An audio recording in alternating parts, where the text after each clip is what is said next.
are literally the people that keep these streams powered. So if you ever see any twit on the internet talking about rules for lurkers and having to unmute certain things and mute certain things and mute the tab, not the video, don't worry about it.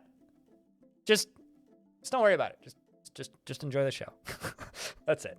I'm gonna put a marker on the VOD. So for the Twitch people, if you would like to say hi VOD or hi YouTube or whatever, you can do that.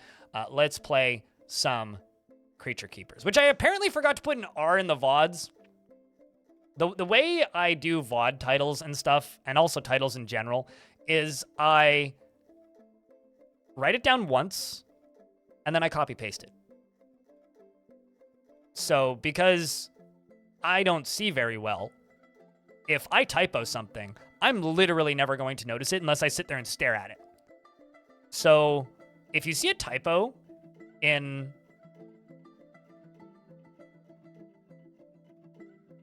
It says Creaturekeepers, yes. No, you are correct. It is missing.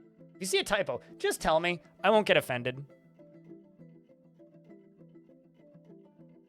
I also wrote that last night, even. That one wasn't copy-pasted. That one I literally just typed in.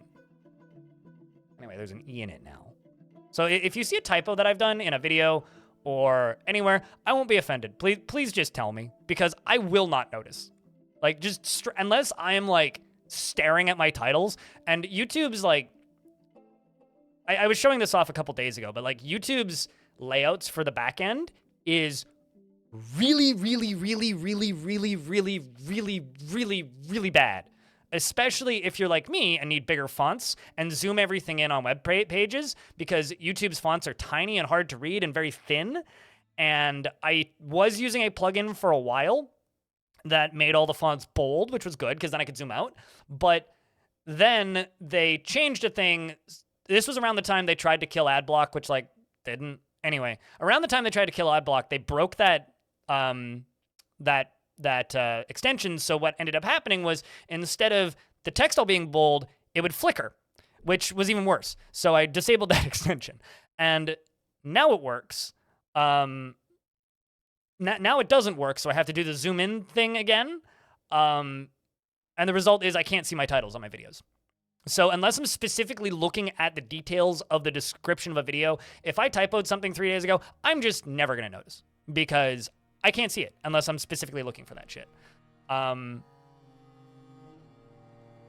don't think it's a matter of them having a disability advocate. I'm sure that they have disability advocates. The problem is a company like YouTube is so big, by the time that stuff gets in, like, they've had disability features before.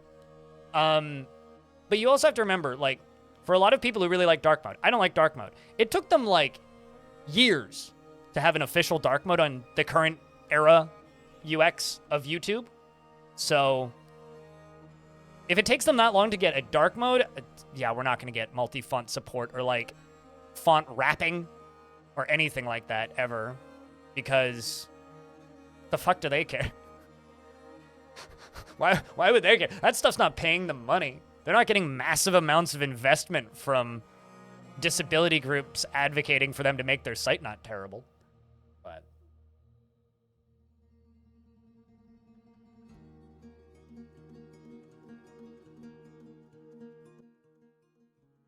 honestly, so just because, Siren, I know that you were on like Twitch and on the YouTube side of things. Here's what the YouTube chat is useful for if you're primarily a Twitch person. If you want to cast a stream to a TV, if you want to have a stream on a phone, or if you want to skim around in the VOD really quick, that's what it's useful for. I think for interaction, for enjoying the stream in general, for talking to the streamer, for talking to other people in a chat, Twitch chat is better. YouTube chat is okay if you just want to ask a one-off question, but actually having conversations in YouTube chat I find really difficult. Like, really difficult. But I do feel like it is a better platform for lurking, specifically. But at the end of the day, I'd prefer that you watch on Twitch anyway, because, you know, it's where I pay my bills. But anyway, so this is our current fortress, which somebody commented recently that they, mostly villains did on YouTube, actually said that they think this is my best looking fortress ever, which I think is really cool. Our collection of monsters grows. At some point we should go through and you guys can nickname them. But yeah, our collection of monsters grows. The plan for this... How long has that been there? Awkward. The plan for this is I'm going to, probably not today, but at some point this week, build a bunch of hallways that are going to feed the demons maybe into a layer around here. Or not demons, the Forgotten Beasts. Through, like, an underground walkway that goes through here and then up into, like, cages. Actually, maybe not one layer down because then I could, like, accidentally dig into them, but 2 layers down probably. They're going to go into cages into here, and it's going to be our collection. We've got Ettins on the brain today. Have we killed an Ettin on this map? I think we might have killed one. Yeah, I killed one called Islas because I didn't have a way of catching it. Which command are you looking for? Goal? Current fort? Goal, probably. I should just, like, make the goal command the iteration, like, just all of those into iterations. So something that I was thinking about last night, especially after watching Bike Man build a shotgun. I'm thinking, once this is mined out, which shouldn't take too long, we dig a trench along here. And then maybe, like, right there and right there, I make 2 shotgun batteries. Okay? And what I mean when I say batteries are shotguns that have like 5 or 6 different minecarts, okay, that are then loaded up that I can trigger in sequence to fire down the same track. That'll all go down here. So the idea would be they're walking up, and as they're walking towards this monolithic cliffside, they just get like a wall of those. Can they be conjoined twins? Dwarf Fortress doesn't have the capability for that, but I guess in some way you could refer to Ettins as conjoined twins. And then I'm thinking about once they get up into here, I've built the cave-in trap. So the cave-in trap is this. This is a huge chunk of stone that I can drop by pulling one lever, which is, I think, on the lower side, right? Yeah, it's right here. So this lever, if I pull this lever, it'll cave in this entire chunk of stone here, which up above is cut out all the way around. Down here is one whole thing. So anything walking in here, next time we get attacked, is literally just going to go crunch and get crushed.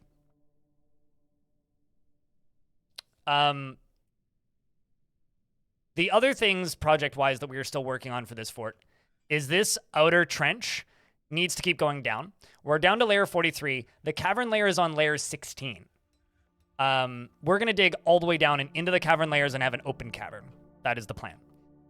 The problem with doing that is I'm also going to need to build a wall on either side going out so that, with minimal exits, so that I can catch more Forgotten Beasts when they come out. Otherwise, what's going to end up happening is they're just going to come out of here, which I don't really want. I do want them to come out of here, but I don't want... I'd prefer them to keep getting caught up here so we can keep catching them. We're going to need some sort of beast catching mechanism in this underground area. And then as the fort scales up, I'm thinking about making the number of cavern invaders that can come onto this map larger. Right now it's very small, but if I increase the number of cavern invaders, then... Long story short, all I want is I want a bunch of goblins to attack me, walk onto the map, and then get mauled to death by amphibian men. Chain of Dwarf is a lure? That is far too evil. Far too evil, even for me. Even for this faction. And this faction, like, they're often mostly cruel and quite evil.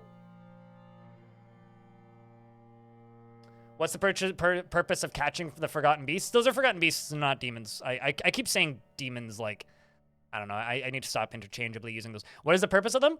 Make them fight the baddie, have a collection for bragging rights, watching them fight each other, building a big arena, and basically having a coliseum. The world's your oyster, right? Dwarf Fortress is so I'm talking to somebody in YouTube chat, right? Dwarf Fortress is purely a make your own fun game, right? It is like it's like Minecraft pre-endgame Minecraft stuff, but still with a little bit of endgame stuff, right?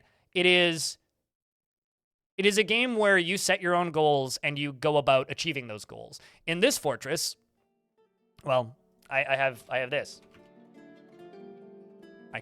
I can type, I swear. Fill the spire. The spire is this thing, which is a huge, naturally occurring spike coming out of the ground. And we want to build throughout most of these layers, right? So that's one of our goal. And then the other goal is to capture beasts and claim artifacts. So I'm trying to claim artifacts from my previous forts with these military squads, and which I've actually done quite a bit of. In fact, if I go up to here, most of these are artifacts from my old fort. So I've got this crown here. I've got this thong here. I've got a battle axe. I've got a sword. All of these are artifacts from my previous fort. There's more on the map as well that just need to be brought up. So it's just a matter of them doing that. That's our goal for this fort. And also to build out more cool things for us to explore and adventure around in an adventure mode when that comes out, because this is the world I'm planning on keeping. Down here, this is my old fort. This is Sunbirths, which has been destroyed by the forces of evil in the underworld. And I think that would be a fun endgame dungeon equivalent when adventure mode comes out, because I could go there, I can get some of the best gear in the world, probably, and also fight a bunch of demons, because there will be demons everywhere there. So that'll be like endgame adventure mode raid boss, essentially. Forgotten Beast Coliseum could be fun, could also be fun. Totally, yeah. And I don't know, I think it would be fun to make Forgotten Beasts fight, you know? As always, the objective is fun. Totally. Yeah, no, the objective is to have as much fun as possible. I'm going to assume that Gospel Thomas is in an ad, and I will answer that question afterwards.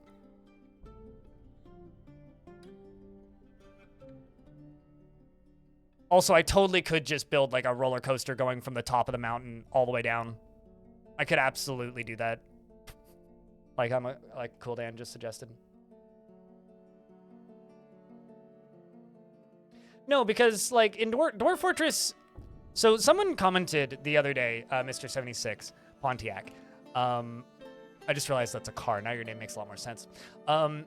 The thing is, people assume that games like Dwarf Fortress are going to be full of goals, right? And clear, outlined things that you, the player, need to go about doing. I need to chop down some trees. I'm just noticing my wood stockpile's empty. Dwarf Fortress doesn't have any of that, right? Somebody commented on my adventure mode Let's Play from older versions of the game that their biggest problem with adventure mode and also Dwarf Fortress in general is that it's anticlimactic, because you spend all of this time doing a thing and you get nothing for it, right? Because what do you get for slaying a dragon? Some meat that you can eat. That's it. But you get a note in the history books, right? And as an adventurer in adventure mode, you can then brag about how you did that. If you did it in Fortress mode, you can learn about the fact that they did that. And then in adventure mode, you can write songs about that, and then you can teach those songs to somebody else. It is a game about watching a world simulation happen in real time and then poking it with a pencil.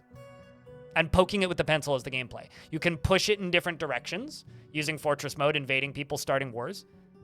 In adventure mode, you can write songs, yes. In adventure mode, you can write songs, poems, all that stuff.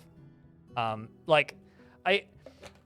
been explaining this a lot more recently and diving into this stuff because we actually have, like, a release date on the horizon for adventure mode. But, you know, like, when they're standing around, like, socializing and whatnot, you can take part in this activity and gossip with them, right? If you walk through an area where people are socializing, you will overhear events that they are talking about. It'll give you points of interest on your world map, and you can go to those places and find the things that they are talking about, right? So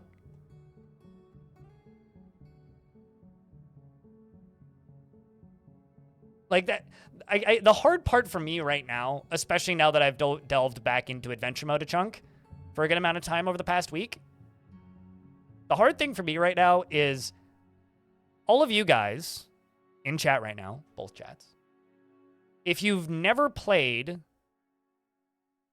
adventure mode, right? You've only played a third of this game. So if you've spent, let's just say, 200 hours since release playing Dwarf Fortress, you've only played a third of this game. And it's really difficult to explain exactly how much different the game is once you've put a chunk of time into adventure mode, but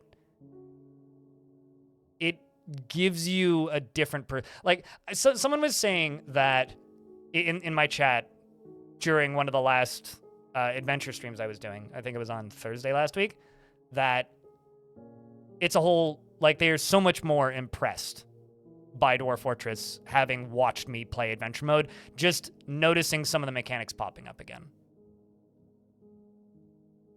It allows you to see how the dwarves work mechanically because it lets you play one. It allows you to see how all of your little characters on screen are working mechanically because they are mechanically identical to adventurers in the way they play.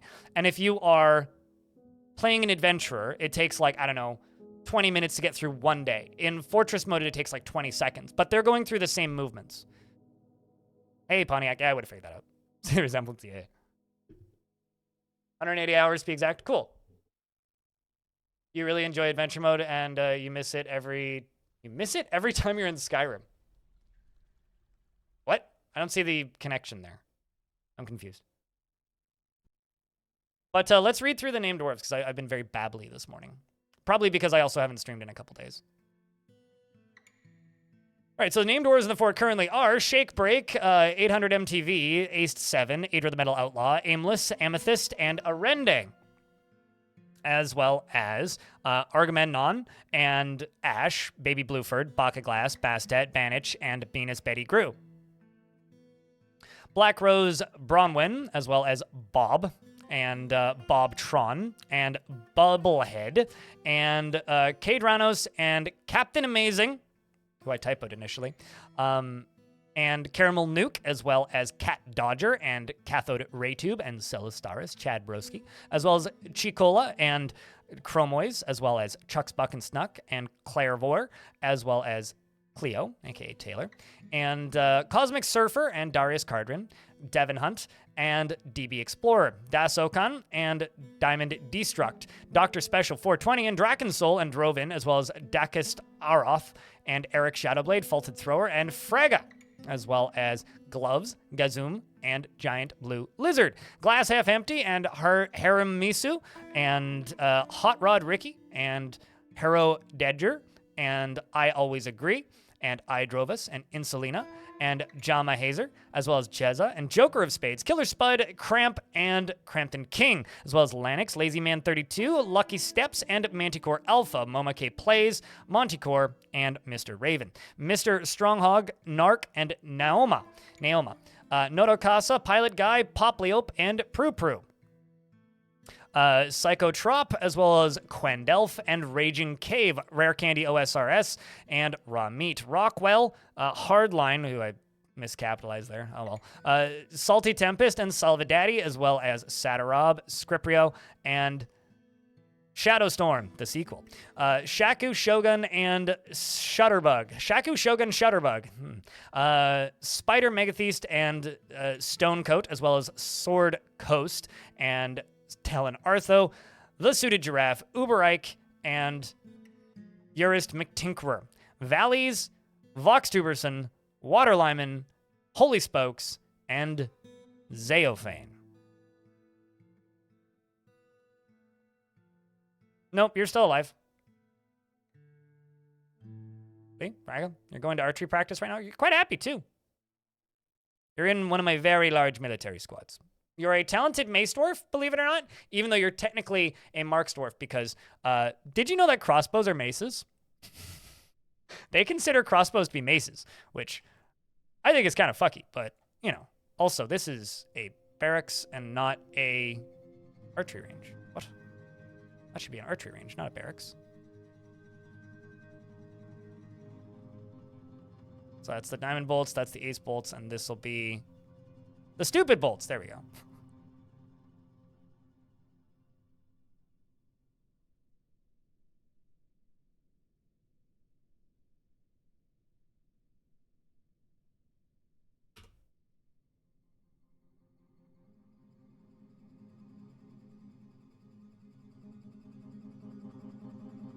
Martin the Miner.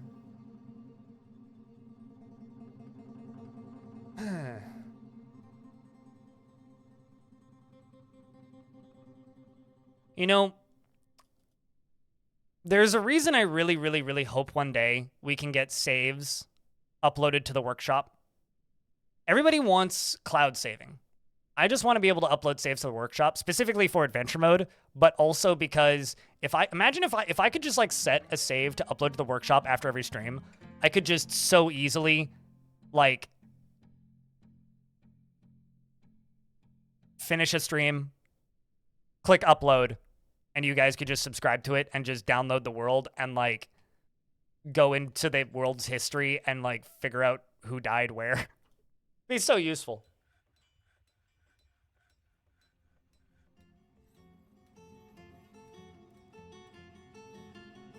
Yeah, once adventure mode's out, people could absolutely go on adventures, yeah.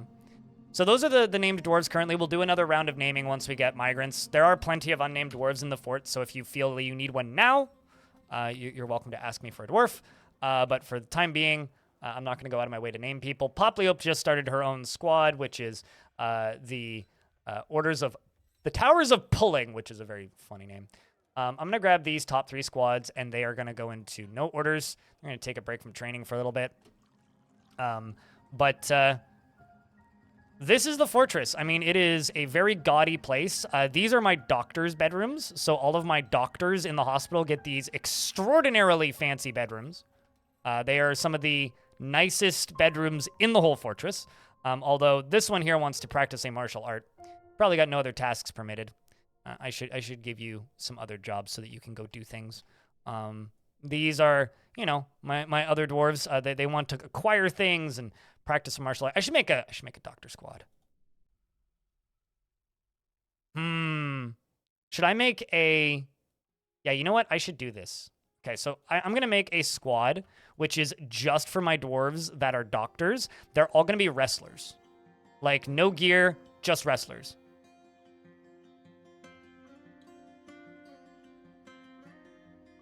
I think that's what I'm going to do. Med squad. Yeah. No uniform. What do we call them?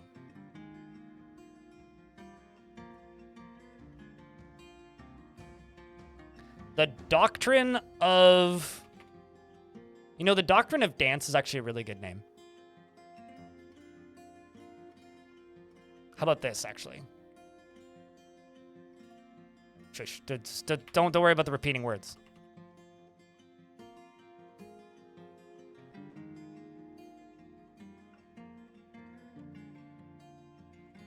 Or, Dance of Medicine?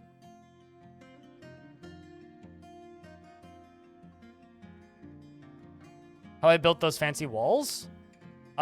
Just, you could use boulders or blocks. It's just a matter of material type, right? Like, this is a diorite block wall around the edge of this. So it's literally just go to construction menu and then this wall. And then you just select the material you want.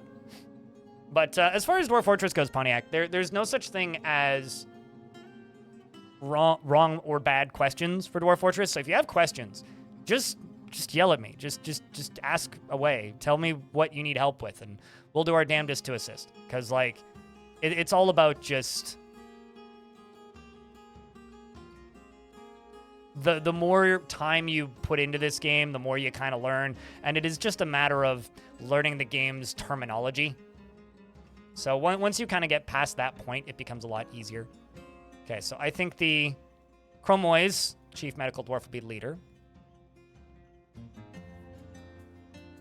And they're going to have a very, very, very inconsistent training schedules. Killer Spud and Cathode. Killer Spud. Cathode.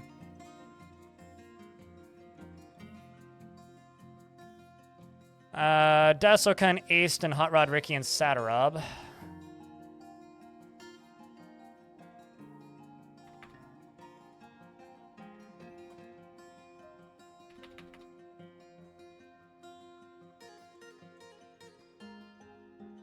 DES, not DAS.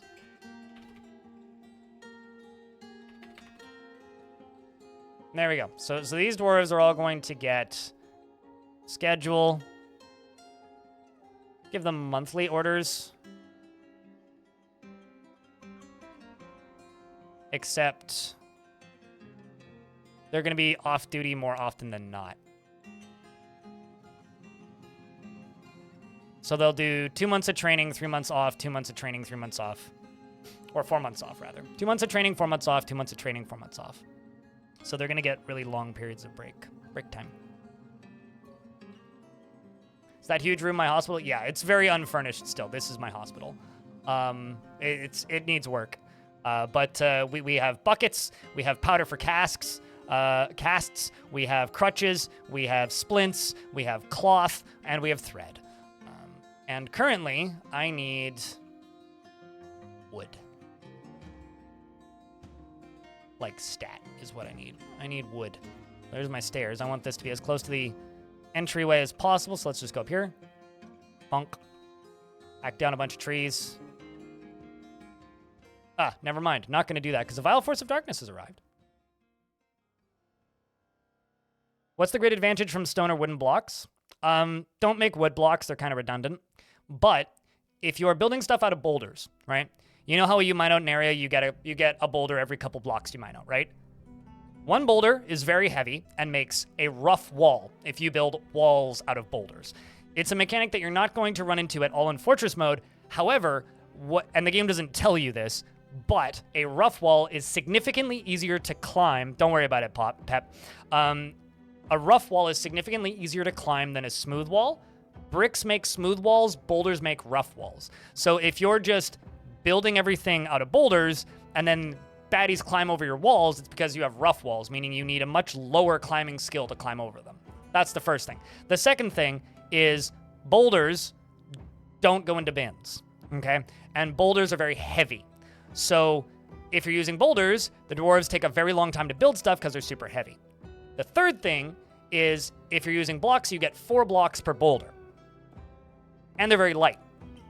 So they're 4 times as efficient as using boulders. So if you're trying to use specific colors like jet or quartzite or rock salt, or you need to make a thing that's magma safe, so you need a lot of gabbro. If you're using blocks, you get 4 times the material.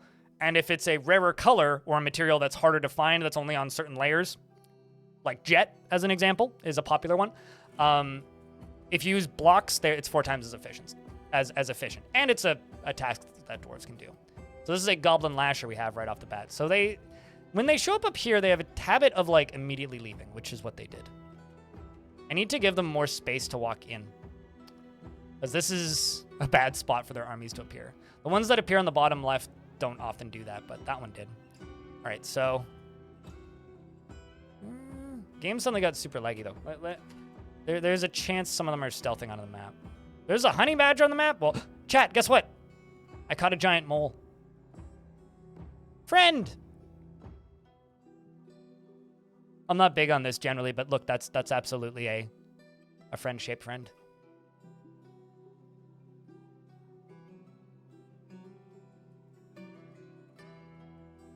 I'm gonna get that giant mole trained.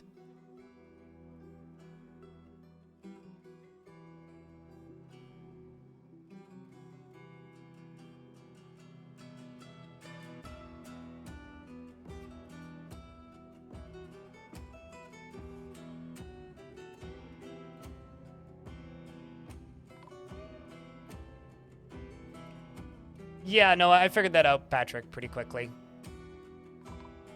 Oopsies. You also got to remember that the VODs that you're seeing edited on the YouTube channel are from quite some time ago. Okay, so it was in fact Snatchers. So we've got a bunch of Snatchers running down the side of the mountain. How many of them? 4 of them. I was gonna say, my keyboard's in the wrong place again and I'm hitting the wrong buttons. The spicy vulgarity can just run up and spook them off. That's fine.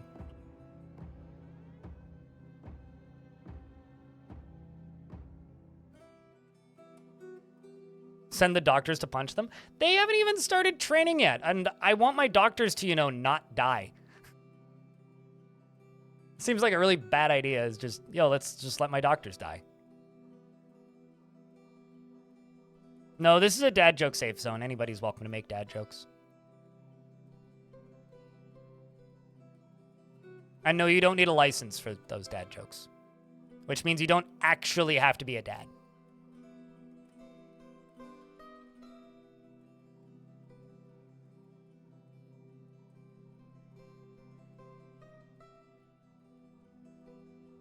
Only snatchers, though? I don't want my doctors getting injured. For clarity's sake, I'm putting them in a military squad for recreation. They're not actually going to do any fighting, like at all.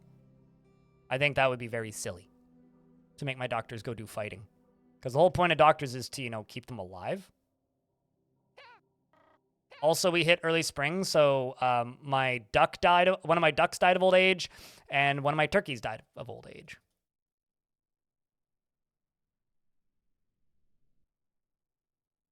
Napalm sideburns, how's things, dude?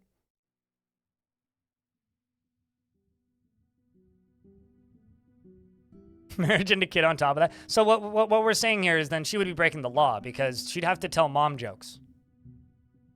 Which I don't know what that is. You can tell the dad jokes, I'm assuming.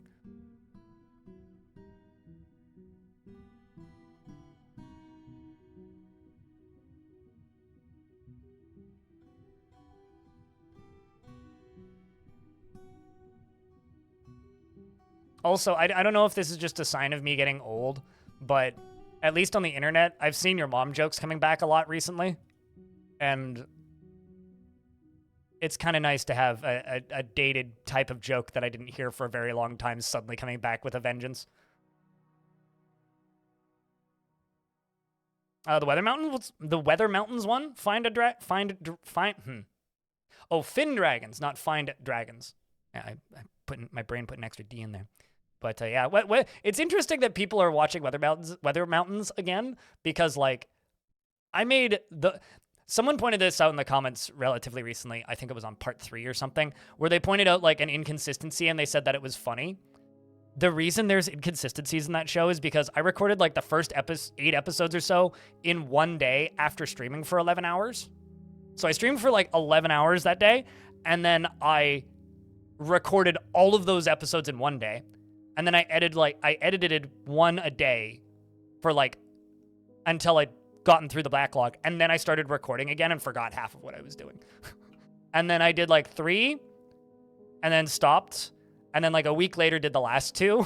And there was a big enough gap in there that I completely forgot everything I'd done up until that point and didn't take notes or anything because I'm smart. So the result was there's a few points in there where like I do a thing, completely forget, and then do it again in the next episode. Yeah.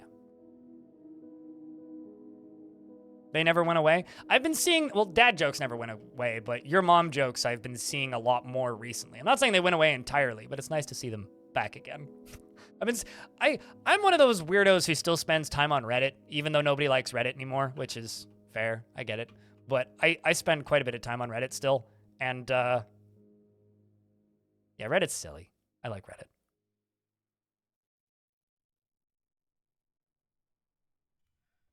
Was fighting with an artifact door.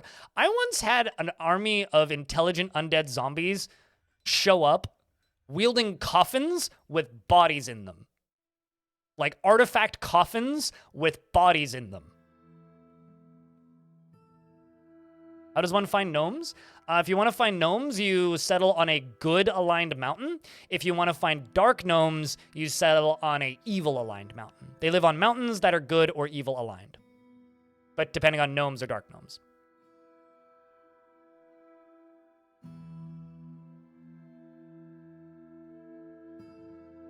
Every fort after that was super laggy. Now, when you say overrun, do you mean like taken over or just full of visitors?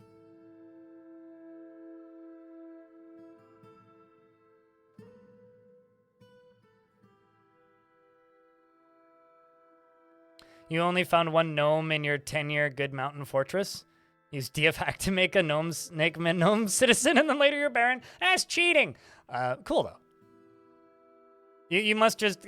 Gnomes are one of those weird things where they have no natural defenses, so if there isn't a lot of places for them to live in the world, they can often go extinct. They're kind of like kobolds, where if, like, you get the wrong kind of world generating from the start, which just with default settings, this can happen, where they just don't have enough places where they exist initially, and they don't get a good population going, they'll often just go extinct. Because I find, like, either I will never see a gnome in a world, or the world will just be full of gnomes. Like, anywhere I settle that's close to a mountain will either just be full of gnomes, or there will just be none. Like, I think I've seen dark gnomes, like, once or twice. Call a dwarf that won the lottery. Stoned rich. You call a dwarf that won the lottery. Stoned rich. I don't get it. Is this like a Richie Rich joke? I'm confused. But thanks for the $1, Suited. Appreciate you. Second bits of the stream.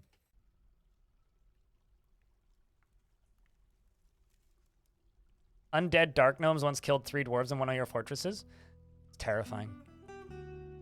But inevitable.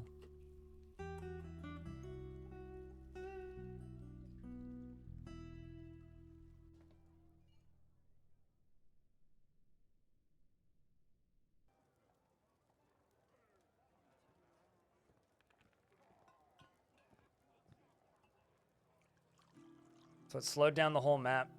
Yeah, I don't know. That's weird. I mean, I know that world size can impact the saving and loading times of a world quite dramatically at times. But yeah, that's weird, actually. Like, the world just... Like, you getting ambushed by elves causing the rest of the world to slow down is bizarre. Like, I would almost make a bug report about that. Just, like, not even that it's a bug report, but, like, I would make a report about that and send it to Putnam just to see if she could look at that save at some point and see if there's an optimization they're missing. Because, yeah, that's weird. I mean, usually when I get, like, attacked by elves, I wait for the siege to play out because elves will retreat when they run out of ammunition. And this includes, like, them shooting ammo at animals, wildlife around the map and whatnot. So generally, even if it's like a siege you can't defeat, they'll leave earlier than any other sieging enemy if you just lock the doors. So that's what I would have done in that situation. But at the same time, if you do decide to fight it out and you lose and end up just deciding to retire the fort, that shouldn't screw your world with lag. That's bizarre. So no, the game isn't simulating the entire world, but here's the thing. And this is why Dwarf Fortress has pretty long saving times, the game is doing dice rolls, right? So there's, oh, this is a cool name, the Castle of Necromoons, there's 30 humans, approximately. The game doesn't know who they are, the game doesn't know their history, the game doesn't know their exact names, but the game knows what the goal of this group is, and the game knows what the goal of this civ is, okay? And the game does have a full list of all of the known living humans in the world, which isn't all of the living humans in the world. It's all of the known living humans in the world, right? So if you settle with a faction that has 1 dwarf in it, you'll get migrants, because there are more dwarves in the world that the game knows about. The game has, like, margin for error, basically. And what happens when the game saves is all of the goals that these different locations have move forward 1 season, right? So when World Gen is happening and you see those years flying by like that, those are years happening at a time. That's the game doing that in real time, basically. When the game saves, everything moves forward and updates, basically. So the game chunks World Gen forward. So let's just say the Dwarven Hamlet of Weighted Farms, which is a faction that I'm at war with, they might invade somebody. Or this Necromancer Tower might send out a scouting party to try and steal bodies from, I don't know, the human hillocks of Town Dip. These goblins may send out sieges and take over a location, successfully or unsuccessfully. That'll be chronicled into Legends, and then you can read that in Legends mode, or alternatively, if you have visitors around, you can click the news and rumors button and you can see what they did. So this location actually attacked somebody. The Dark Goblin Fortress of Lured Scorpion actually attacked the Dwarven Fortress of Portal Squids. If I happened to be in that location during the invasion in adventure mode, we would see armies come up in camp and then attack and then go back to the camp and then leave. If I was reading adventure, it would say who led the attack. It would probably give a bunch of information about the different soldiers that attacked, so like their names and their job, and I could look at their histories, or at least a portion of the soldiers that attacked. And then I could see who died, and I could see who got away, and that's about it, right? What is Creaturekeepers? That's the name of my fortress. The Dwarven Fortress of Creaturekeepers. A troll lost a fight against a 7-year-old human 4 times and then waited 40 years to come back and finally kill that same human again and left the village, and he was alone after that? He was in alone after that? Oh, that's kind of cool. Yeah, no, I mean, like, Dwarf Fortress has a better version of the Nemesis system, and they've had it longer than the Nemesis system has existed, which is now copyrighted, apparently, which is wild. Also, just looking at this world map, trying to see if there's any spots that I could theoretically find gnomes. At a glance, I'd be willing to bet that there aren't any gnomes in this world. Well, actually, no. There might be some right here. There might be some dark gnomes right there. Might be. Because there's a little evil biome on that mountain right there. Also, we're in an ad break, so I'm just going to stay on the world map until the ad break's done. Yeah, I think that's probably the only place where there could possibly be gnomes. Gnomes are cool, but like all they really do is run onto the map and drink your alcohol, so. So yeah, it's a bug. Granyan, I have not seen a single troll with a siege in this, like, since it came out on Steam. And I pointed this out to Tarn the last time I spoke with him, and his response was, huh, weird. I'll look into that. And apparently Putnam's on it. So they're trying to figure out why trolls don't show up as part of Goblin Sieges. In my head canon, Tarn took Don't Feed the Trolls literally, and didn't. And so they all died of extinction. Yeah, it's really funny, actually, talking to people who started playing alongside of the Steam release, purely because there's so many people who are just like, oh yeah, I see trolls all the time in the caves. That's not what I'm talking about. They would attack you with weapons as part of Goblin Sieges. They're also the most prolific building destroyers as part of Goblin Sieges. So, admittedly, yes, locked doors can't be toppled right now by anything. However, they can, like, topple unclosed drawbridges and shit normally, which can cause some absolute fucking chaos, which is very entertaining. Get a performance okay, so that's the same question on 2 chats. Yeah, sorry about that. Reddit is great, but embarrassing to talk about. I don't think it's embarrassing to talk about Reddit. Reddit is still the best solution for Reddit, right? Like, I know there's, like, Lemmy and, like, a bunch of, like, activity pub solutions as well, but Reddit is still the only real option if you want to use a thing like Reddit. Sup, Ranger Rick? Did the frames come back after you dropped 100,000 rocks? Yeah, no, it's all good. I was like, wait a second.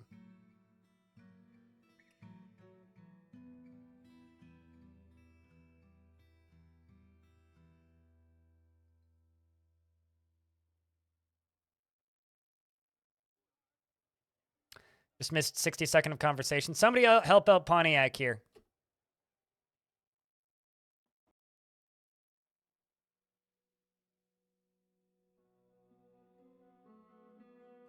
Trust me, people do that. But, you know, at the end of the day, do what you gotta do. If you happen to have Amazon Prime, you can get ad-free viewing on my stream, though. Because Twitch Prime is still a thing somehow. Not that I recommend anybody subscribes to Amazon Prime, but if it's something you already have, then...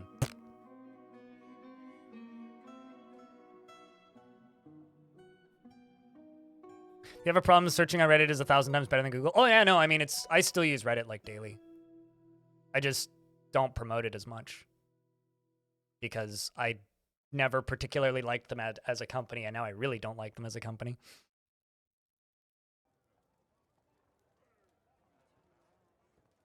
You take advantage of zero Twitch Prime features or services? You mean Amazon Prime?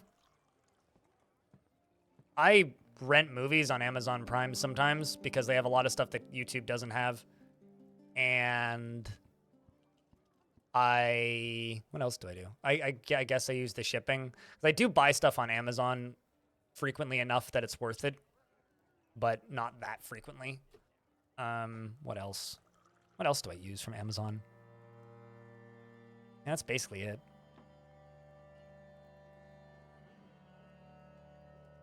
Is Amazon Prime related to Optimus Prime? Chat, if Amazon Prime was a Transformer, would it be a Decepticon or a... crap. My lack of Transformers lore is showing. Would it be... would it be a Decepticon or an Autobot? Those are the good ones, right? And what would it be and what would it transform into? Because I think it would be a shitty penis-shaped rocket ship that transforms into a, you know, a warehouse. It's either a delivery vehicle or a shitty spaceship. Or yeah, just a literal warehouse. A Decepticon that's just a building that just sits there and never moves.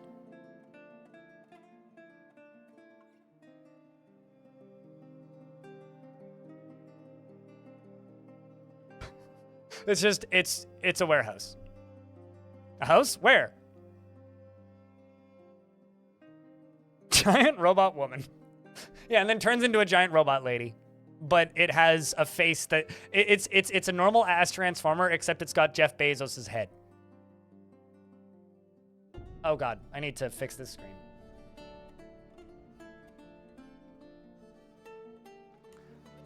I will state this again. This is what happens when GoPro updates their software. Anyway.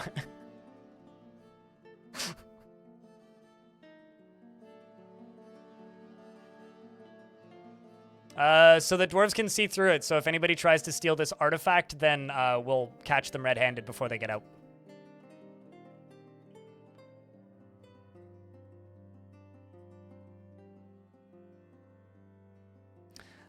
I don't like Telltale games because I find them really boring, and whenever I do want to play one, I just find a Let's Play with no voice on YouTube. That's literally how I enjoy those games.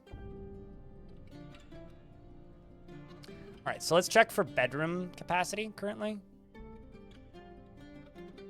It's just babies and children that don't have bedrooms assigned, which is good. That means we currently have enough bedrooms. And I have more space for bedrooms than are there unassigned bedrooms. Guess these are not assigned yet. This is the bedroom I am the proudest of in this entire fortress. This is a bedroom for my captain of the guard and hammerer.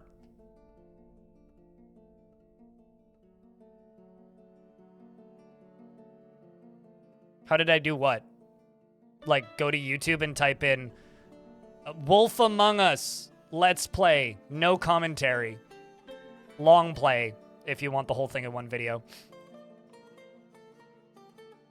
All of the bedrooms without counting, you click on a bedroom that has a dwarf assigned. You click, or it doesn't matter. Click on the plus button, and then you scroll down. If they don't have quarters, it'll say that they don't have quarters. And if they have quarters, then it'll say that they have quarters and the quality of quarters that they have. So if they don't have green text beneath them, wow, green text mentioned. If they don't have green text, then they need a bedroom. Military dwarves unassign their bedrooms when they leave the map. So keep that in mind. And then at that point, it's just a matter of doing this. Just assign a couple extras. Multi, funk, done. It's my stream is very informative on a very specific subject. The game's hitching. It's not about to save. It's thinking about something.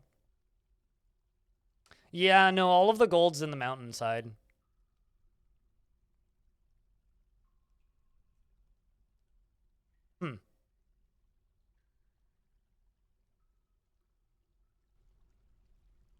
Oh, there we go.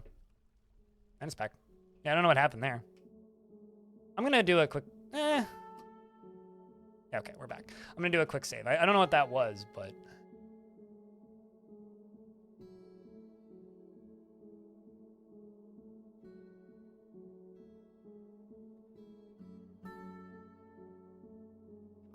A camera branch meeting.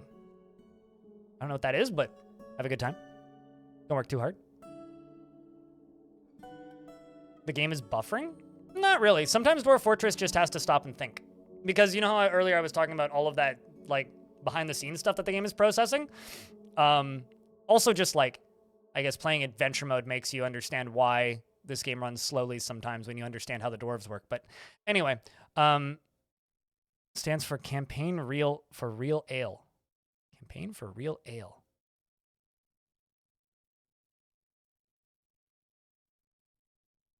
I don't want to make too many assumptions about you, but that sounds like the most British thing I've ever heard of. By assumptions, I mean, I don't want to make assumptions about where you live, but... like, that is genuinely, like, the most British sounding thing I've heard in maybe ever. But have a good... And also, I think I know what that's related to. I seem to recall hearing something about that on the news. But have a good time. I, too, do not want fake ale.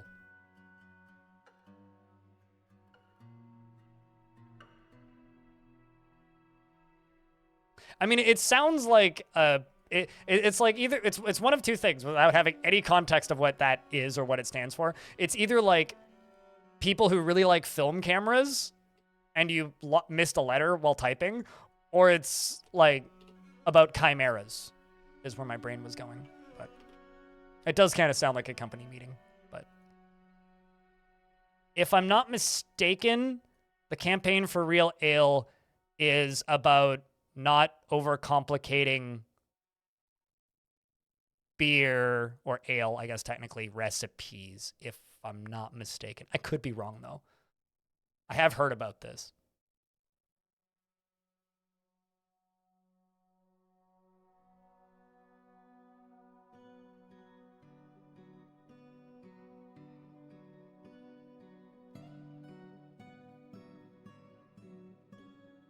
And that'll be fine.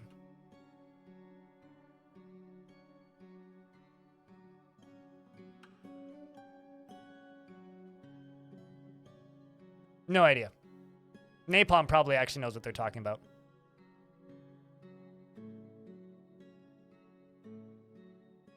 I'm just spitballing here.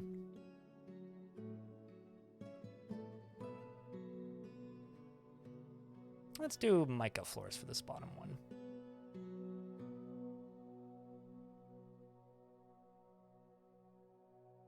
Are so much better. And I'm thinking that, like, my bedrooms are ugly in this map. Like, for me, like, I find that if you didn't make something, you think that the creative thing that you didn't think of that the other person made is cooler than yours because you're used to looking at the thing that you made and not the thing that the other person made. So the thing that the other person made is cool, new, and exciting. Like, I feel that when I look at literally anybody else's forts. Literally anybody else. Unless, like, there's only one time in my entire life playing this game and looking at other people's forts where I saw a fort that I was like, that is ugly. And it was because instead of digging, instead of using the dig tool, they used the stairs tool for everything, and everything was 3D. And then they had like little, basically like platforms built occasionally. So instead of like, what's the word? Here, let me see if I can give you a visual description of what this fortress looked like. So like a room would be this, right? And then they would just have, oops, okay, I'm literally right at the edge of the map. So like a room would be this, and then they would have like stairs doing this all the way around it. And then the door would be like there. And this was just everywhere. So then there'd be a room above it like this. So it was essentially like a 0G 3D fort. That was the one time that I was so repulsed by a fortress I couldn't keep looking at it. It hurt to look at. like physically. I too like building multi-layer forts. The most amazing thing about that fort, though, is that it ran well. Even though, like, you're essentially giving your dwarves an order of magnitude more pathing options. So, like, I expected, when I saw it initially, I was like, oh, this is going to run terribly. I was like, wow, it runs well. What in the world? Pretty much, yes. Pain. It is kind of big brain. It's like, I hate it, but I kind of respect it. It's a good way to put it. Also, to those of you, if you've popped over from YouTube, if you do get ads on Twitch, just keep in mind, I literally like try my best the second the ads pop up because I see when they're running. I don't see when they're running on YouTube. But if they pop up on Twitch for you, just note that I immediately change subject and then try to revert back to where I was before the ads start usually. So unless I'm really distracted, you won't actually miss much. Pilot guy drops a cabinet and goes off to go make an artifact. In a strange mood and is a furnace operator. Claims a, a stoneworker's shop. We're gonna get a piece of furniture, probably. Grabbing boulders. What the fort like that would look like for a dwarf? Probably similarly to the way like Escher paintings look to us. If I had to bet.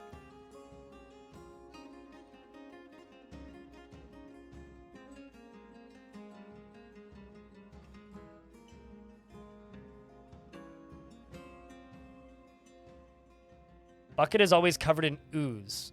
So probably what's happening is your well isn't deep enough. Shutterbug, if your well is only 1 level deep, which admittedly is the way I do it in most of my tutorials because it works, what happens is they will slowly start cleaning themselves off, right? And as they start to clean themselves off, they will... The bits from their, like, that they're cleaning off of themselves, so pus, ooze, blood, all of that will end up in the well, and it'll sink down to the lowest layer. And if you only have a 1Z level deep well, the bucket will scoop up those contaminants every time. See what I'm getting at here? So they'll be washing themselves in contaminants eventually. If you have a very shallow well, if you can drain it, this is fine. Because when they drain it, they'll go clean it all up, and then you can refill it, and it's fine.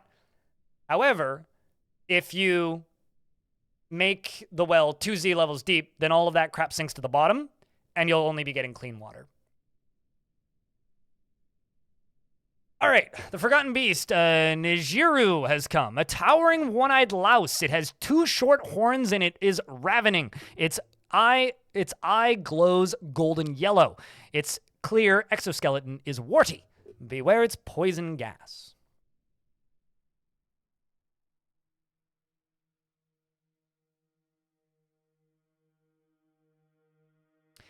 Not necessarily, Dakisroth.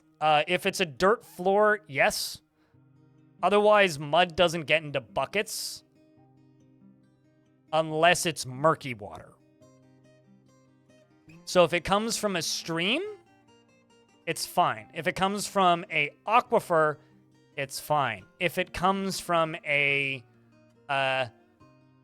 pond or stagnant water that isn't automatically refilling, then it's dirty and it'll give infections.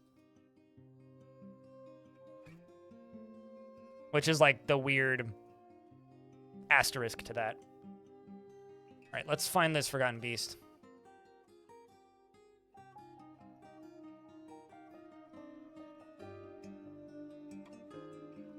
So I'm going to try and trap this one along with the others, which will be easy enough.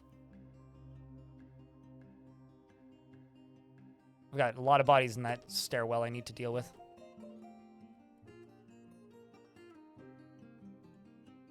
And there we go. There goes that.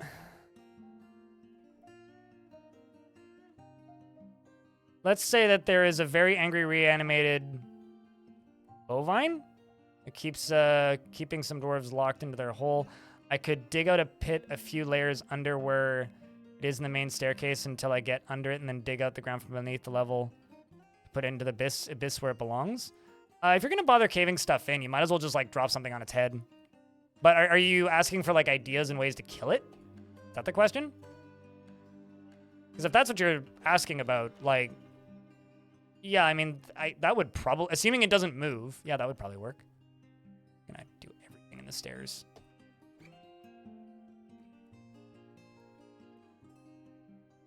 That or, yeah, just send in a squad to kill it. I mean, it can't be that hard to kill. I have a question. What color is it? Is it... How do I word this? Is it purple or, like, turquoise?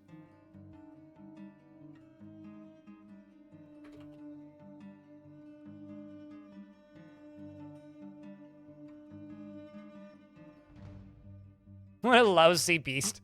Eh. Yep. I mean, I've had were creatures return like that before, but never from a snatching group, which is very funny.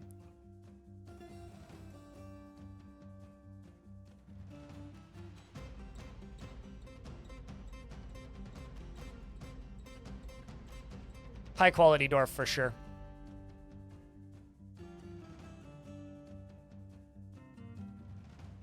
It's purple? Yeah, that shouldn't be too hard to just kill if you have a military that's, like, decently set up.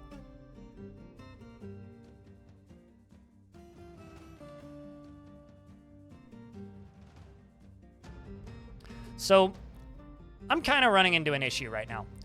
I have so many hauling jobs with these minecarts that literally none of my actual hauling jobs are getting done. So I'm just going to forbid these minecarts for a little bit. Wait for the other one to come back. Here it is. Or forbid this one too, so they stop filling these for a little bit. Because I got stuff I gotta have put away. Because this is a pretty high priority hauling job. Combine that with also like 10 to 15 hauling jobs going on for each of these stockpiles at any given time. So let's just let them fill this up for a bit. And then we'll increase this. Also, we got a diorite bracelet. Pilot Guy, the furnace operator, has created Tubal Nefek, a diorite bracelet, and offers it to the pointy rock of artifacts. That be a diorite bracelet. This is a diorite bracelet. All craft worship is of the highest quality. It is encrusted with rectangular diorite cabochons and encircled with bands of rectangular rock salt cabochons and tapered baguette-cut brown zircons, and this object is adorned with hanging rings of sheep's wool and menaces with spikes of diorite and fungi wood. And pig bone and tower cap. On the item is an image of a broad cross in brown zircon. On the item is an image of faulted thrower, the dwarf, and bled order, the hungry scholars, the frilly cave spider silk sock. And faulted thrower is raising the hungry scholars. The artwork relates to the creation of bled order, the hungry scholars in Creaturekeepers by the dwarf faulted thrower in banner spear in the midwinter of 130. Montegore, thanks for the prime sub for a 9th month. Welcome back. Appreciate you, mate. Outdoor zoo sounds fun. One thing at a time. We'll get there. It's all part of the plan. I think I'm going to move that up here.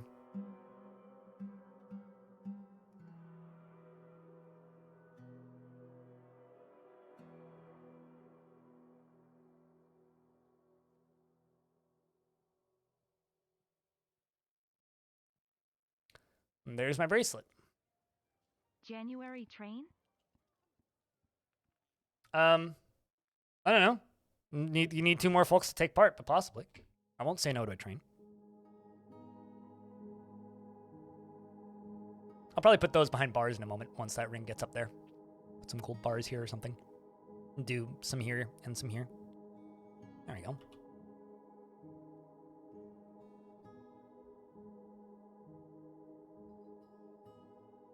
Yeah, I got tons of gold.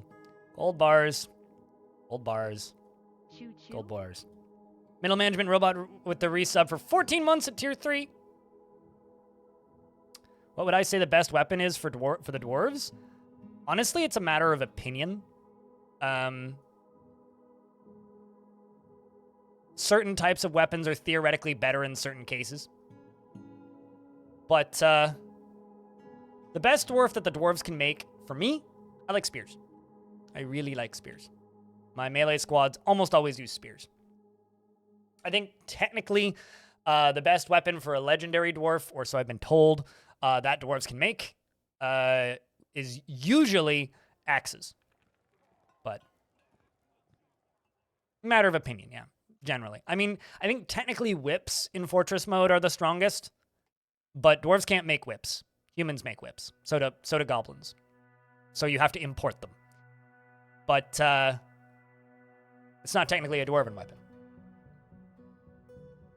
Hi, Mark, over on the YouTube channel. And also, I just have to say thanks for the 49 likes on YouTube and the 63 concurrent viewers, as well as 241 people over here on Twitch. Picks are really great. Picks out of the right material can be really great, but they're not a vanilla weapon, right? Like, they use them as a weapon, and training pick fighting is weird because it uses mining skill.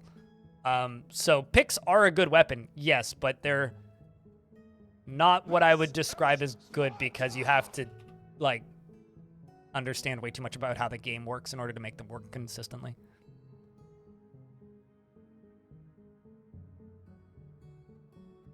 I remember talking with Putnam about this, and Putnam did some math and stated that axes, if a dwarf is fully trained, are the best. But if they're not maximum level, like if they're not legendary, then they're not the best. So generally, swords are better for a partially skilled dwarf.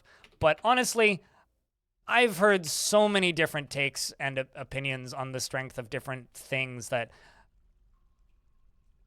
they're all effective if the dwarf is good with it. And that's kind of it. Like, hammers, fantastic. Swords, awesome. Spears, great. Whips, probably too strong. It's more about the material you make them out of. You want heavy materials for bonky weapons, and you want cutty materials for sharp weapons. So if you have a lot of silver lying around, make hammers. If you have a lot of iron, make spears. If you have a lot of steel, make swords or axes, you know? If you have bronze or copper, don't make hammers, but make anything else. Axe is great until Necromancer is the enemy. Yeah, you want hammers against undead. I think that's still true. Again, I've heard, like, conflicting statements on that, too, recently. So it's like, I don't know.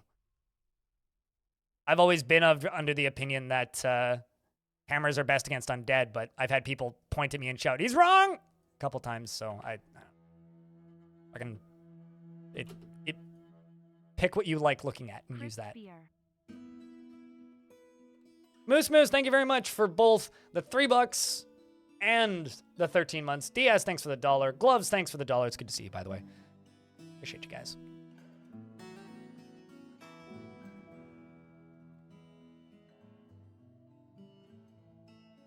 That is not true. I've killed zombie hair many times. I don't know what you're talking about. Like, I literally had a dwarf kick an undead yak hair and it died. So, I don't know. Like, I think that was true at some point, but I haven't run into that. But at the same time, this is such a big and wide game with so many possibilities and variations that maybe it is possible. And I just haven't seen it, right? It's like I hadn't seen a particularly problematic infectious disease until the last fort, right?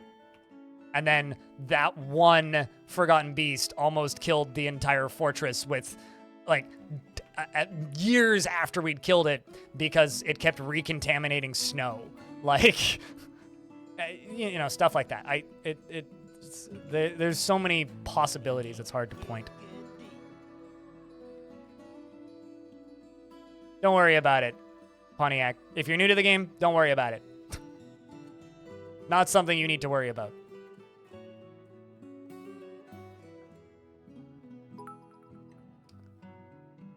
Okay, so Elfie, thanks for the $1. And Shark Jumping Wallers, thanks for the 69 cents. Nice. And Kashmir, thanks for the $10. You carrying things here today, it seems.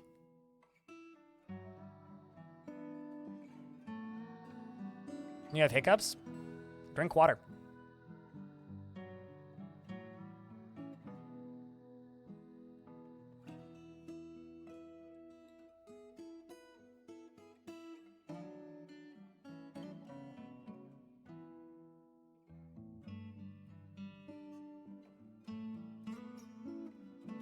Although, since I was talking about old memes earlier, since you has hiccups, can I has cheeseburger?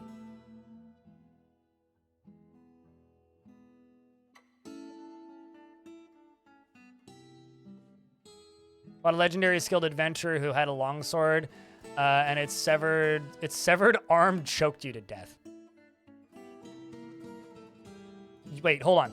Your severed arm? Or you severed the arm of the necromancer, and then the necromancer's severed arm choked you to death? I once had an undead neck in a fort of mine scare the crap out of a bunch of children. Just like inchworming its way around the edges of my fort. Like, and then somebody squished it. Literally, they slapped it with the side of a sword and it died.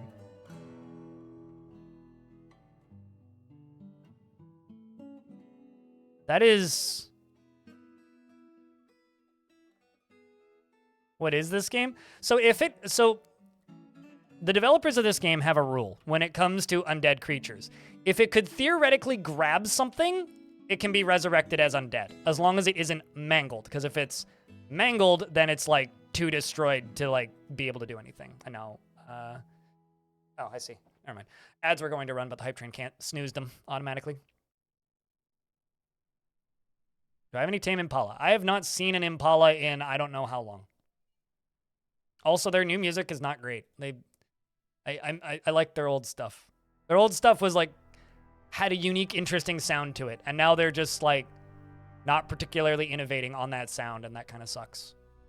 Like there's nothing really, like it just kind of feels like they're retreading the same ground, which is fine, but I want variation. And there's so many good options now for like psychedelic music that I will just go listen to King Gizzard or Glass Animals even.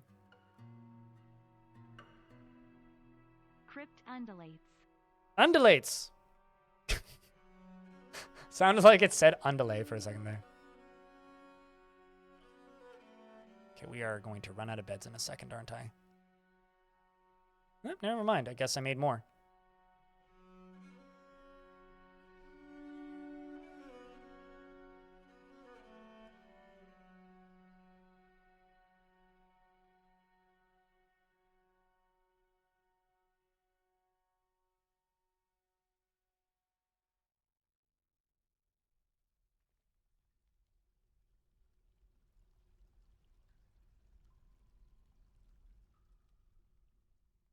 You had a rotten giant Cody that couldn't be butchered, get animated by a necromancer, killed it, then you butchered the body. Huh. Well, I mean, okay, so you shouldn't be able to butcher rotten corpses, period. But... Yes, thank you very much for checking out the 5-pack of gift subs and also leveling up the pay the streamer money train. Appreciate you.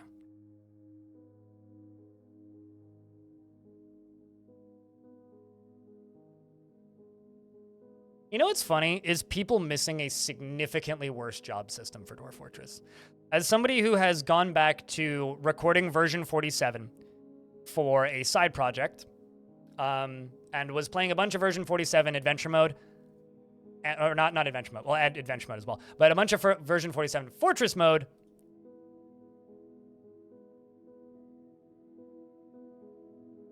Recolor your rose-tinted glasses. This version of the game is so much more pleasant to play. Like, in almost every way. Like, everybody goes on about, like, oh man, I miss being able to prioritize different jobs. No, you don't miss the old job system. You don't. You miss Dwarf Therapist, which was an external piece of software for the old job system, which wasn't the old job system. Dwarf Therapist and DF Hack together made a completely different job system that was never in the game to begin with. So you're missing a modded version of a job system that was never really in the game. So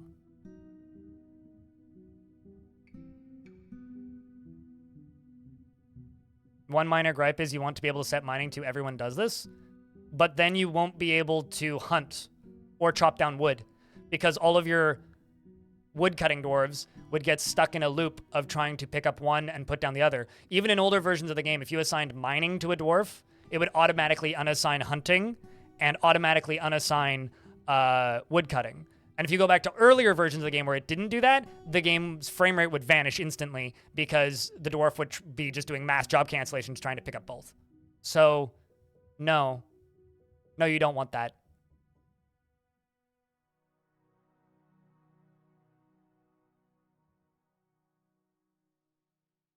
I think an ad's about to run, so I'm just waiting to see if it does. But I don't know, the hype train might delay it.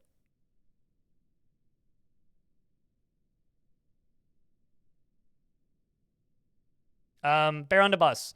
There is a mod called Audible Alerts, which to my knowledge has been updated to use all of those original sound bits. So if you want that back, you can go do that. There's like 3 or 4 different mods actually on the Steam Workshop that let you just do that. Still use Dwarf Therapist with Megapop on V50? Fair enough.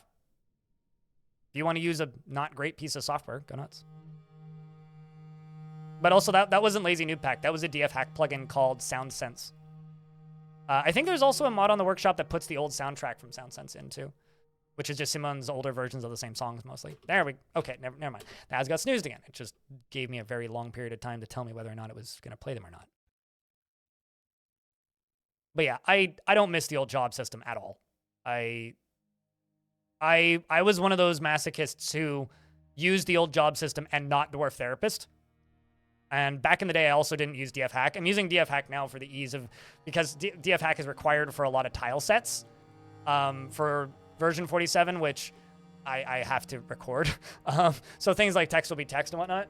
But back when I played, I didn't use Lazy Noob Pack or any of that. I manually used that old job system, and seeing people say that they miss it is just funny to me. Because no, you don't. You don't actually miss it. This system is so much better in like almost every aspect for playability.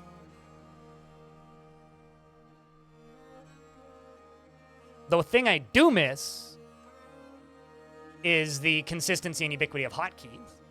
I miss that, but that's coming back. Like, that's being worked on. So, yeah, it'll take time, as things do with this game, but we'll get it. Island Kinum. Thanks for another $10, Kashmir. Jeez.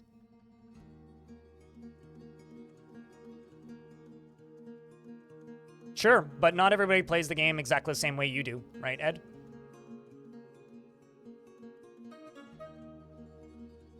I think that we are a core audience for this game, right?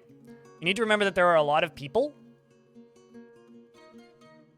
who don't really watch YouTube, don't really watch Twitch, don't really follow guides who play this game. And you have to put in safety measures that, if they weren't there, would literally break your game.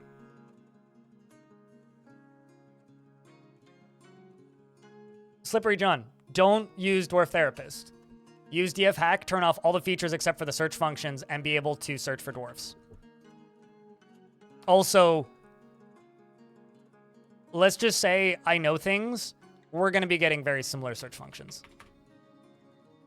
We are getting very similar search functions in vanilla game. So that DF hack utility won't even be necessary soon. Just had a goblin raid, and I just embarked, so I didn't have an army. Really? I just killed all of your animals. They'll do that, yeah. How do I know things? I talk to people and ask questions. Wow.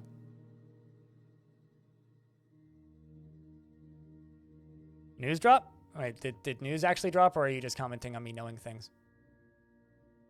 I don't think so. I think you're just commenting on me knowing things.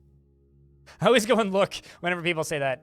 But no, I mean, they've been talking about it, right? Like, in the last news post, and also in the Future of the Fortress, we're getting an ad break in 1 minute. I will pause the game when that happens.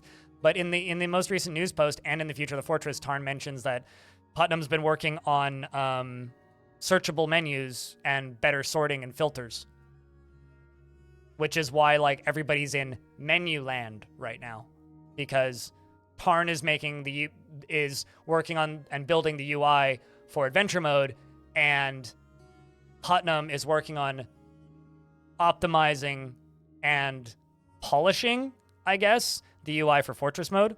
And it's also been stated a couple of times, they have things like sprites for babies, dwarven babies, and dwarven children.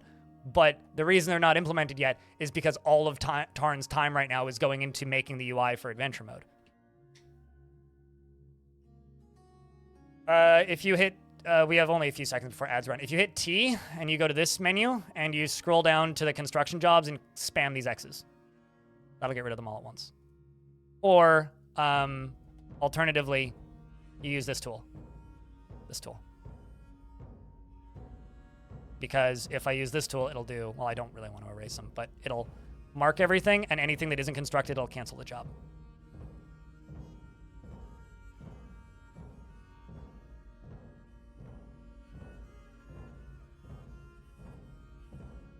I mean, I've seen the sprites for the Dwarven babies. I saw them at PAX West before Dwarf Fortress released, like ages ago. So, what's today's project? I don't know. Currently, I'm just like building bed. I'm currently just like prepping for more population because the population's going to go up by another 20. And like finishing a lot of construction work that I was doing. I'm going to finish this area. Then I'm going to finish the hospital. We're in an ad break now. Then I'm going to finish the hospital. And then I'm going to work on defenses. Those are today's projects mostly. That and like just get the fortress cleaned up because I got so many hauling jobs with the minecarts that like a lot of basic hauling shit is getting done.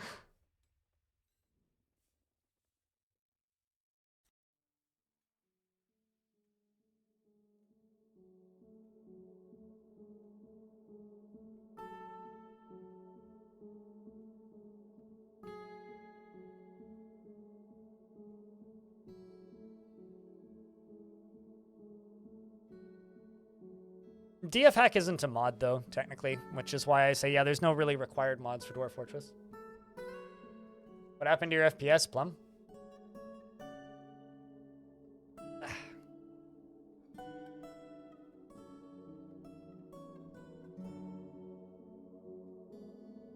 Yeah, honestly, that's something I'm looking forward to, Nevik, is the soundtrack.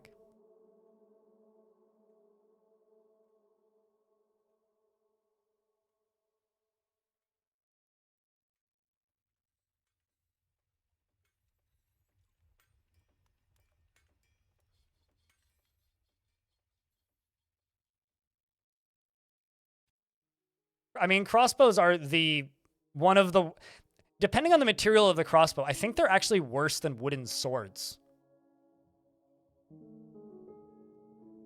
Like, I'm pretty sure they are. Someone could correct me if I'm wrong, but crossbows are the worst melee weapon in the game.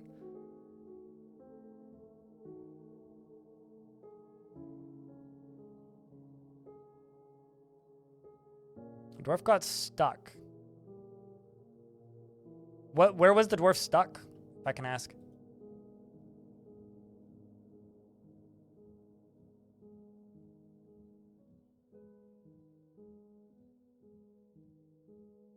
Elf swords and training swords have the same stats as far as I know, unless something has changed.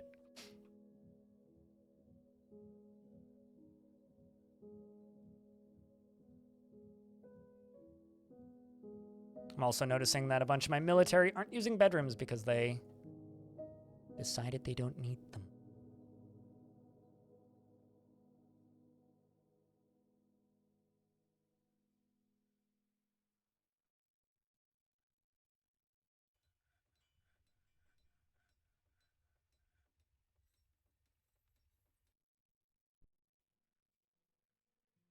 Oh, a visiting diplomat. Huh. Someone ran obliviously in the forge section and fell through the fuel hole in the magma forge and is now no longer depressed. Well, at least it cured his depression.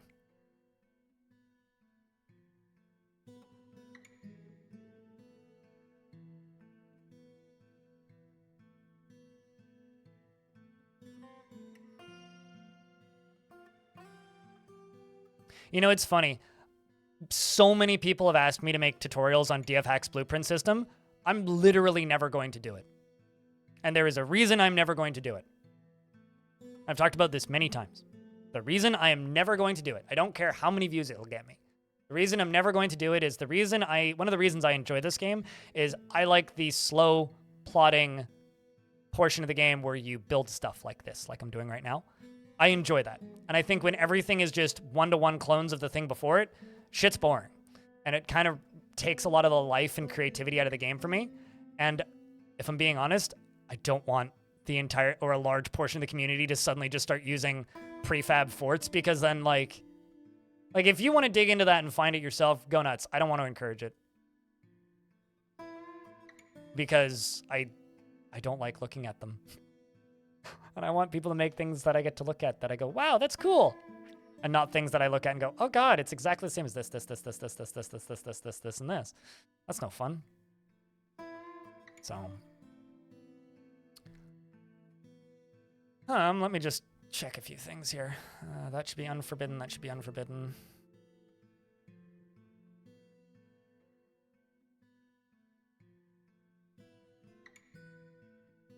Basically, what I want to do right now is I want to go through and free up a lot of jobs.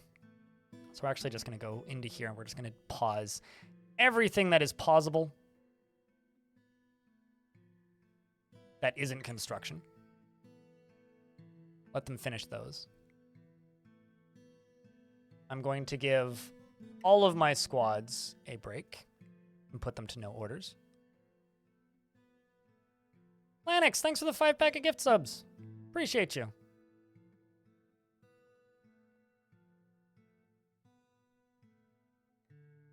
But see, that's what I'm talking about, Pontiac. I'm not going to encourage that. If you want to do that, by all means, go figure it out. But I'm not going to encourage it. That is exactly the kind of construction habits that I don't like looking at.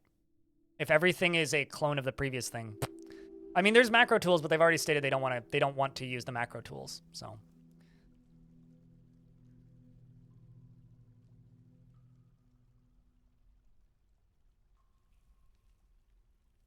this is why I just don't make bedrooms. Okay. That's a way to go, I suppose.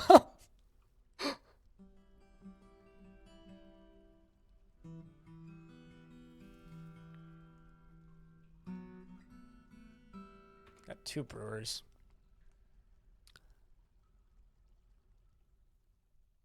I currently make brewing alcohol. No, I'm not. Brew a drink from plant, please. Let's just do 500 of those. It's only 2 jobs. Maybe 3. Can't actually remember how many kitchens I currently have. Okay. Let's work on the hospital. If I can find it. So I thought it was like... Here, there it is. Like, I like how these hammers are just... These are artifact hammers, and they are just slowly moving their way up to where they're supposed to be. Which is really funny.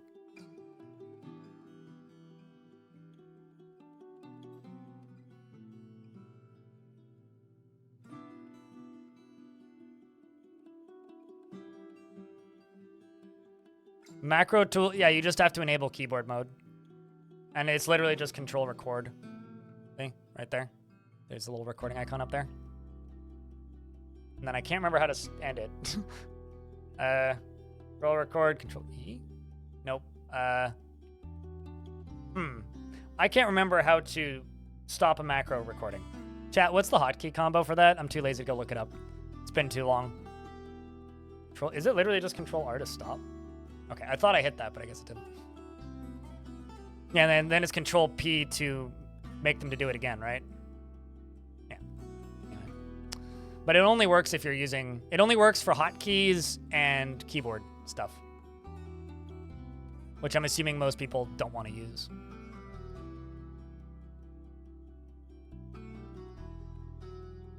Yeah, I know all those. I know the control S and control L. I've definitely used those before, but... it's been so long since I've played and used macros, because I barely ever... Like, I think I can count on one hand, really, the number of times I used macros.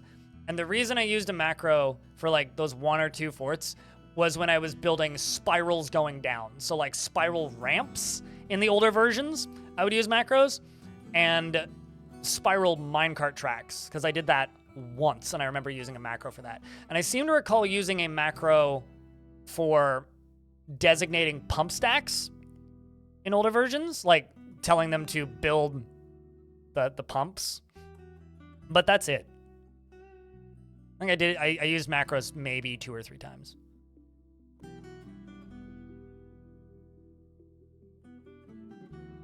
That's really it for you. The thing is, like I was kind of saying earlier, I find that if something makes me not as interested in looking at my fortress, I don't want to use it. And I only have to build bedrooms once, right? Once the bedrooms have been built, you don't need to build them a second time. Once you've built them, they're built, they're done. That's it. Problem over. And so for me, it's such a small ask to make interesting looking custom bedrooms that if I'm then throwing all of that away and just macroing them,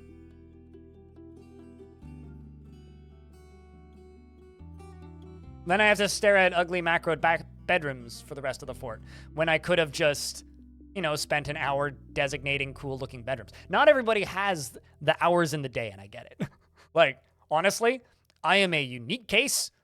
Most people do not spend, you know, the amount of hours I do building stuff in video games. Like, that is a unrealistic ask for most people. But for me, I got the hours, and I'm building the fort anyway, so might as well make something that looks unique.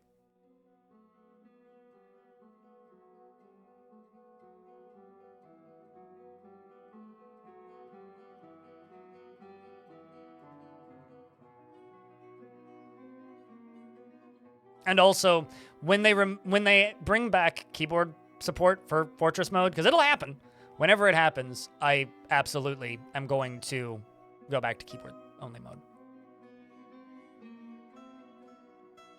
Window into a wall, classic. What, are you judging my design aesthetics?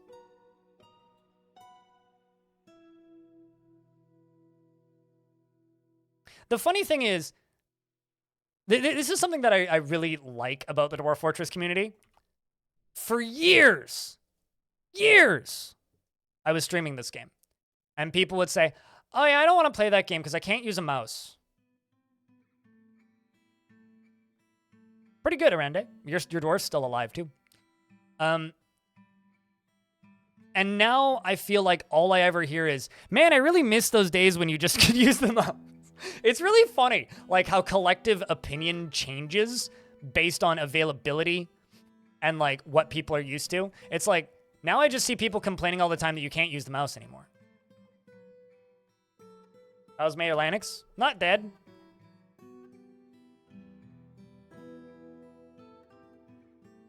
You have your axe. Currently socializing in the great, what's it called? Dormitory next to the tavern. It's a good time. You're enjoying yourself. The dwarves are kind of on a break period right now, mostly just putting things away. And it's party time, it turns out. First party of the stream. Where are they partying though? Here? Meditate on murder, great. Well, it looks like the song's already over, but...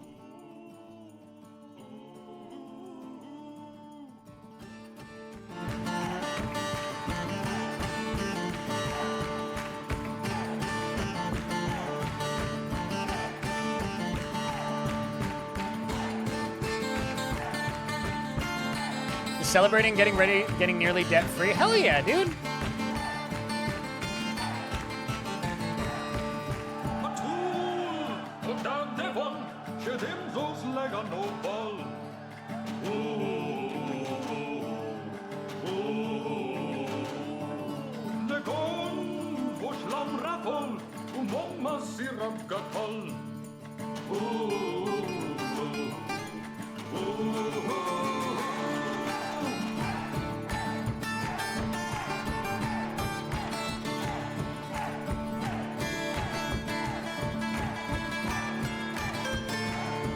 There's a hamster in the wine barrels.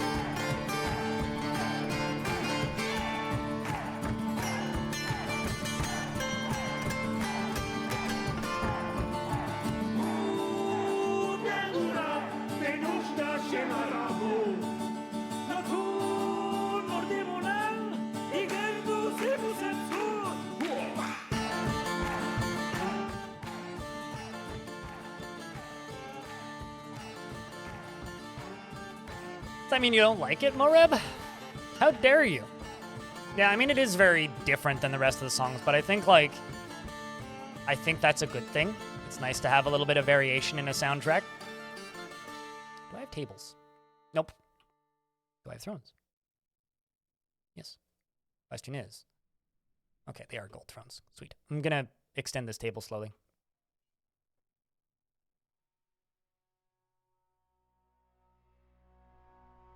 But yeah, no, seriously, congrats, dude. We also need statues. I need a lot of things right now in the fort.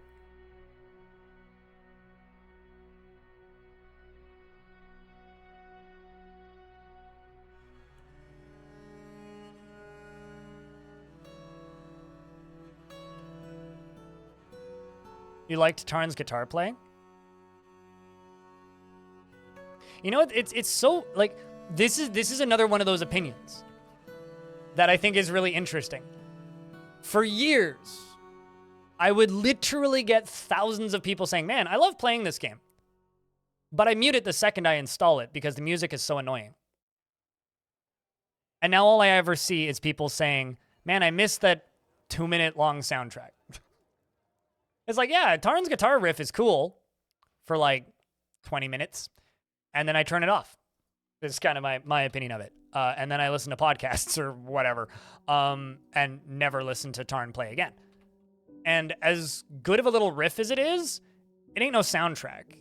And I am 1,000 times happier having a Dwarf Fortress soundtrack than having to listen to that same riff over and over and over and over and over and over and over and over. It's nostalgic? Sure, I guess. I don't think it's old. I feel like I've heard it recently enough that it's not nostalgic for me.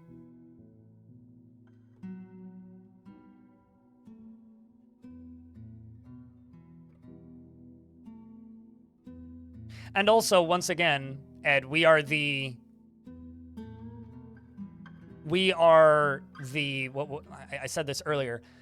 We are the core audience for this game. If you are watching this stream or watching streams of this game in general, we are the core audience for this stream. Meaning we don't know the vast majority of the 700,000 people who are probably closer to 1 million now, people who own this game, who are just playing it now actually because of all of these changes that, you know, some people like to complain about, right? It's like at the end of the day, as much as I would like the keyboard control to return, the people complaining about keyboard control are a fraction of the audience. Like an absolute fraction of the audience.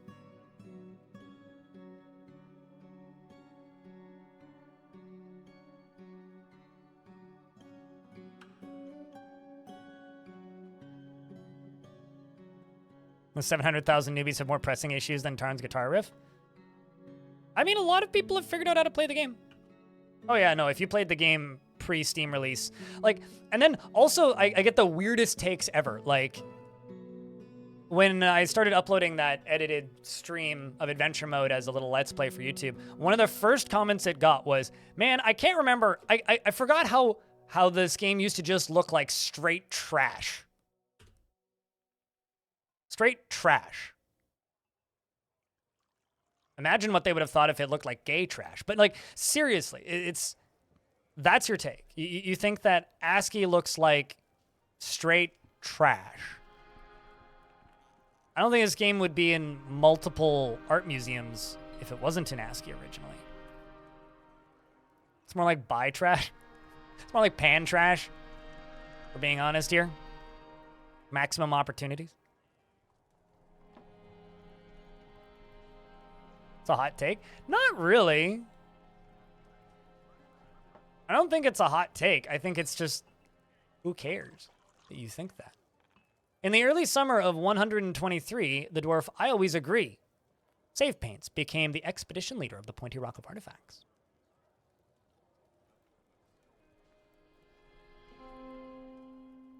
Well, as long as it's not beta trash, we're good, right?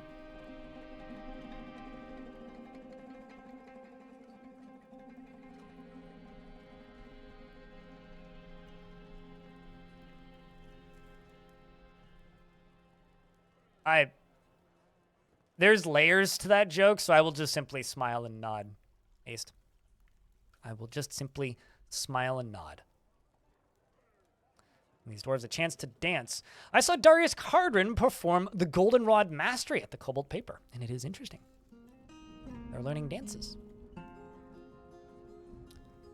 Tinker over here also saw that and is now listening to a story. This is giving them an opportunity to be around others and make merry and chat with friends and socialize. Fondness when speaking with acquaintance. Saw a dwarf recite the sleeve entangled at the Cobalt Pepper.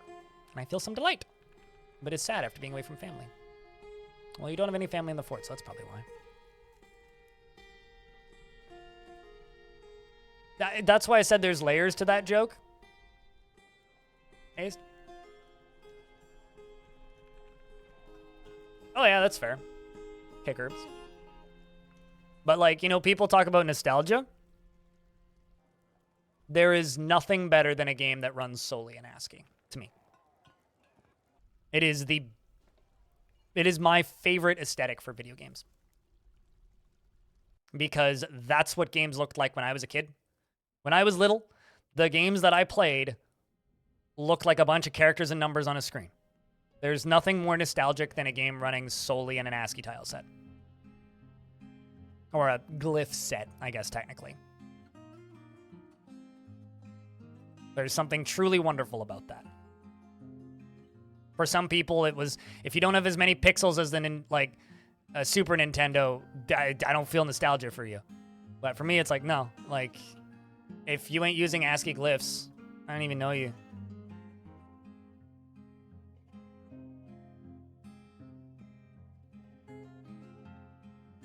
Total Annihilation yesterday? Did you hear that the Planetary Annihilation people are making a new game called Industrial Annihilation? And the guy that made Dungeon Mans is apparently working on it.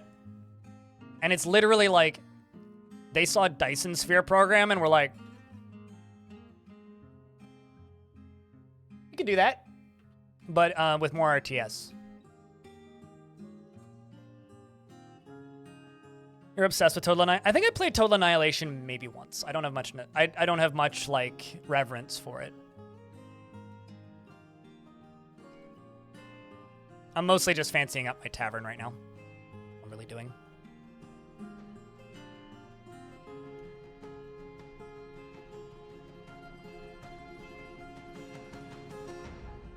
You have that game sitting behind you in the box? Planetary Annihilation is like one of the worst examples of early access, but I'm glad that game did finally release after a very long time. Unless you're talking about Total Annihilation, in which case, then yeah. Great game. Classic. I don't like these back walls. This way. Make some pillars.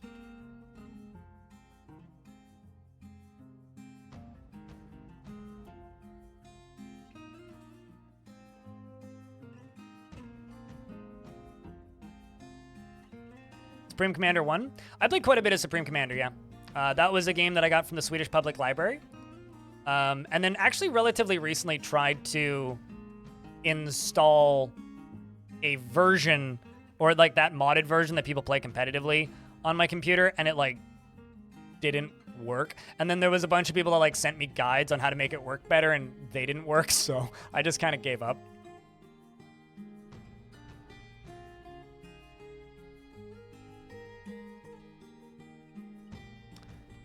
Slight lag tick when I try to click that. And I've misclicked it twice. I don't know. Now it doesn't do it. Weird. You want to thank you so much for the quick tutorials. You've been dreaming of playing this game for 8 years since you were 12. And, wow, that was 8 years ago. Jeez. And those videos have been perfect stepping stones into the wiki. Happy to help. Like, seriously. Dwarves' line of sight, if they're just a normal dwarf, is 30 tiles. If they are either a very skilled hunter or have a really high observation skill, I think it's up to 60 tiles. So if they have a direct line of sight within 30 tiles of the thing, they'll see it. Most dwarves will see it. Well, rather, all dwarves will see it, I think. Although I don't know about dwarves with no vision. Like if they can't see, like if their eyes are broken or whatever. Eyes are broken? If their eyes have been gouged out or whatever. There you go. That's a sentence.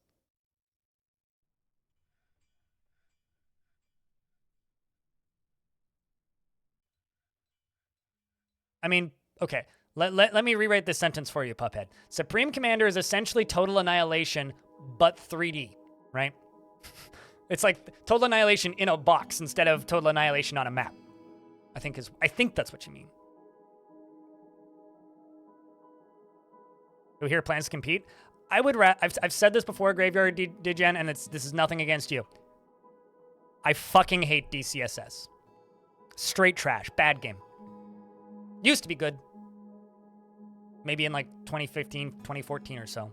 Then they removed everything that made it fun and made it into a garbage competitive game for people who just like to pretend that they like roguelikes, but actually like esports. I don't like esports. I don't like games that are focused on tournaments. If you balance your game around a tournament structure, fuck you. I'm out. Sorry. But I don't know. Chat, anybody gonna participate in DCSS tournament? I'm not. You can if you want.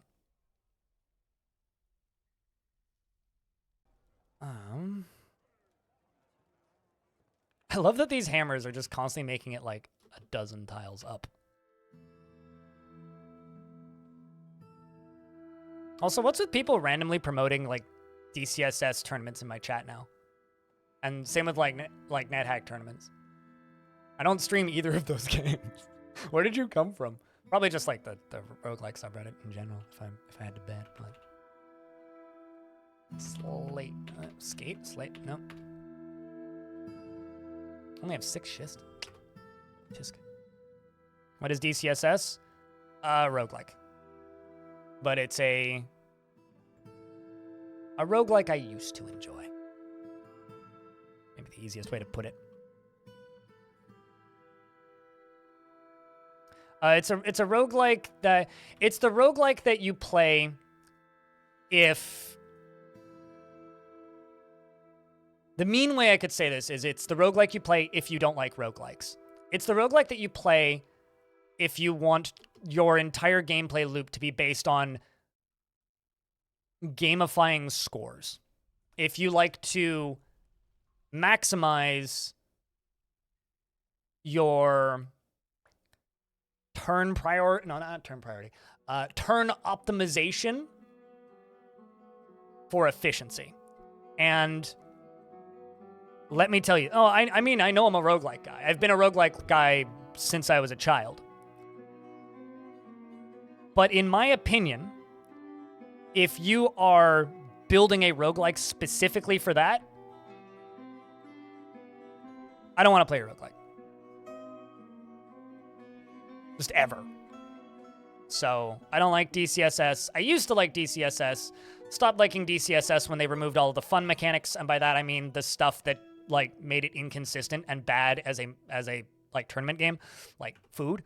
I have no interest in ever participating in any competitions for DCSS, and I have no interest in playing DCSS or streaming it. So, okay, how many birds do I need to assign to this? Because I probably got a bunch. Yes, all the peacocks. And all the peahens.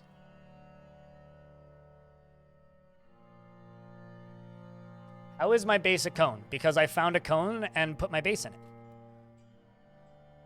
This is a naturally occurring rock formation, I swear. Okay, let's work on the hospital. Tome and CDDA. For a second there, I thought that you were stating that you use a different tile set for Tome. I'm like, what tile set are you using for Tome? But I'm assuming you mean DCC. Sorry, acronyms. They fry my brain after a bit. CDDA with tile set. No, I mean, I didn't. You can go watch the VODs for proof.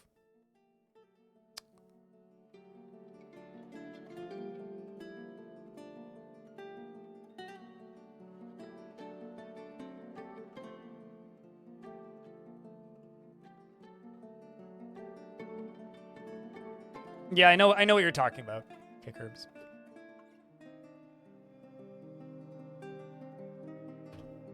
Now we're in an ad break, so I will pause.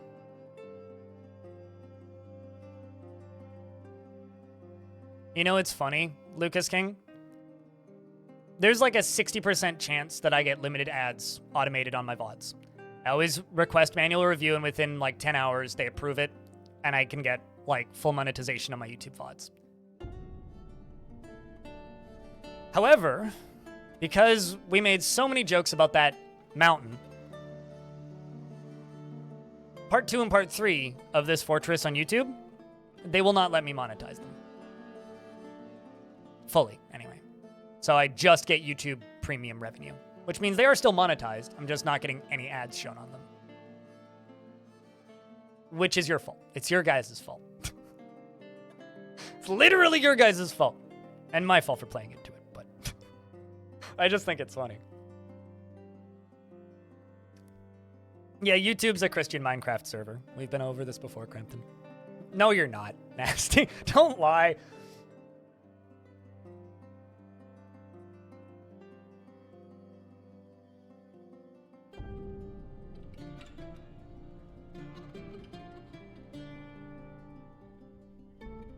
Yes, Crampton King. Well, it's not because of the visuals on the stream. It's what I'm talking about, right? So if I'm constantly saying penis vagina in a video, there is a point where they will just remove ads from the whole VOD because of how YouTube works. So you guys can keep making the jokes all you want. That's fine. I'm just not going to verbally acknowledge that funny thing anymore because there's no point. It's just costing me like $15 to do it. I'll be honest with you, I don't have any monetized music videos, so, but it wouldn't surprise me if most of them have limited ads, yeah? Like if 50 Cent uploads a song, then yeah, I would assume that it would have limited ads. A lot of those things aren't monetized at all though, because like music videos and such are like trying to sell you an album. Yes. Boom, boom.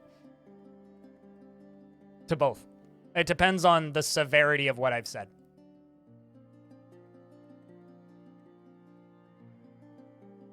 How do you turn clay bags into bricks? You fill... You don't. Wait, what? You don't put clay in bags. You gather clay boulders. You don't need bags to gather clay, I don't think. And then those are then made into bricks. It's like free boulders appear from a clay spot. It's understandable if you think about the fact that like, do you remember like back in the day, there was a song about this. It was called "You Can't Do This on Television," or they wouldn't play this song on the radio. Remember those old comedic skits? That was all because of advertising, right?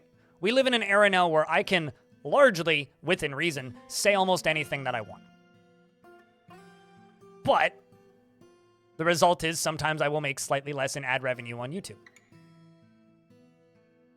I will be okay. I will be totally fine if I make $8 less on a VOD or whatever. It's just kind of funny. You do for clay? I don't have any clay on this map, so I can't show you, but... Hold on, let me like double check this, because I swear you don't.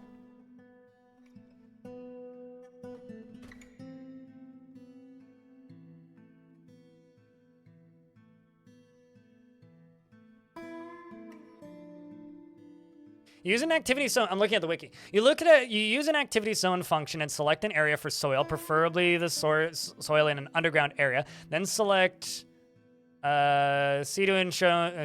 Okay, well I'm looking at an older version. Hold on. What version am I looking at? Oh, I'm looking at 47.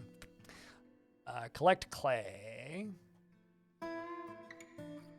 Clay collection. That's the same. Okay. So use the zones key, preferably a secure zone. Ensure that at least one dwarf is the item hauling layer. Yeah, no, literally, it's just you issue a clay collection order. There is no use of bags for clay. Yeah, so you make a kiln, you make a zone on a spot for clay, you tell the dwarves to collect clay at the kiln, and then they just go collect a boulder of clay. And then yeah, it appears as a boulder similar to stone boulders, and it does not use, cannot be, once harvested, collecting clay dwarf will then haul it to the appropriate stockpile if available. If there are no suitable stockpiles, it'll be left at the collection site, and then you can fire it into bricks from there. You just need fuel. So coal or coke. And Crampton King, thanks for checking out a gift. Appreciate you. Yeah, then you cook and eat it. Yeah, that's the normal thing to do. Also, this pile of vomit and blood is starting to bother me. So once again, I'm going to show you guys a life hack. Just put a stockpile on it. Watch them not do it. Someone should run over there and clean it. Dwarves up here. Still mining this out. One thing at a time. No, bags are sand. Bags are a unique thing for sand. There is no clay bags. So your brain was adding an extra step, which was overcomplicating things for you. Beckons in honor of butt jokes. What jokes?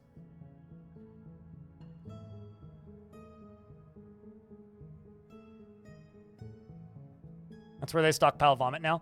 No, it forces them to prioritize a cleaning order. But I mean, same with all this. But turns out they're kind of busy at this exact moment. Like, so nobody's decided to clean yet. Cleaning is a really low priority job too. Most of the dwarves are just brewing drinks. Most of these actually need to get moved. Move these into the fortress. That farmer's workshop can stay there.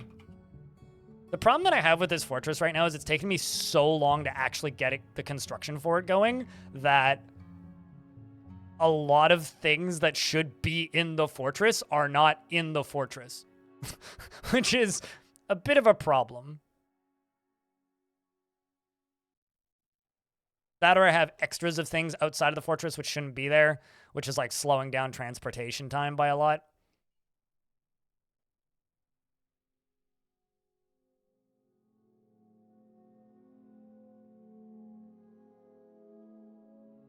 And right now the frame rate's tanking because of all of this getting deconstructed.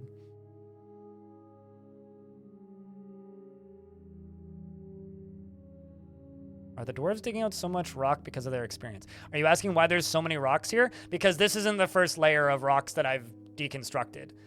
This is like... Hold on. Okay, so that's what, layer 54?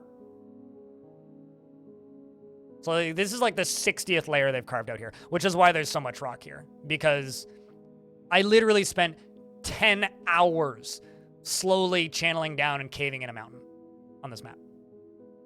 Did I catch any good beasts? Got a couple. Got a couple pets.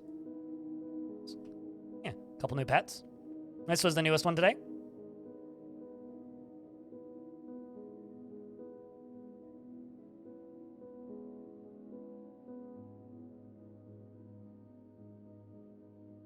Did I ever hook this up to a lever? No, I didn't. I could just lock that, but no. Shadow.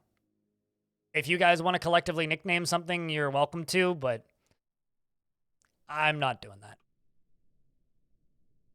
Because there's never going to be enough for you guys to all get names for beasts.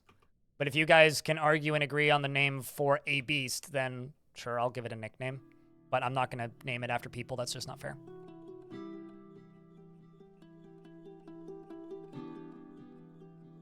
Somebody who actually has an active sex life, I would assume. Stealth?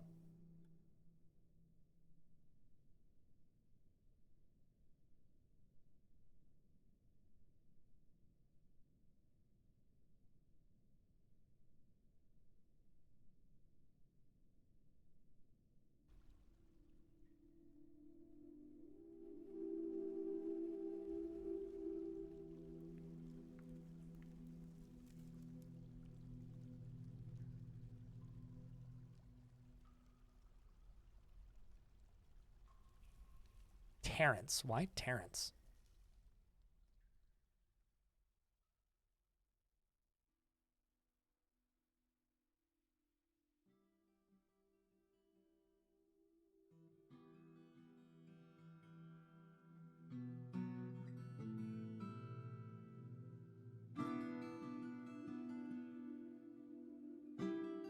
When you pen the when you pen the underworld and have them.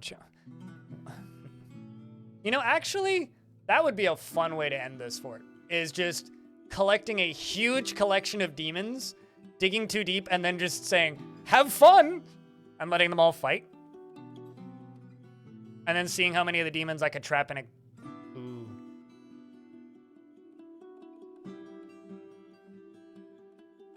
I don't understand the reference, and I'm assuming it's a reference. Otherwise, you guys wouldn't all be making it. So, I'm not like disapproving of it. I'm just kind of like, huh, and that's about where it ends.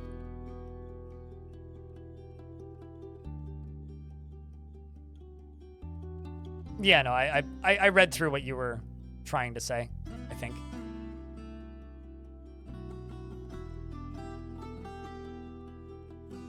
And everyone seems to be on board. Huh. Don't get excited. It'll take me literally weeks to get that done. Baby Blueford.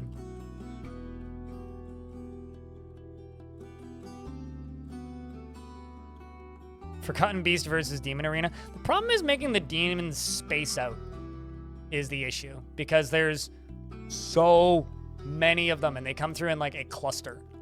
So if they're all coming through in a massive ball at the same time, splitting them up would be very difficult.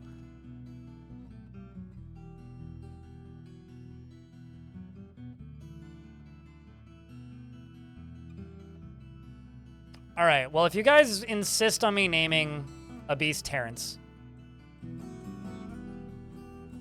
this human is a gigantic humanoid composed of red spinel. It has large mandibles and it undulates rhythmically.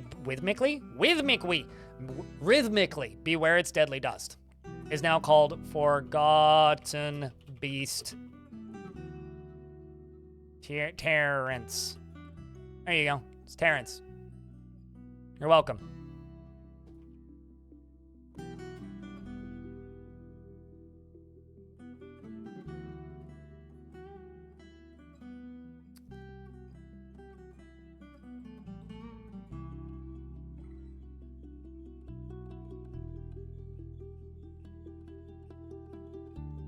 Should be called Deterrence. Deterrence. D-E-A Terrence.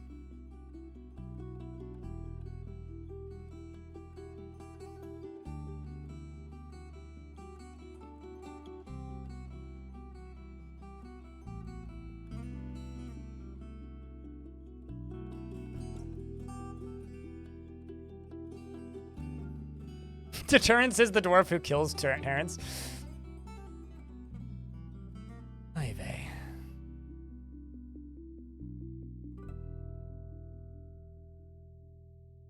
God, the number of pirate software emotes I've been seeing recently.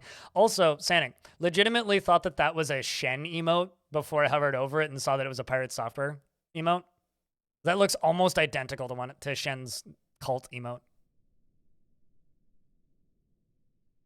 Dead Terrence? If you're killed by them, then you're dead Terrence. If I say this fast enough, it sounds like I'm saying dead parents. Then the Forgotten Beast would just be Spider-Man. Or Batman. Or any other troubled superhero boring backstory of your choice. Or Superman, for that matter.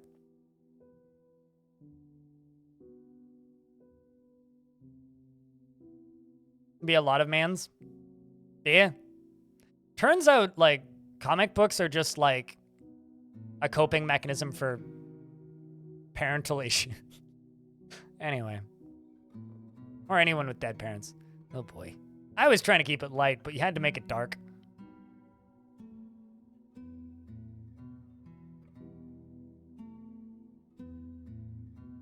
It's almost like the whole thing's an allegory for family struggles.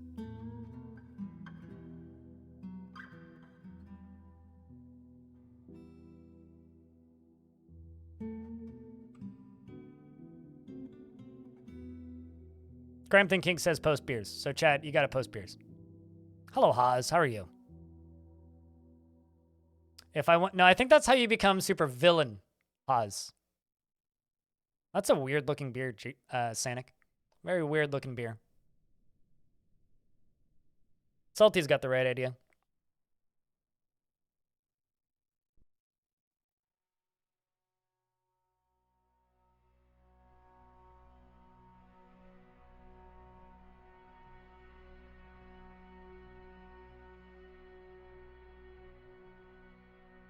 Also, Sup Killer Spud on YouTube.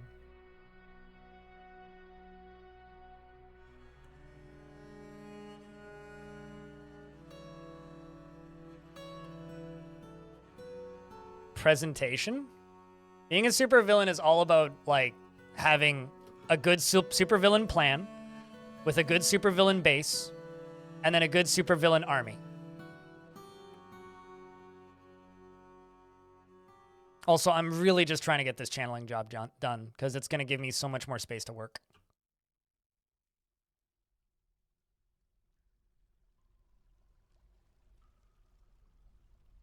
And because it's a pretty easy job to finish up. I'm unpaused. Oh, there we go.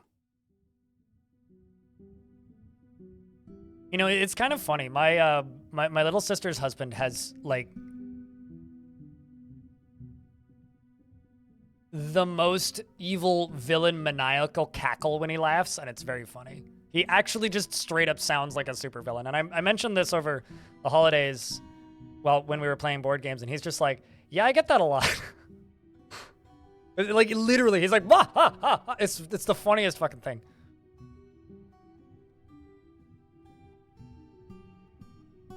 Maybe it helps that he's an opera singer.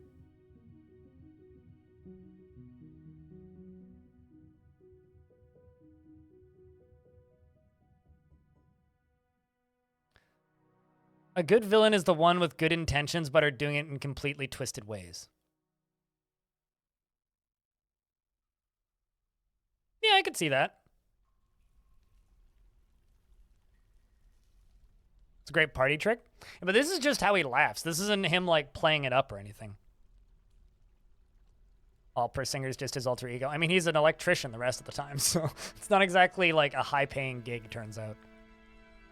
Something you have to go to university for years to take part in strange art projects, and then you, like, go get a real job to pay the bills when you're not getting gigs, which is most of the time.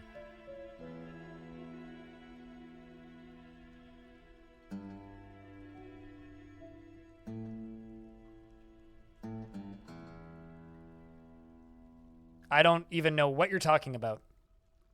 Cold-blooded. So, what are you talking about? Goes to art school, works in IT. Well, is music school art school? I feel like most music majors would, like, glare at you funny if you said that.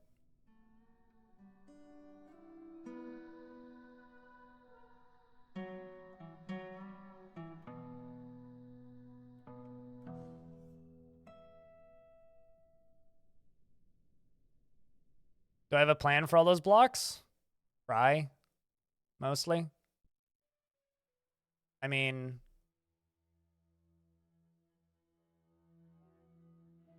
it's actually not the most stones I've had in a map. Like, it's only... I love how most of them just straight up don't show up on this menu. Because I'm currently searching. I mean, there's only 2,200 rock salt and like 3,900 gabbro and 3,900 granite. A little bit of tetrahedrite. 53 cassiterite, 100... 1,036 tetrahedrite. Yeah, no, I've had way more than this. I want to say Long Death had about 40,000 boulders at one point. Mica. We got a lot of mica. Decent amount of olivine.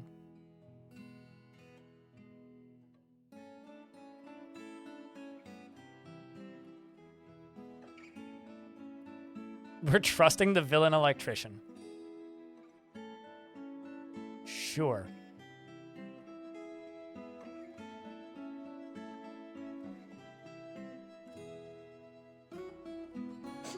So I open up my Discord, just kind of passively. You know how you clear notifications sometimes? And this is the first thing I see.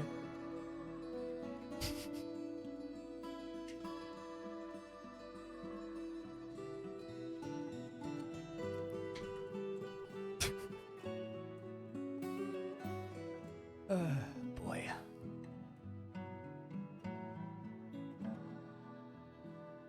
Thanks, Suited. My favorite part about that is how Farana asks for context. It's like, nope. Nope, that is the context. Well, I mean, Twitch chat can get screenshotted, but I'm the one willingly streaming my face out to the internet, so yeah, no, I'm very much accepting of the fact that people are just going to screenshot me. It's okay.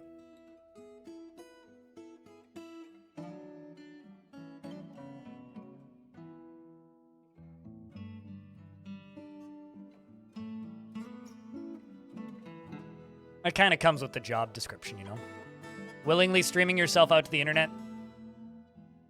Also just, you know, accepting that people are going to screenshot you and use you at the brunt of jokes and take you out of context and say mean things to you for no real logical reason. To which you can just sit there and smile and go, they jealous I have a cooler job than them. And that's about it. I have merchants? When the fuck did those arrive? Huh. It's okay. We'll trade with them next time. Not a huge priority. I guess early summer. Didn't see that at all. Completely spaced out of that.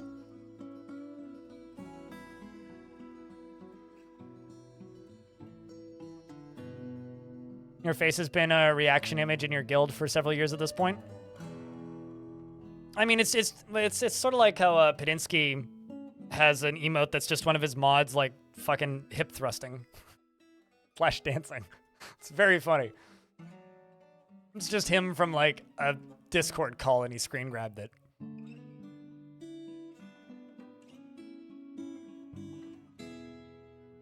You know, to the point where I have a question, chat. Should this be an emote? We have some free slots right now.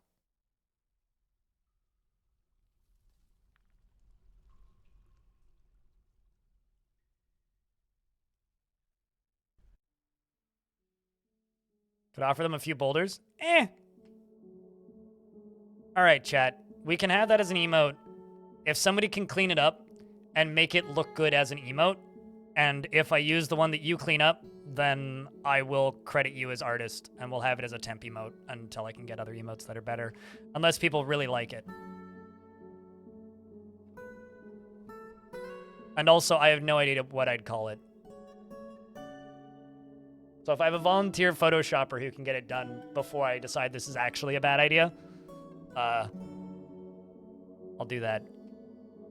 And clean it up when you get home. I think it's 128 pixels. By 128 pixels. Let me double check.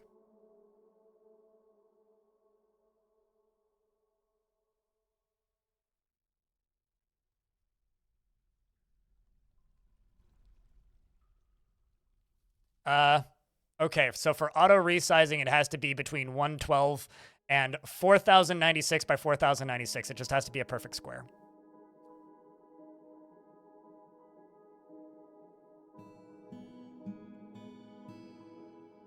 That's dangerous. They let you have Photoshop at work?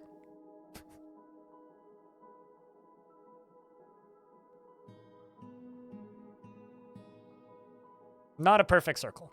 That's something different. Did your dwarf end up dying? No! You are still alive. You are currently sleeping. You are not happy, though. You're self-pity much because you have no family and you wish you had family. You're stressed and currently unconscious because you're snoozing. But you were satisfied after crying on somebody in charge, and you feel empathy remembering suffering a major injury, but hopeless after suffering said major injury. As for currently, you have old wounds. In fact, your head has a very short, straight scar. Your neck has a massive, jagged scar. And you are, I think, walking on crutches. Nope, you are not walking on crutches, but you do move really slowly. So, there you go.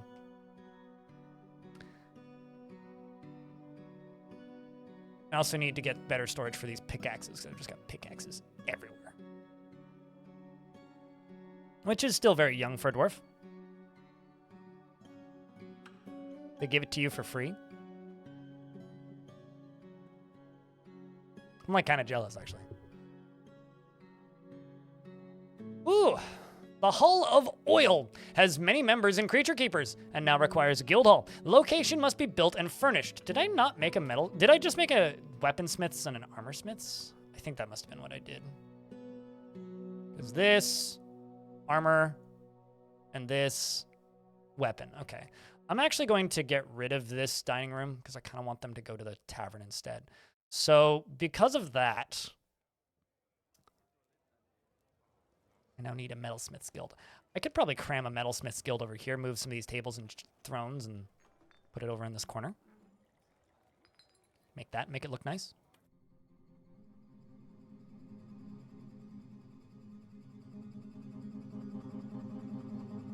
Let's just use granite.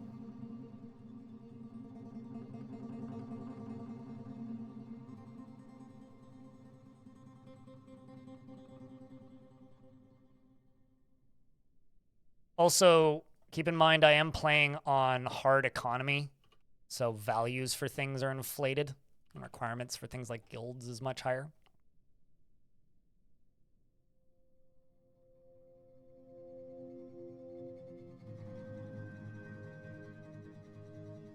Dwarves don't retire, but dwarves die of natural causes between...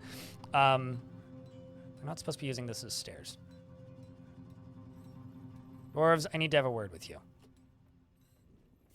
Just don't. Slowing down my frame rate with your dumb mistakes.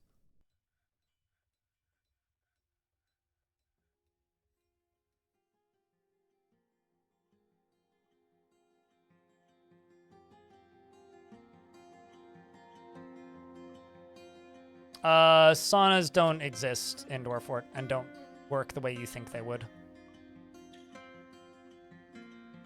I want to use boulders.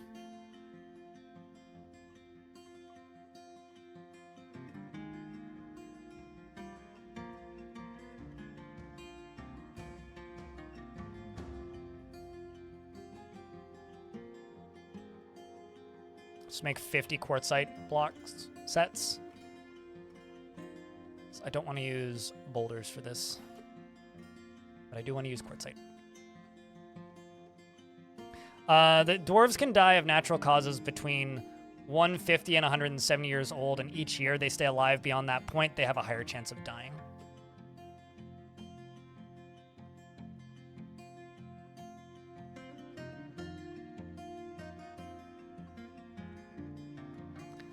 There's no positive or negative reasoning to doing that. Yeah, they are 100% guaranteed to die at the year 170. Like, they are incapable of living longer than that.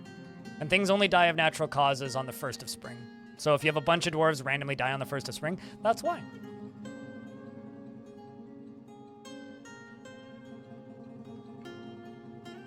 Okay, what's going on here? I'm in stockpile. Hold on. What's happening? Oh, I see the issue. There shouldn't be any bins in this stockpile. Why are there bins in this stockpile? That's why. Because I keep putting bins there and then removing them. That's kind of funny.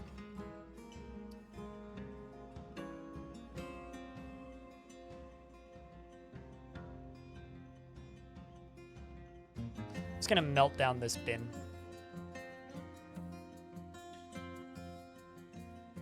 That's why you should always make bins out of metal, is because if you end up with issues with a bin, you can just melt them down.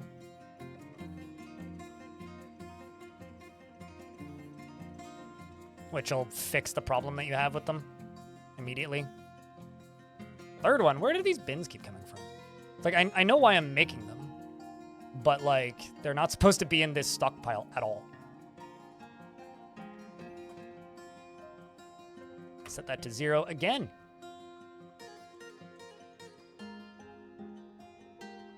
Anyway, they're just gonna melt them down now, so it's fine. Get the things out of them. And this also shouldn't have any. Did I reset you? No. Oh. Got it. Let's just set that to repeat.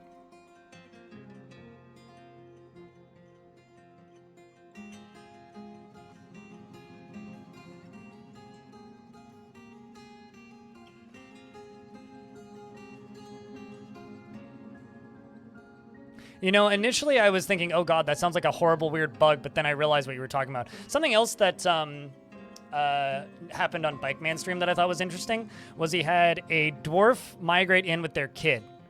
And then the kid turned into a were creature. And when they turned back from being a were creature, they were shown as being 180 years old and being an adult. You know what happened there, I'm pretty sure? I'm pretty sure that kid was, or that were creature was impersonating the guy's kid. I'm pretty sure that's what happened there. Also, we're in an ad now, so I'm going to put a pause. It's been done. It's been done! So, chat, I have a question. This face.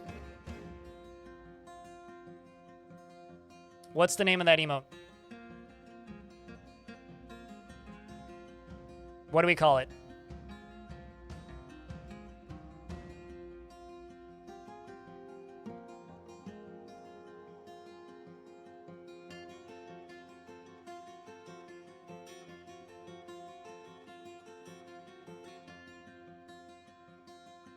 Really? You guys think really?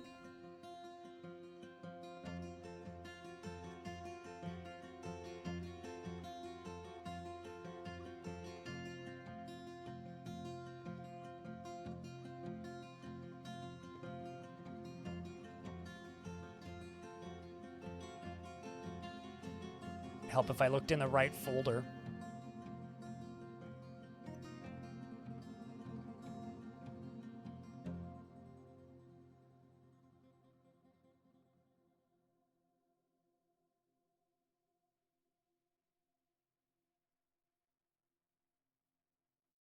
Where did I save this?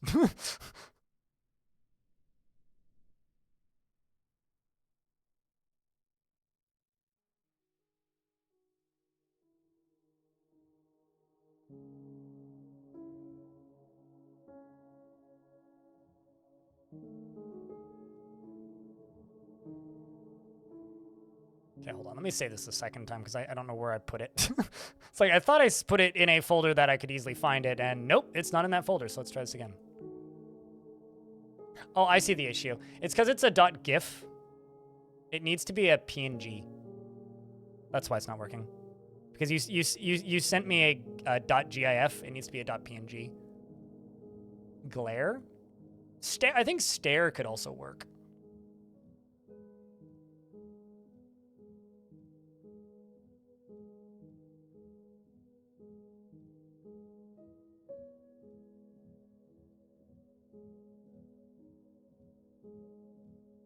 The face? Too many syllables in that. Oh, did you? I just clicked the first one that you sent.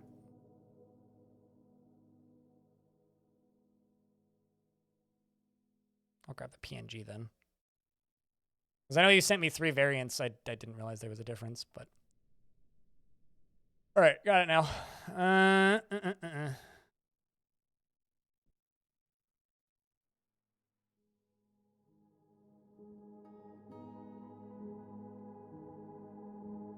That's my bad.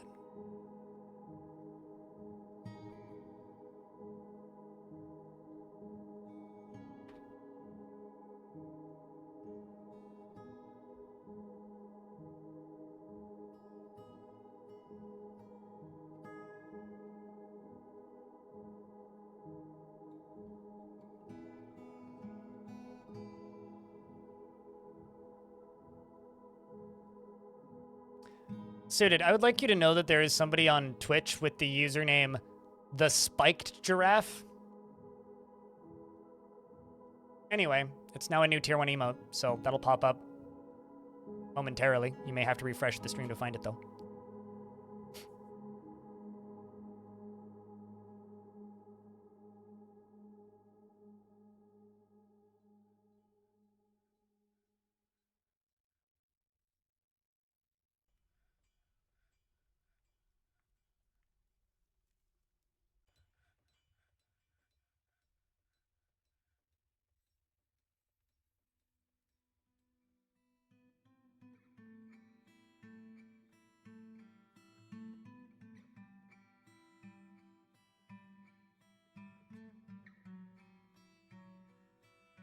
People are starting to be able to post it. Eric Shadowblade has been taken by a Fey Mood. Where are you exactly? Where are my Marks Dwarfs? Taken by a Fey Mood. Clothing, I guess? Carpentry, interesting. I mean, you are a carpenter, so I guess that checks out. Grab some logs. There you go. There's our most recent travesty.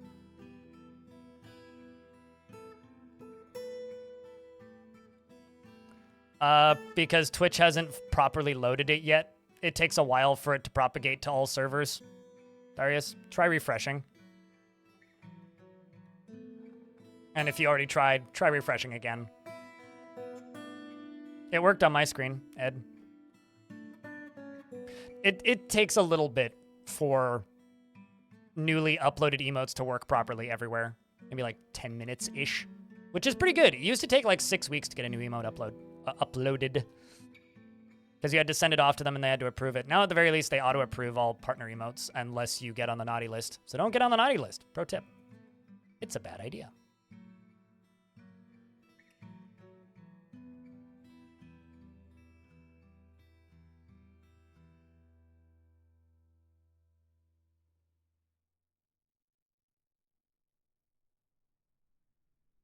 Hold on a second. Where is this loading from? Because this is stockpile 17. This is stockpile 15.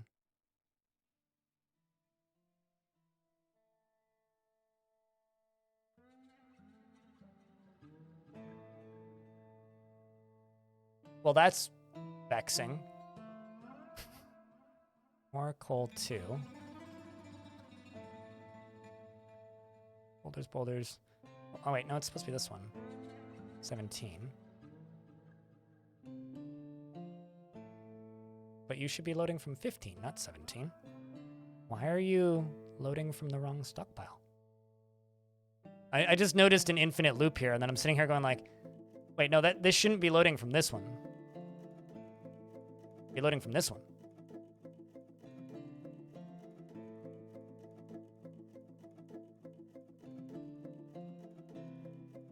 Unless I've screwed something up with this stockpile, which is possible.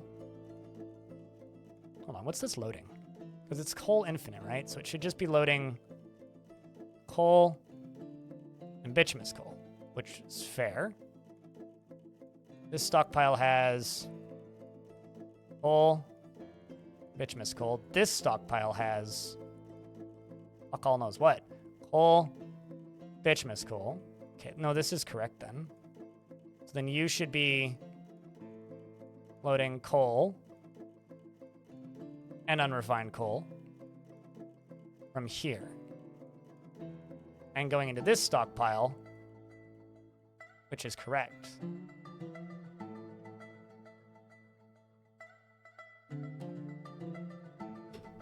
So I don't understand why that's looping. Shouldn't be.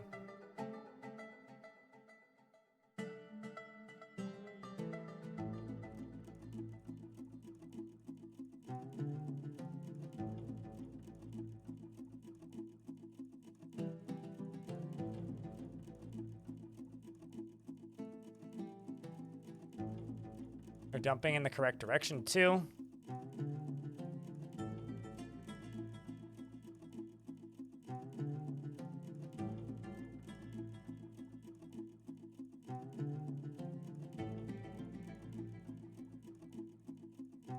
I think what I'm going to try doing is I'm just going to shrink the size of this stockpile down significantly. Because maybe there's just too many hauling jobs going on here.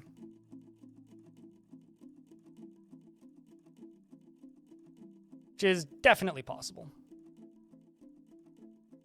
I only want a couple of hauling jobs running to and from that one.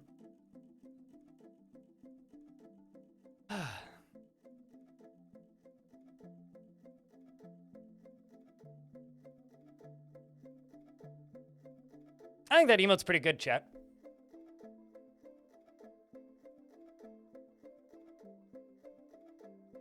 What, that emote? Just Bastet says something strange and out of context, and you just stare.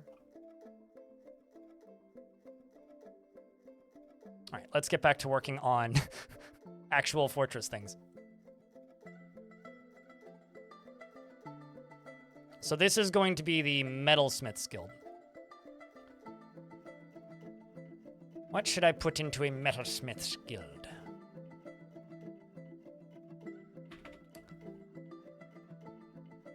I think the Metalsmith's Guild should get a collection of black bronze furniture. We got 40 bars. So let's do black bronze statues. Black bronze statue. We're gonna make 5 of them. Let's do black bronze throne. And we'll do 3 of them. And and black bronze table. 3 of them. And let's make rose gold.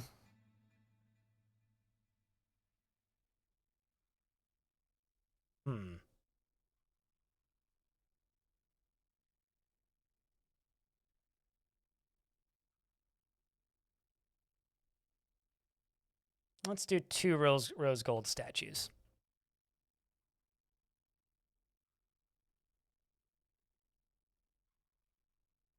When you find out who drank all your beer. Oh boy.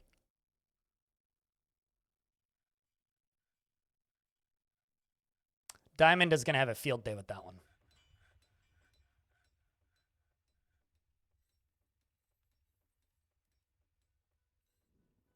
So I'm going to approve this Metalsmith's Guild Hall. I'm going to build the zone for it so I can see exactly what value we need to hit. Yeah, the way I do this is I don't actually approve the Guild Hall until right when I'm about to make the zone, because I feel like a lot of people, they go and they make the zone, or they approve it, and then they forget what it was, and then they forget what they're doing, and then like 20 minutes later, they're like, ah, crap, I need to do that. It's like, this is just how I skip that unnecessary forgetfulness step.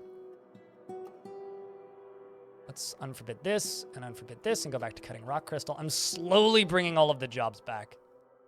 Slowly.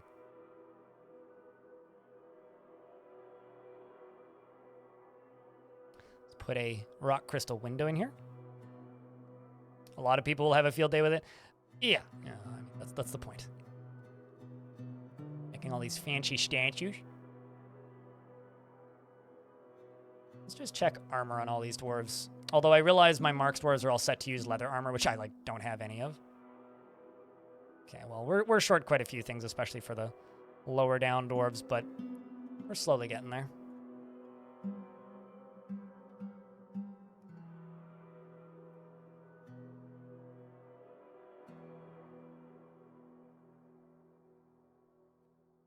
You know, having to play some of version 31, which is from 2012, 11, something like that. You couldn't name levers in that era. And having to play a bit of this game where I had to name levers was one of the most obnoxious things I've ever had to deal with. Water Lyman literally just tantrumed and toppled a statue. Criminal! You criminal. All of the dwarves are going to go report the crime.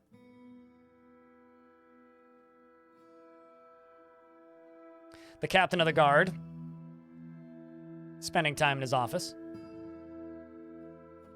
hears about the crime, moves over to go pray, as every single dwarf in the fort who witnessed that comes up and says, so-and-so toppled the statue. Fortunately, it's going to be an easy conviction for us. I'm going to go punish the criminal with a beating. Petitions need their own menu. I mean, question. I feel like I shouldn't just state, I think it's in this menu because it might not be, but I'm pretty sure they are in this menu somewhere.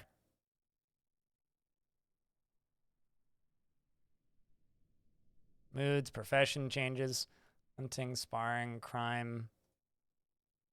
Not failures, masterpieces, mental state. Is there not a...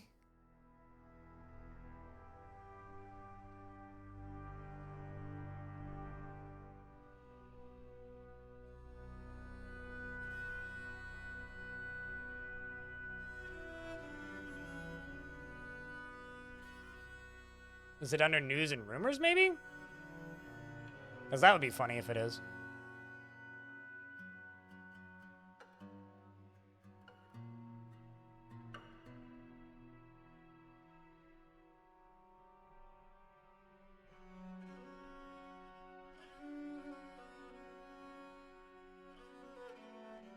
Now I'm curious about something. Aquamarine Irons is the name of this guild. No, I don't think so. Please, God, don't tell me that there's 50 dwarves outside of my door waiting to tell me that someone toppled a statue. Yeah, right. It's the worst punishment. I'll let him go do other tasks for a bit because he's bored.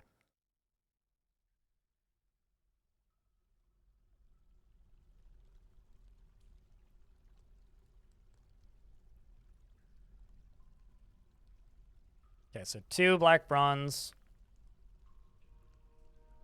Rose gold. In the middle.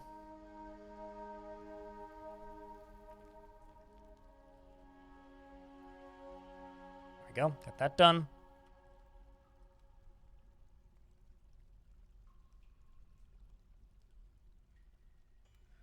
Let's put some tables and some chairs down here. With statues in the middle.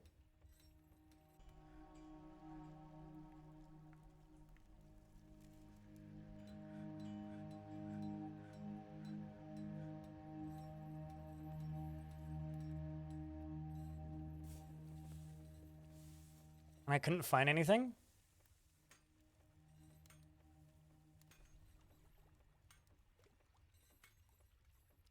Yeah, it's weird. It's like I feel like it should be in here somewhere. But like it's one of those things where it's not. Became a furnace operator, became a swords master.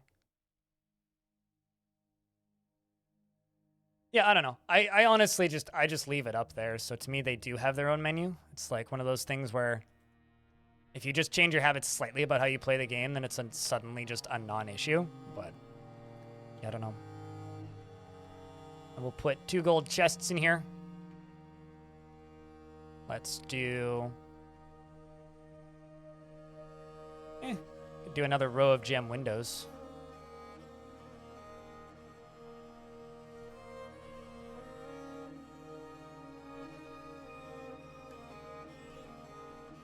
Those are value 1,000. Those are also 1,000.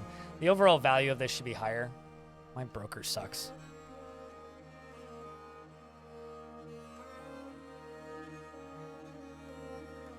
Yeah, no, you get the trade agreements from the world map. For a mod that lets you put a text label on the map, not that I'm aware of. But what do you mean by text label? I'm gonna go grab my hoodie. 2 seconds. Getting chilly.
Ah. I hung it up and couldn't find it because I never hang my hoodies up. All right. Still at 2,000 value. That value should be high enough. I need a not shitty broker.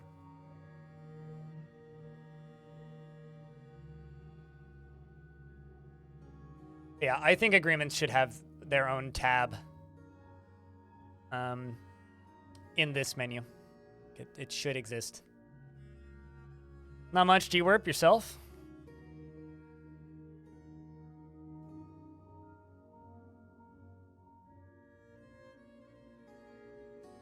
Yeah, I think people just get very spam happy with the acceptance and then wonder why everybody's pissed. Also, I think there's a lot of players who aren't very experienced with this game that don't understand the usefulness or the benefits of guild halls at all, or the power that they have to, like, quite literally just completely fix your fortress almost instantly in a lot of ways. But, you know. Okay, so what else can I do? We're in there. Let's do...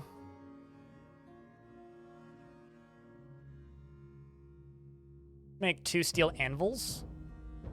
And I'm going to put those onto pedestals. Let's make gold pedestals. Because that's a fitting thing for a metalsmith's hall. Let's also swap out some of this flooring.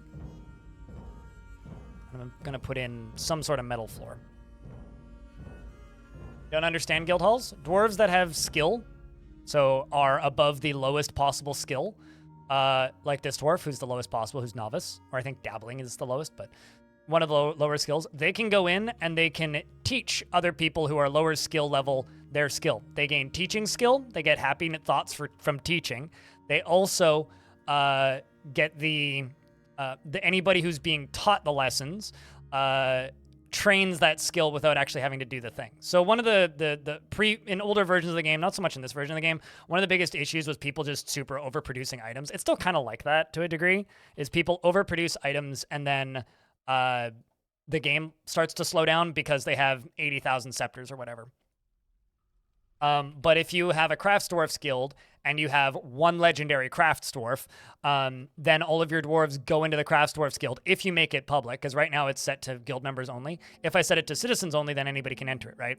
If I set it to citizens only, it acts as a social space as well as a space where you can teach your dwarf stuff.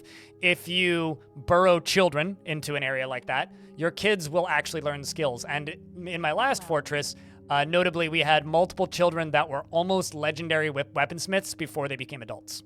So it's a way to teach children, it's a way to satisfy the need for crafting, and it's a way to teach your dwarves other skills that are normally harder to teach.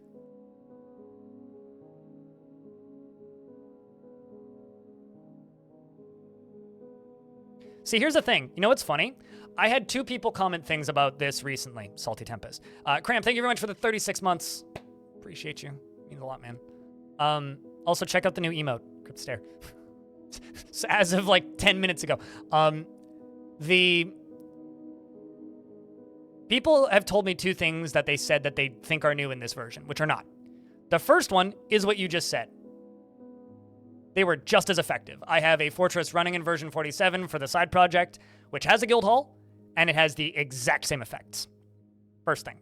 Second, it was just harder to get into the settings menu for it because it was like you had to select the zone and then hit L, I think, to examine the name of the zone, and then hit details. I can't remember what the hotkey for that was. I think it's just D.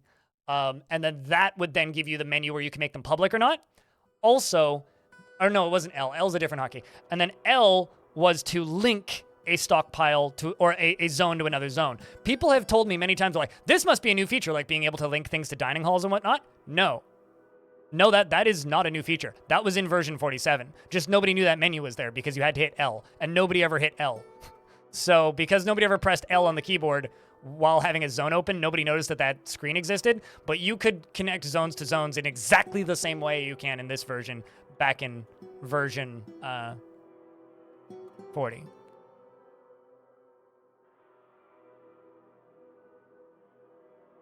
Demon Core is probably like Witch House, one of those really obscure electronic subgenres, if I had to bet.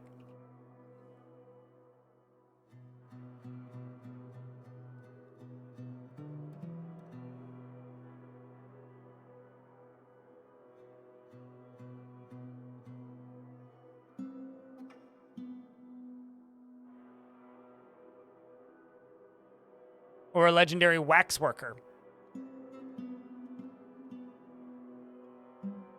Or a beekeeper.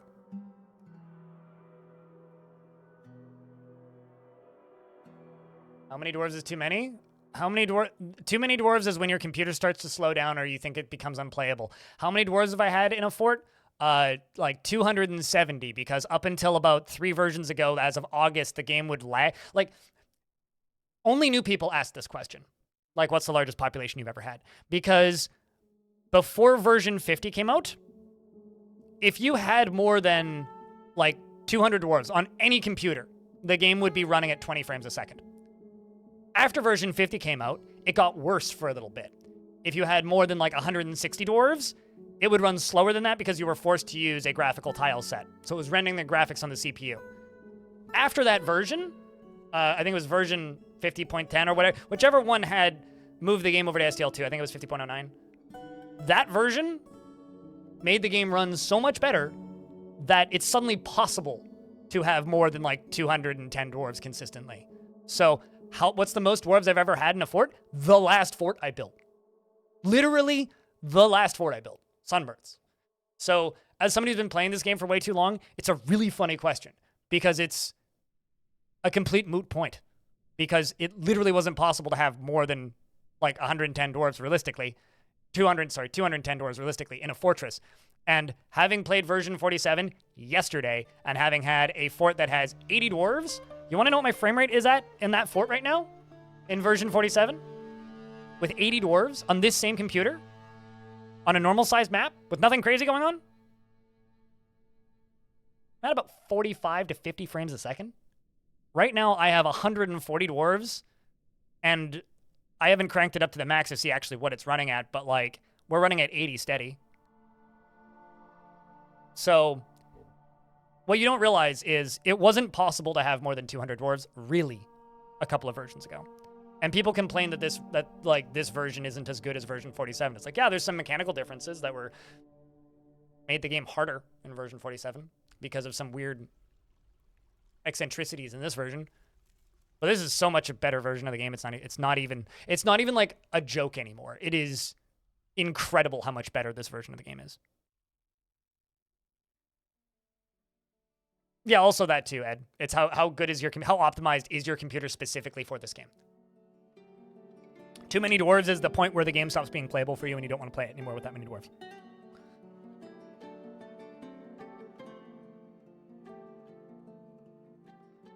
Two cores, actually, Bob. It's always been 2 cores. Dwarf Fortress has been 2 cores for, like, 10 years or so.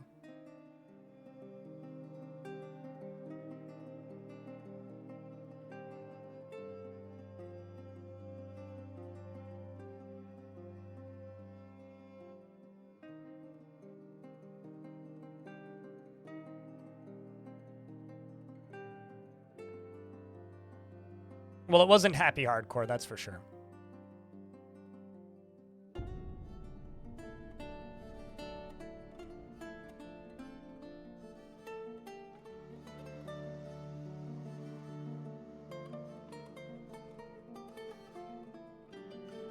It happens sometimes. Sanic. Make it sound like that never happens.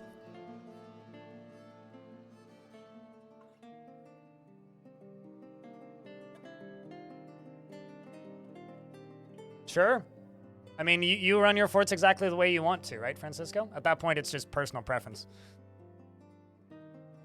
But I think it's such a goofy question to ask. It's like, what's the most dwarfs you've had in a fort? Well, let's see. It literally wasn't possible a year ago to have more than 200 consistently. Like, not long above a year ago. It just straight up wasn't possible. Yeah, my broker sucks. Or rather, bookkeeper. Oh, that's why. My bookkeeper is in the military. What squad are you in, Lockhart?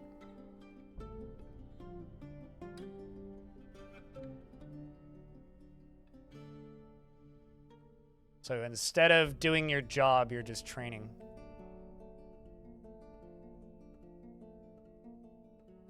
There you are.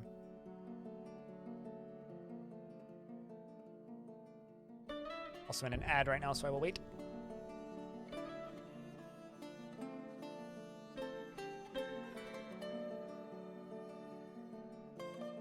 Weird crossbred trees. Does anybody remember the bug that was in the release version of this game that I think has since been fixed, where if you had a forested tree layer and then you dug out underneath it one layer and then dug multiple layers down underneath that forested tree layer, trees would grow inverted underground as well? Did anybody else get that, or was that just me? And then if you channel out that whole area, then you'd get exploding trees. Voracious cave crawlers are crippling your underworld. Those are pretty powerful. You remember that? That was a weird bug. I haven't seen that one in a while. I think that's been fixed. It was really cool. It was like, it's one of those things where it's like, I kind of wish that it was I kind of wish that it was just a thing that could happen on certain evil biomes. Because the weird thing about inverted trees are just weirdly cool. The mechanics make sense? I mean, that's arguable, but sure. Dwarf Fortress makes a lot of sense.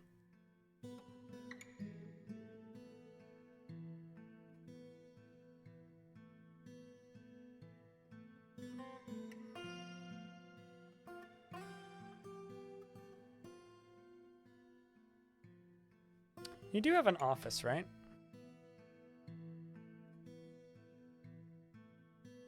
Where is your modest study? Here?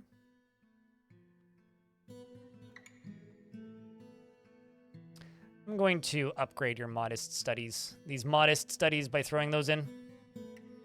Making them slightly nicer.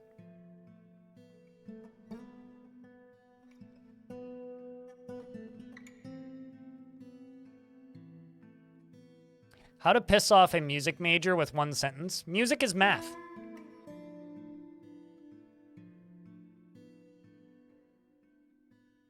Also a really good Boards of Canada song.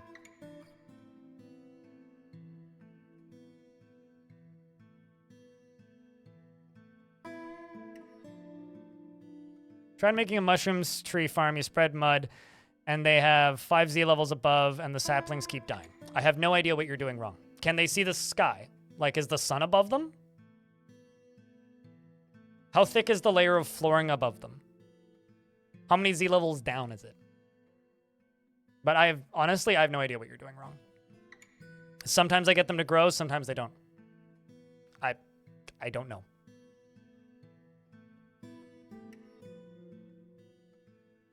Oh yeah, actually that could do it, what Salty said. Yeah, dwarves can actually like kill grass and saplings and seedlings and stuff by walking over a certain area constantly. So if it's a super high trafficked area, that actually could be doing it. My initial thought was like, it was an area that looked like it's underground, but not actually underground. But yeah, what chat's pointing out with trampling is probably the issue. Likely the issue.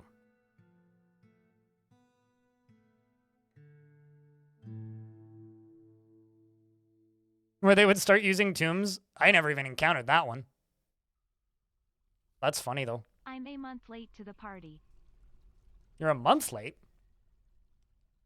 I think you're right on time, Shaku. Good to see you. Thank you very much. Keeping that sub alive for a 12th month. Okay, so that guild hall's been satisfied now. A vile force of darkness has arrived. Where? Oh, they're there. Ooh.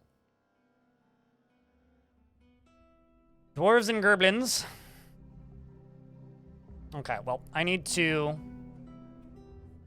lock everybody inside. That it? Pretty small siege.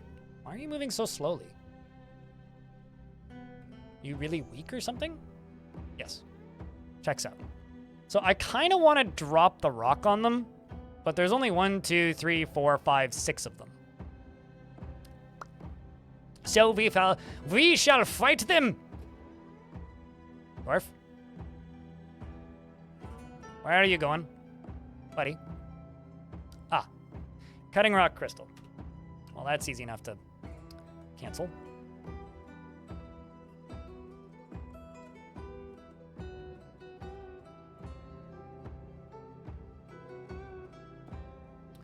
Okay, so I'm going to jump to here, and we are going to pull this lever.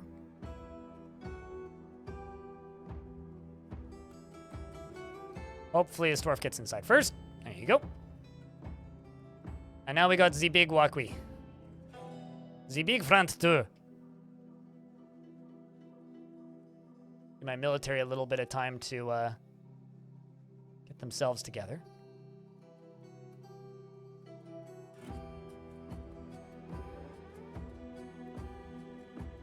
I really need to go about building some Marksdwarf towers for these.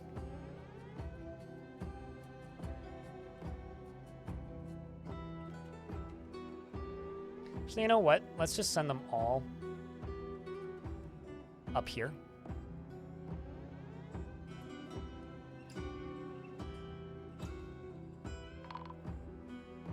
Snatchers. Seems like we've got snatchers that are dwarfs. All in my moat at this exact moment. This one dropped a bag and ran. Did you just get... Wow, you just got hit by a bolt. Flying bolt strikes the goblin thief in the back of the neck. Ugh! Tearing the spine's nervous tissue. I too would run. Drops the bag, falls over. Whew. So one of my dwarves running along here just fired down and went pop, hit him in the back of the neck.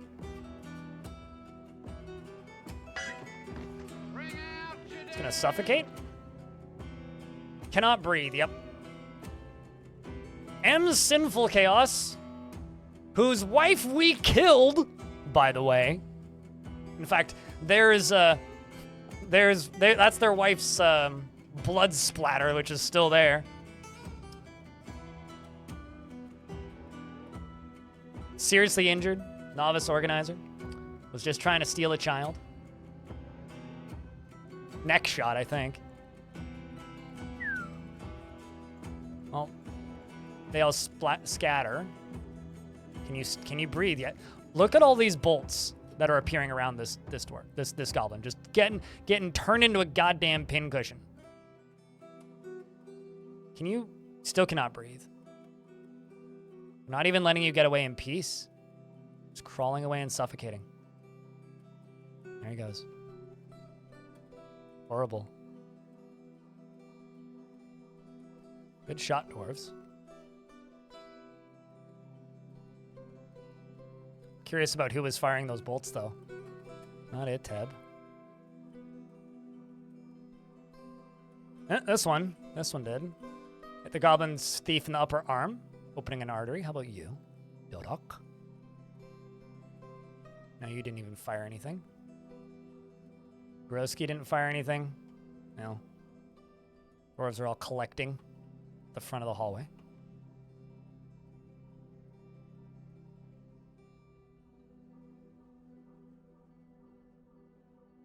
So where are them goblins at? That's the question.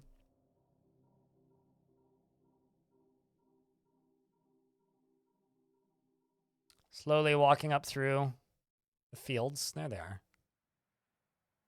There they are.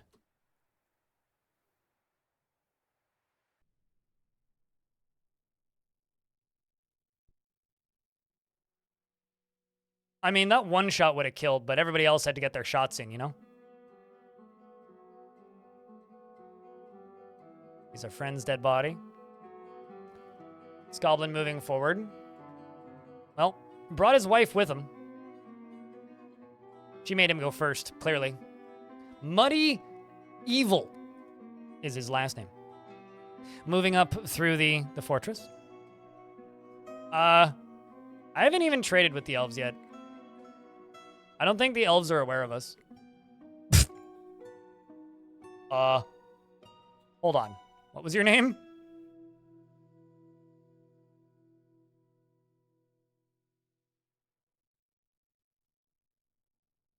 Okay, so got hit in the upper body, tearing the muscle through the copper breastplate, hit in the right hand, fracturing the bone, hit in the head, tearing the muscle, chipping the skull. Pop, pop, pop. Wow. This dwarf here hasn't been hit yet. This goblin has. Got hit by a steel bolt, which went through the iron leggings, and another one which hit them in the upper body. If I move a few frames at a time, you can see the bolts flying across the screen and all of the widely missed shots missing.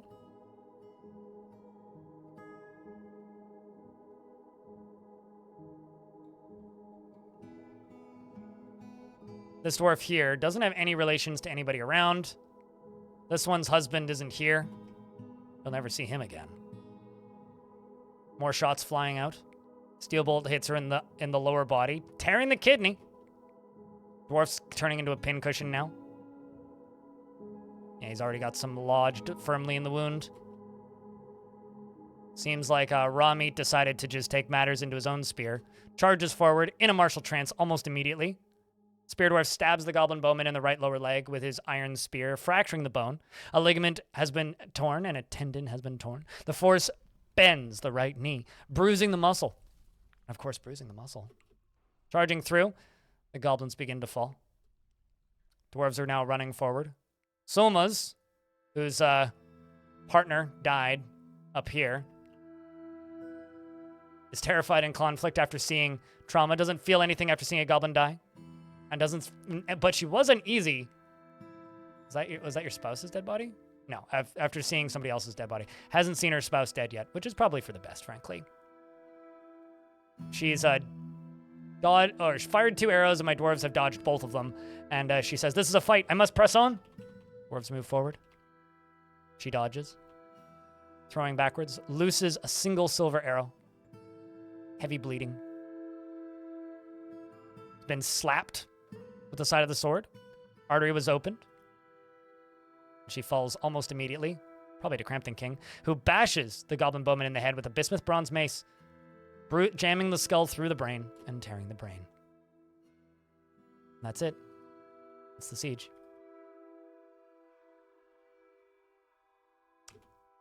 Not even a fair fight. I feel like I should set the difficulty to hard for combat for this fort, especially once I got the stuff that I'm working on set up.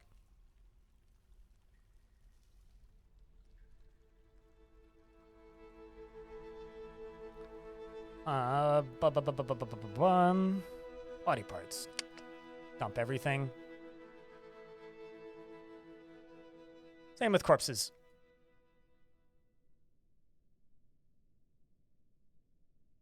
And I'm also going to unclaim these, or unforbid those, but they can start using those again. And let's go to T. Get all the jobs up and running again.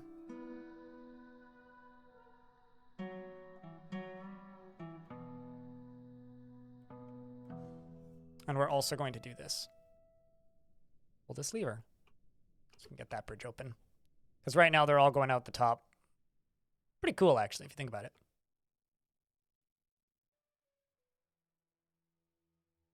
Bobtron over here is just hanging out for some reason. Oh, I see part of the problem. Gotta turn these off.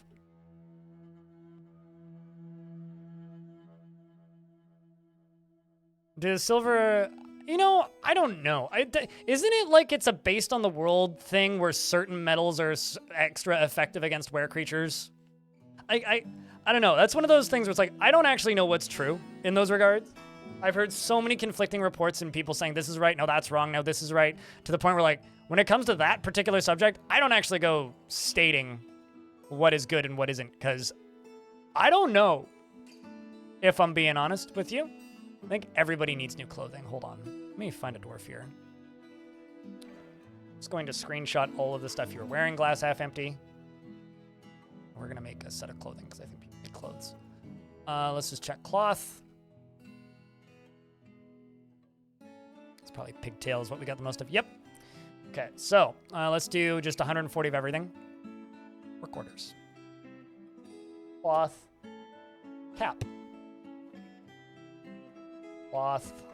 Sock. When I see dwarves grabbing goblins' clothing, yeah, okay, it's time to make the clothes. Cloth. Glove. Silk. Dress. Cloth. Trousers. Yeah, and then that's what we'll do. And we'll do 150 of each. Which is going to make way too many socks, but that's fine. It's trade goods.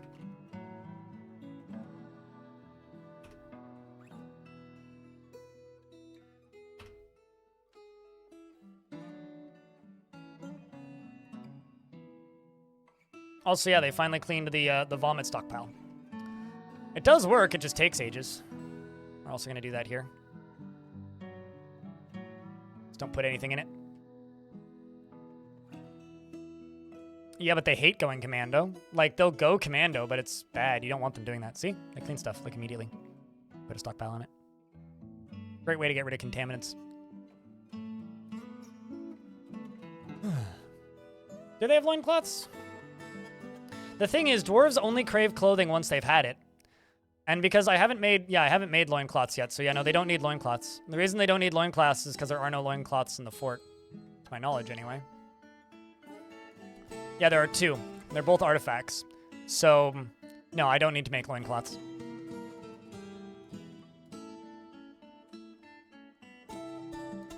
There you go. Zasudra has the answer for that. Is silver specifically good? No. Depends on your world.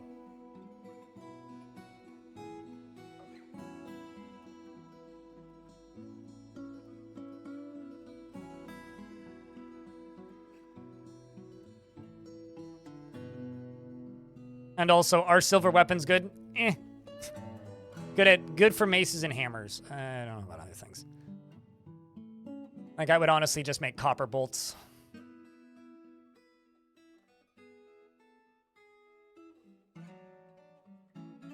Yes. Assuming they equip it. Salty. They crave clothing that they've worn before. And that's it. Just realized this is busted currently. I'm just gonna put a wall right there.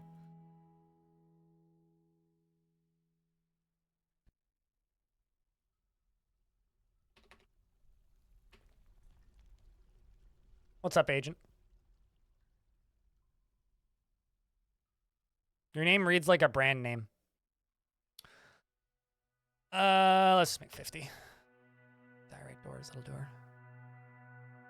Got tons of diorite, so that's a non-issue. So I'm kind of curious, what is the value of this?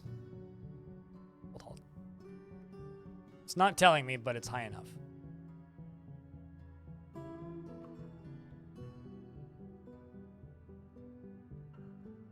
If I assign work to pairs of items like socks or gloves, do I make 2 of them left or right?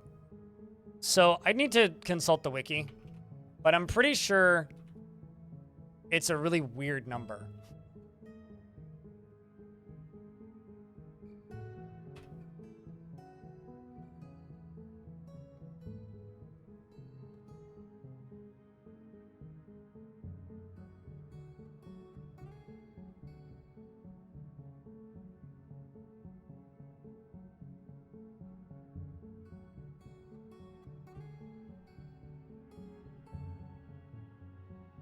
Yeah, you make one, you get a pair.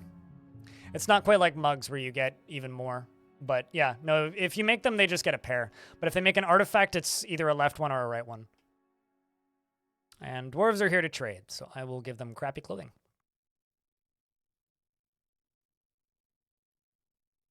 And this stock screen takes so long to open because they all used to take that long to open, but fortunately now only the trading screen and pedestal screens take forever to open instead of literally all of them taking forever to open, which is nice.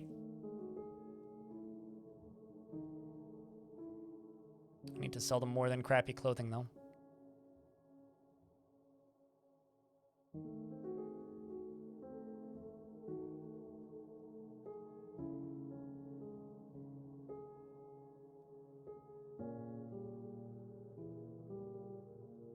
That I can probably sell. Yeah, could sell that. Unless I... Kind of tempted to just make a bunch of weapon traps, but...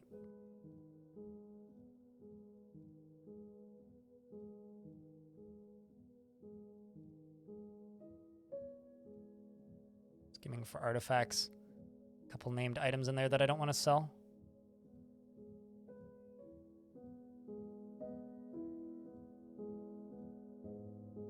Armor bin. I want to open it. There we go. Yeah, we could sell that. It's fine.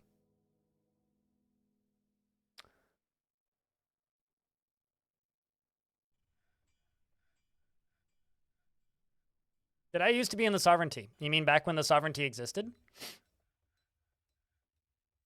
Sure, yeah. Once upon a time.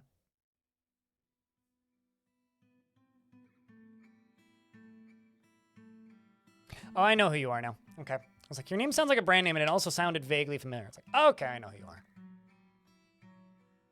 Also, it's really weird to see a Twitch account refer to themselves as the Great We.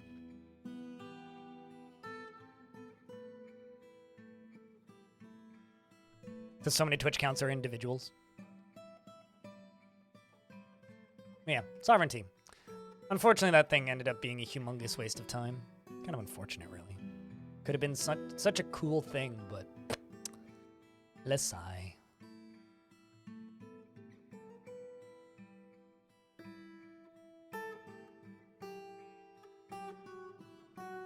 By the invention of underpants, which is why it used to be an absolute... Did I not finish that artifact? Well, I let Eric Shadowblade go berserk, which is not good, because they are a Marks Dwarf with a crossbow and a bunch of steel bolts. Well, that sucks.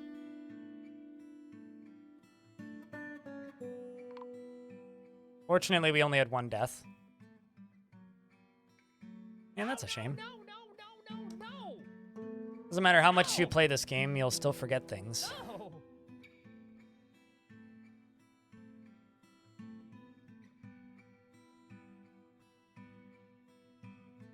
It makes sense to automate any clothing industry you're smart enough to automate. I'm not smart enough to automate any industry consistently outside of the bare minimum basics. So sure, is it worth it? Absolutely, if you understand how if-then statements work. I don't. So I generally have less luck if I automate industries. I'm going to do a couple trades at a time for this wood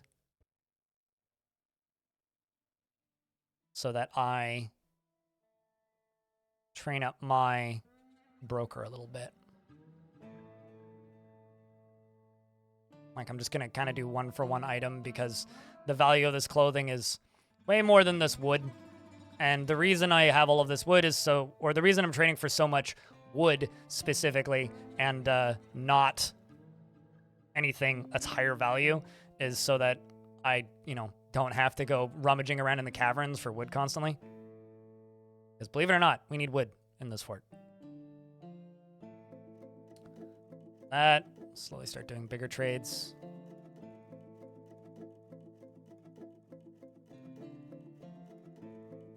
Make sure that there's nothing in this bin that I don't want to sell. I don't want to sell that.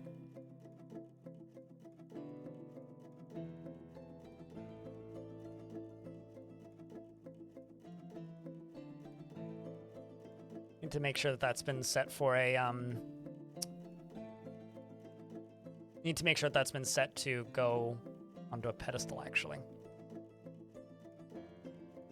Well, it keeps elves happy, but like they have to be mad at there needs to be trees around in the first place for them to really get upset with me, so.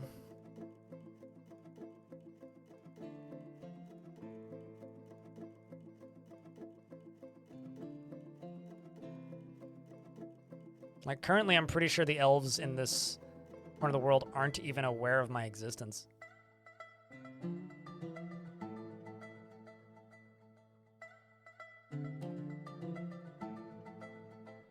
You make a stockpile for artifacts. Yes, because you can set things to just be artifact quality, which frankly I should probably do. Now that you mention it. Probably something I should do.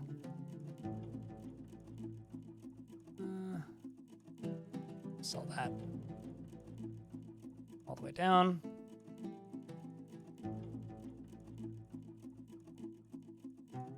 Just kind of something I hadn't really thought about doing because I was just slowly moving them all to pedestals, but okay, what am I gonna buy from them? All of the cheese, obviously. That'll do. And then pro tip, if you want to remove everything from there early, just set it to deconstruct and then cancel it immediately. And all of the items will come out.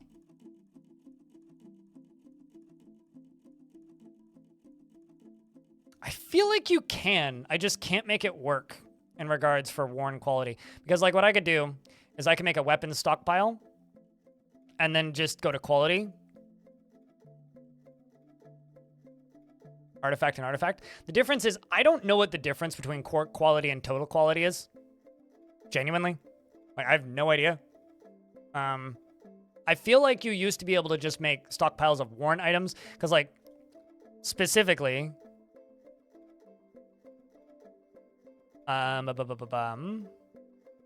this stockpile.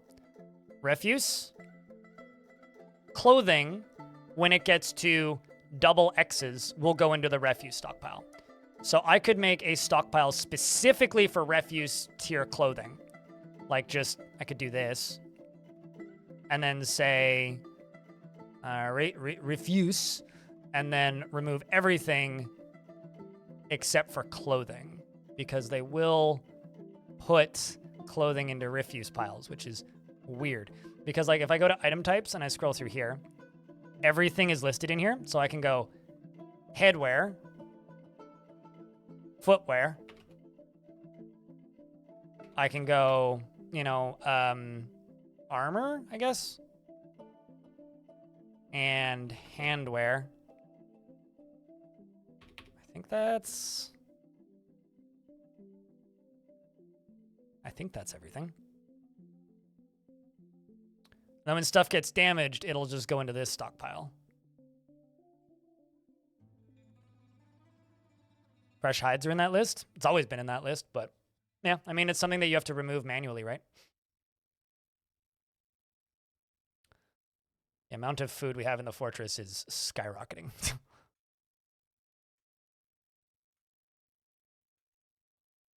Core is the quality of the item. Total takes decorations into account.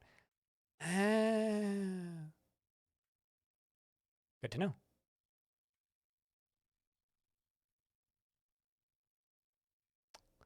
I was working at my hospital, and then I got distracted by this. So let's go back up to here. Got a bunch of dwarves in hospital right now. And all of my doctors are training. This is the problem with having a doctor squad.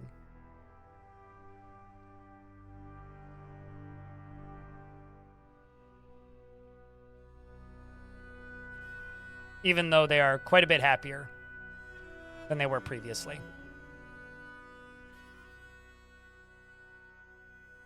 It's going all right, Caleb. Going all right. Existing. Doing the stream thing. You said we wouldn't see you for a month. It's been like a week. You lied. Oh, legwear. Did I forget to put legwear in there? I thought I did legwear. You are correct. I did forget to put legwear in there. That's a lot of raspberry seeds.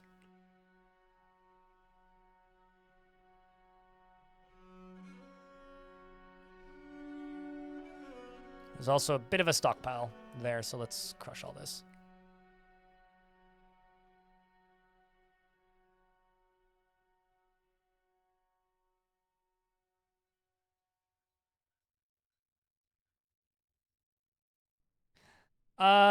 Yes, they will stop training if they're not currently on monthly orders.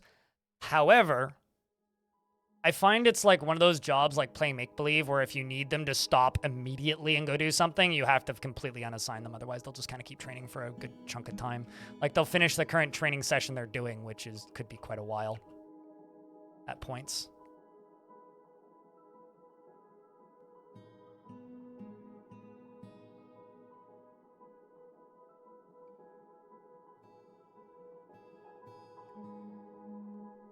And And this is why game is lagging right now. Is this.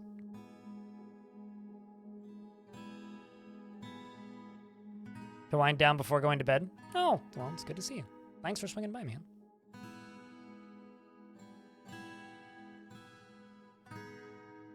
Just over here, you know. Almost finished digging down this cliff. And also we're in an ad break now, so I will pause game until ad break done.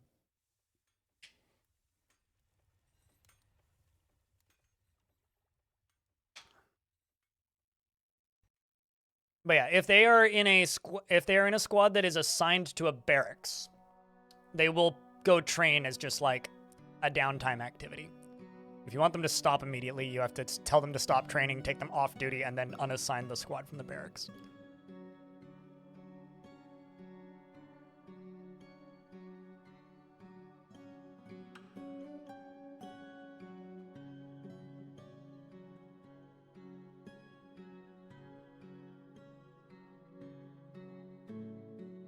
I diagnose you with head trauma. I mean, like, isn't that literally what medics are? Because medics have not battle training, but like battle smarts training, which is kind of the equivalent of what I'm giving dwarves by putting them in a wrestling squad. Is they're learning to not get hit. So, and also they gain bravery and whatnot, which is, I don't know, like an equivalent to a degree.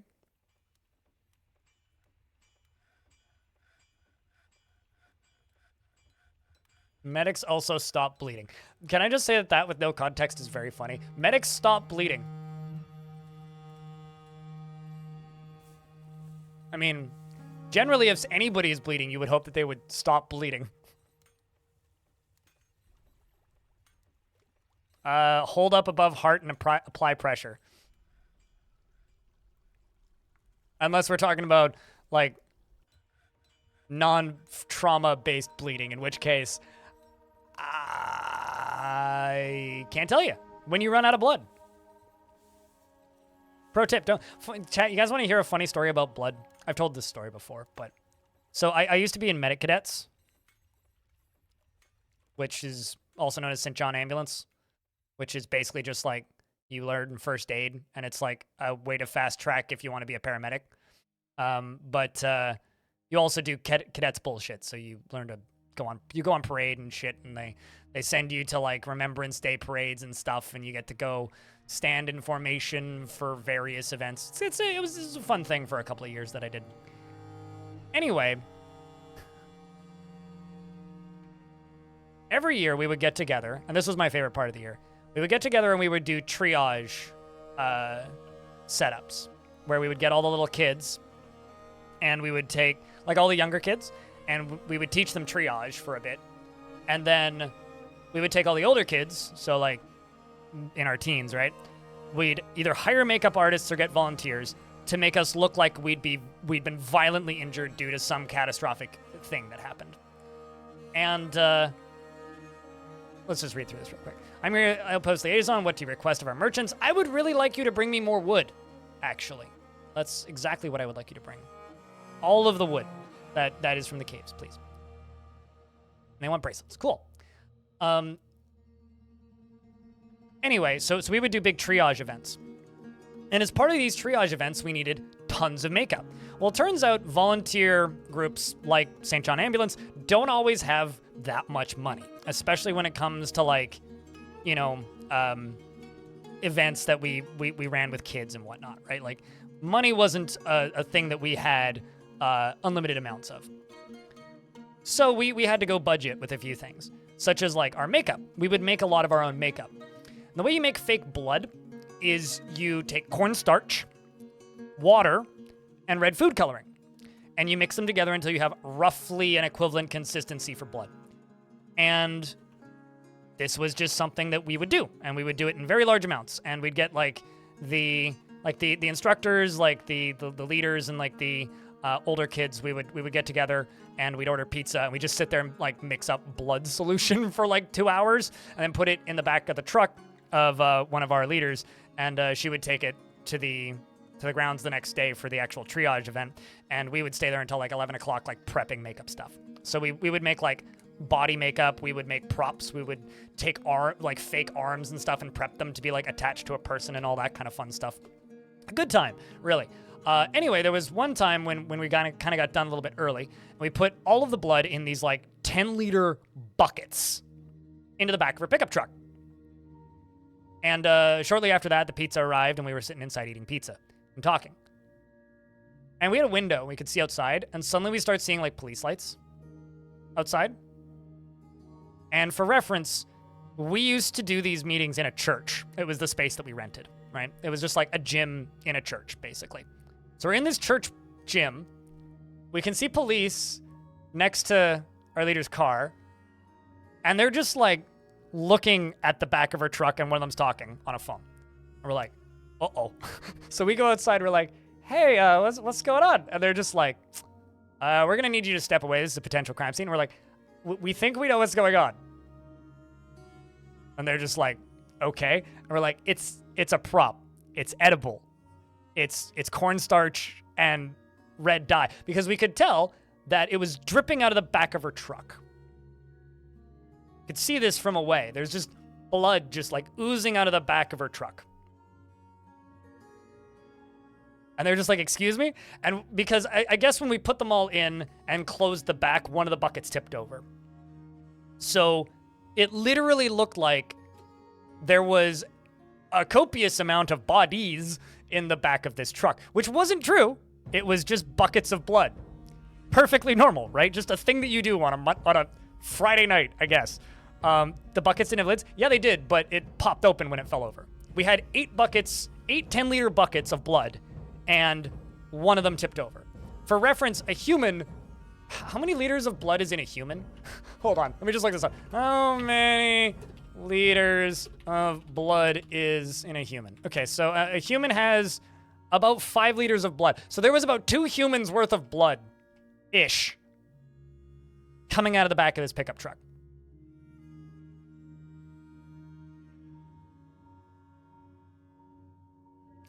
So, yeah, that's my funny blood story.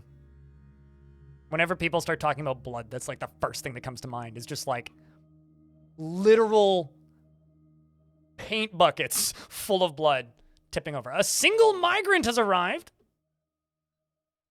We must have hit our population cap. Is a talented Mark Dwarf. Well, cool, there's an opening. Several even.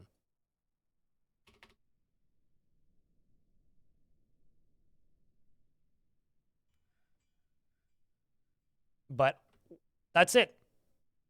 We finally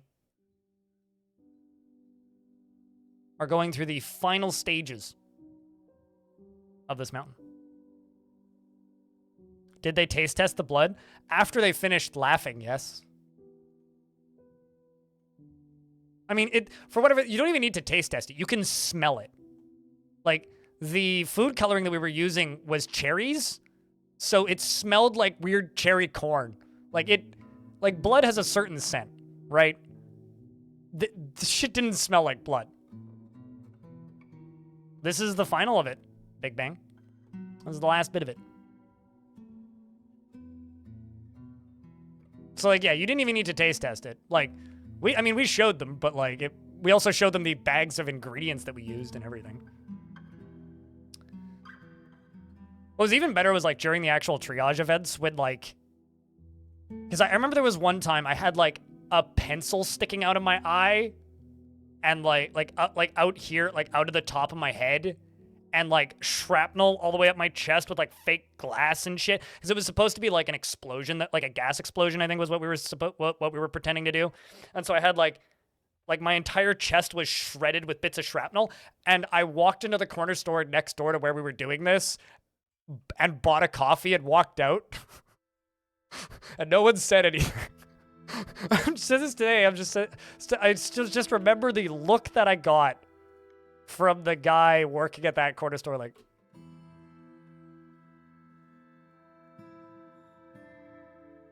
Like, obviously it was just makeup, but, like, it was pretty convincing, and I did look like I was dying.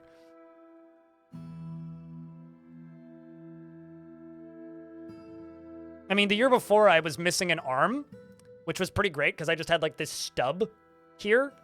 and my arm was like behind my back and like just in an angle where it, you know, anyway, my arm was behind my back and I had a stub here, and in my hand behind my arm, or in my hand behind my back, I had a little squeeze thingy that I could squeeze, which would make blood shoot out of my arm.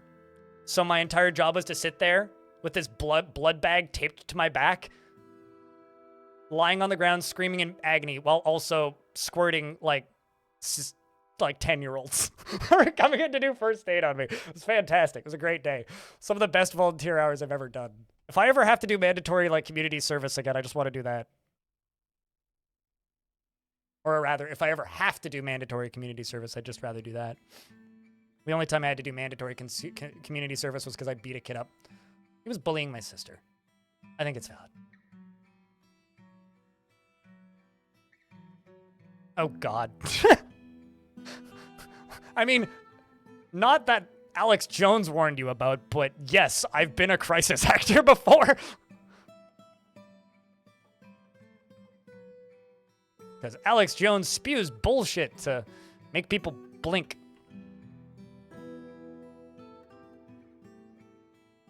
So many minecarts.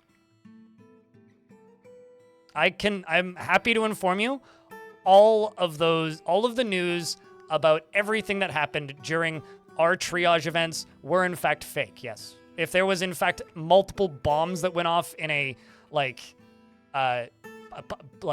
the word? A public transit terminal, that would be pretty bad. I would probably have been on the news for quite some time if it actually happened. But no, it was just a bunch of us, like, teaching some kids how to properly manage a triage event. He does it to make people throw money out. No, he does it to make people buy his soybean pills, right?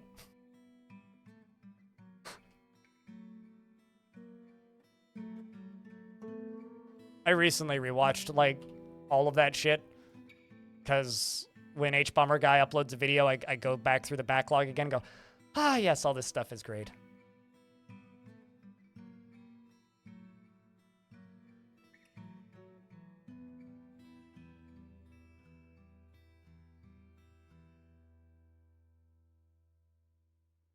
We're just building more walls. Okay, so I need to make a Marksdwarf tower for up here. So I'm thinking.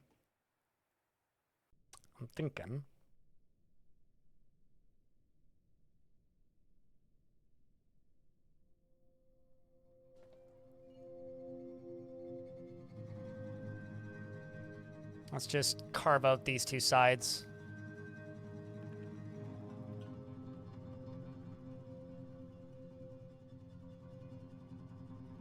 Also, unrelated to anything, did anybody else here burst out laughing when they saw that there's an Alex Jones video game on Steam now?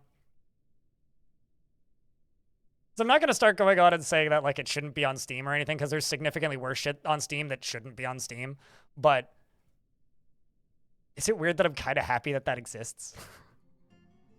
Like, it's something that shouldn't exist, but it does, and that I find that oddly amusing. Yeah, kind of literally. It was like, what? Why? Also, wow.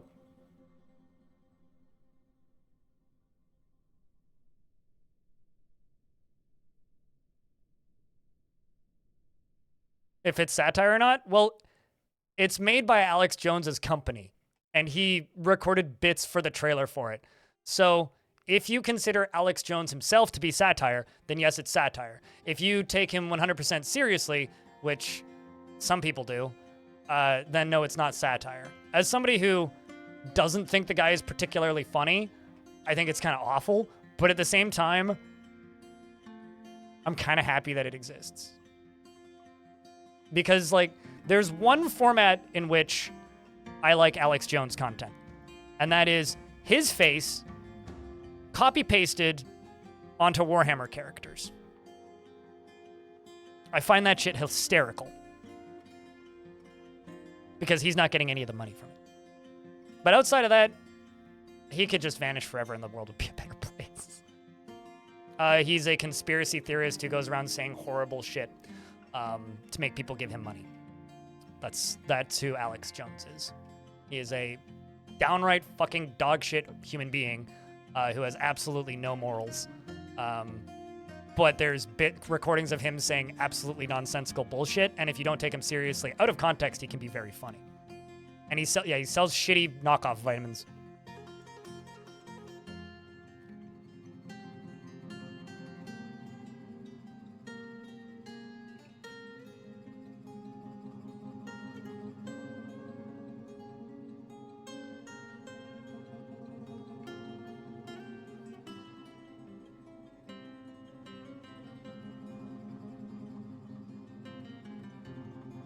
I mean, if we lived in a world where nobody took the stuff Alex Jones said seriously, he'd be totally fine to exist as a parody of Fox News.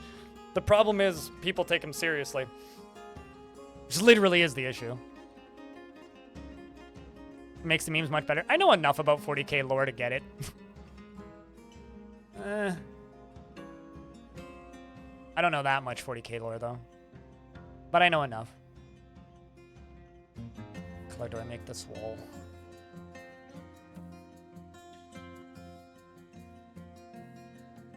Let's just go with granite. Yeah, he's there turning the frogs gay guy. That is Alex Jones. He was one of the first people to get removed from YouTube. I actually, what's funny about him is I remember seeing his videos like a billion years ago on YouTube and going, this guy's nuts, when I was like a kid. Still feel that way. As an adult, turns out. I guess some opinions never change.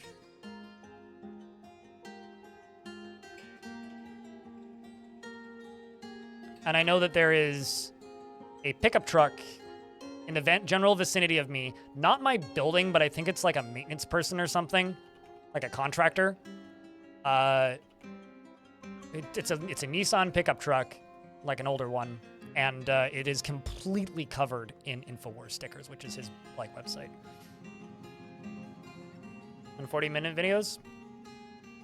I mean, I just have friends that are very, very, very, very, very, very, very into 40k. So I kind of have slowly obtained some 40k knowledge through osmosis. Because it's impossible to not encounter people like that. Boom, boom. Because they will always find a way to put themselves at the forefront of everything, basically. Like, they will always find a way to make sure that you see them. Because that's how they make money, right? Is by making sure that they are seen. And when you are that type of grifter, you are benefited 1,000% by making sure everybody is aware of you.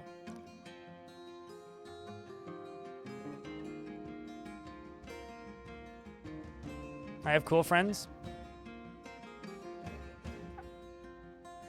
You know, I genuinely still feel like I use the word friends too loosely. I don't actually have that many friends. As in people I see at a relatively regular basis. Have I seen purple orc?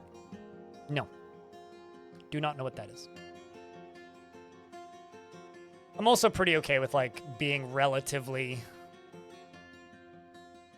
unaware of a lot of 40k stuff. It's one of those things where I get informed of the existence of 40k stuff kind of against my will. So. He's done several videos on Alex Jones. Well, on Alex Jones's employees more than anything, but yes.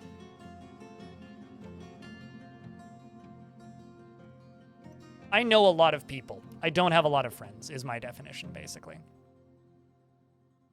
Like, I could just rack off a couple people that I've met at events that literally make a living off of 40k things, but, like, would I say that they're my friend? No, it's just somebody I know through work, which does not equal friend necessarily. It's just somebody I know.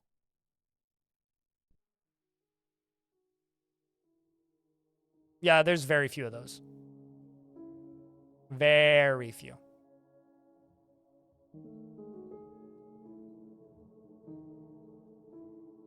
I like the aesthetic of 40k. I mean, one of my favorite third-person shooters ever is Warhammer 40,000 Space Marine. I love that game. That game's incredible. But, like, it's a bit too fascist fetishistic for me. On a good day, generally.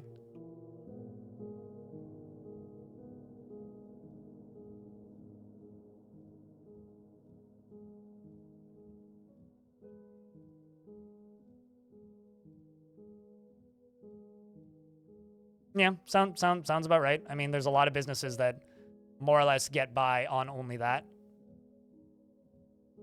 Yeah, I don't particularly enjoy... I've heard good things about Rogue Trader, but I don't particularly enjoy that type of RPG. Same reason I didn't play Baldur's Gate, which is also really good.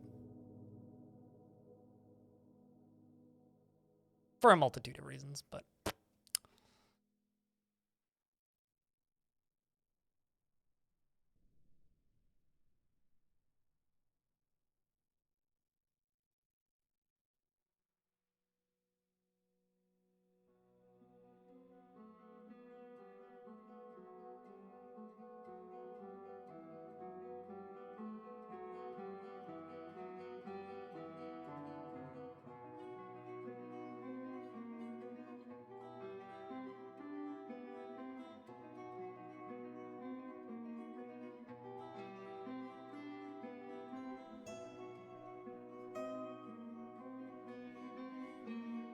Also, according to YouTube chat, apparently Joe Rogan is in that game as a centaur. So, I'm pretty sure there's also like a flying Trump in a super suit in that Alex Jones game.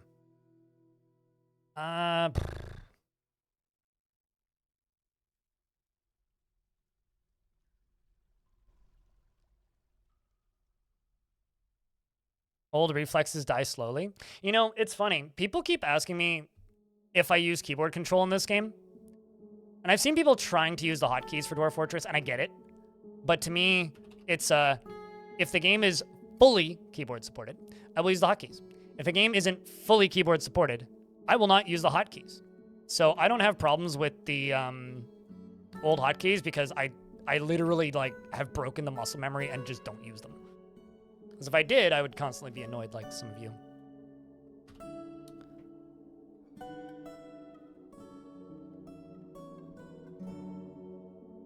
What's my opinion about the game Deep Rock Galactic? Why does everybody ask me what my opinions are of a game that is absolutely nothing like the games that I play? It makes me extraordinarily motion sick. Makes me want to throw up. I think it's bad. I think it has great character. I think that the theme that they have is fantastic. I think that the amount of love that they put into that game is admirable, and anybody who enjoys video games should be jealous of developers like that. I think it is a phenomenal success, and I played an early access version of it 6 weeks before it was announced at PAX, at a behind closed doors demo once, which was cool. One of the cooler opportunities I've gotten in my career. As a game, I hate it. I've never played it.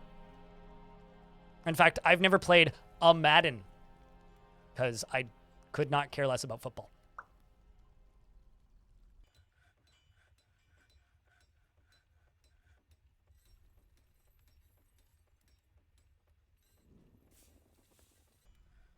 How do I fell? I haven't fallen recently, so if you fall while playing a video game, I think you should try sitting down.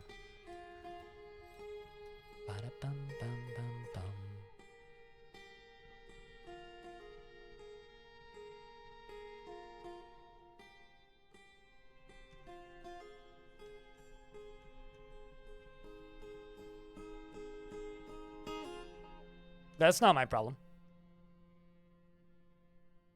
Bad bug.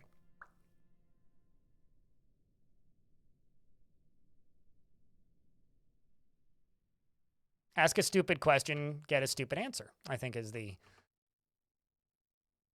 true response here.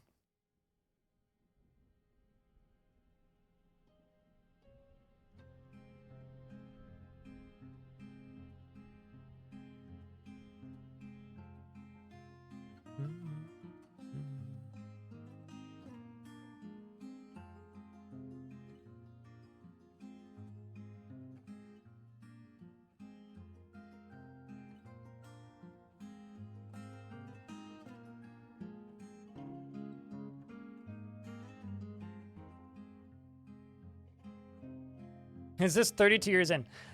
See, some people only start their forts on like the zeros when World Gen stops. If you watch me for a bit, you'll learn that I literally never do that. So, no, it is not. 21 years in. or 32 years in or whatever.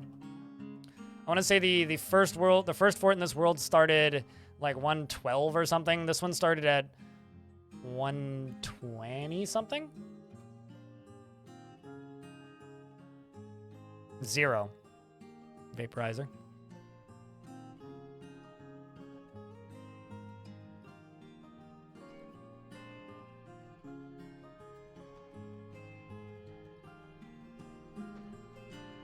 Well, it's not necessarily stupid if you're asking a stupid question, but I might make fun of you for it.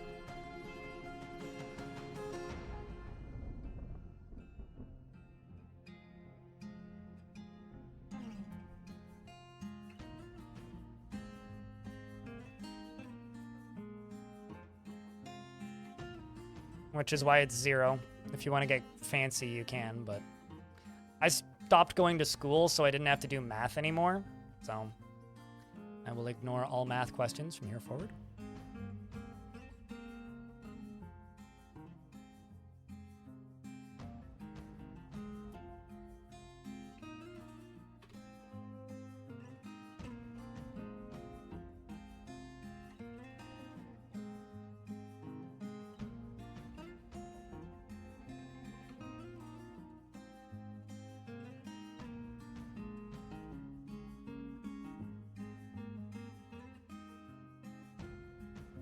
I'm actually going to use boulders for this, because it doesn't matter too much.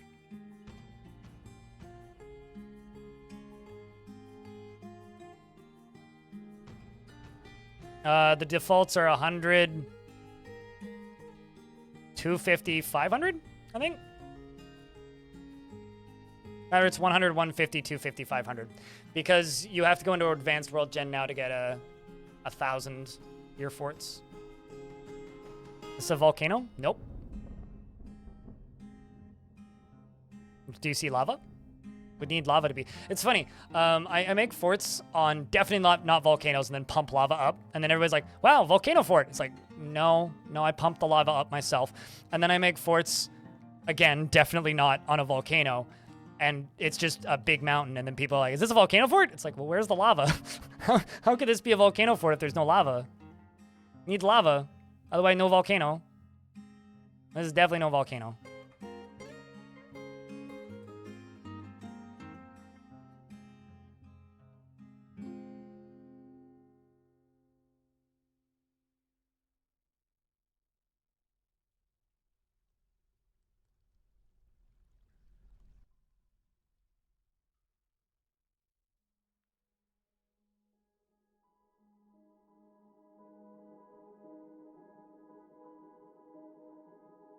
You know, when you say Volca, my brain just wants to start talking about synthesizers.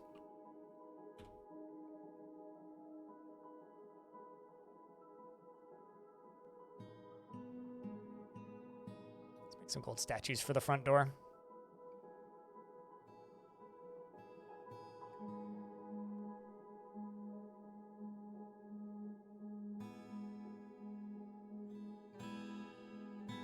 My volcano entrance looks like a spaceship, or my fortress entrance looks like a spaceship. Yeah, especially on the mini-map. It's like a it's like a XCOM flying saucer, kind of.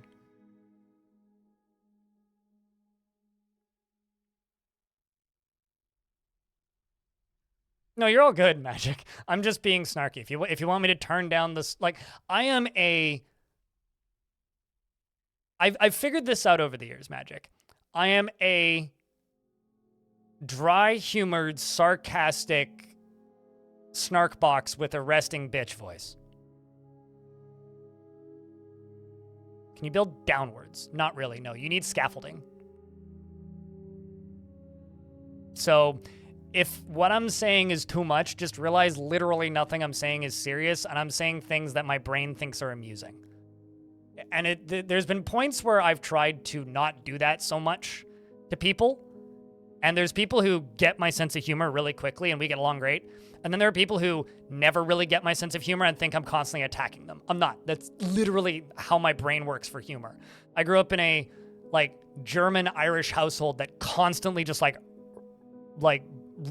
to use childish terms, roasted each other constantly while growing up. And there was points in my life where I hated portions of my family because of it. But as I become an adult, it's just how I talk. So just know, you haven't done anything that's unwelcome, and you are absolutely fine. What are my overall thoughts on Songs of Six, if you don't mind me asking? I have 200 hours on it, and I wait for 2 or 3 patches and play it for like 50 hours in a block once a year-ish. Assuming you didn't just get caught in an ad. In which case, I will restate that in a minute and 10 when the ad's done. Didn't give me a warning this time. You know, honestly, my entire family isn't barbecue people at all, Radbug.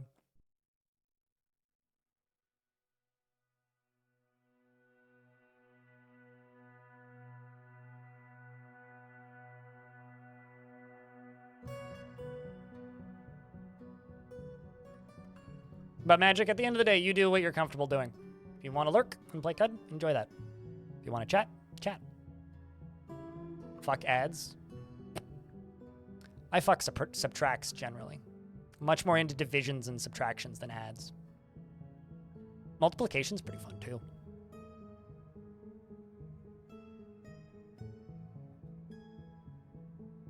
And some people like that long division.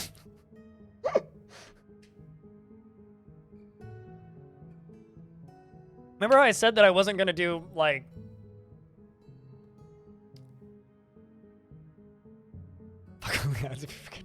I thought that's what multiplication does. Nodakasa. Come on. Neither does time. What's your point, Puppet? Anyway, so I'll repeat my thoughts on Songs of Six now the ads are done. My thoughts on Songs of Six. I have several hundred hours on it between the original demo version and the itch.io version and the Steam version. I have a 40-minute long interview with the developer, and I play it roughly once a year-ish. And when I play like 30 to 50 hours of it, and then I forget it exists for a year. It's not a game that grabs me and keeps me playing for really long periods of time. At least every version I've ever played is like that, but it's a really good game. I don't understand why people compare it to Dwarf Fortress all the time, because it's literally nothing like it. It scratches the same itch in that you get to watch things move around a world, and it's satisfying in that way. But mechanically, it could not be more different than Dwarf Fort. So, I really like it. I think Songs of Six is a great game.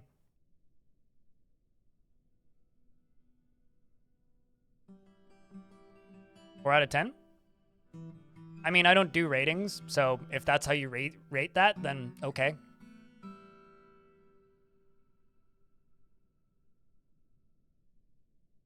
If it was a 4 out of 10, I wouldn't return to it every patch. I'll put it that way. Because it was inevitable.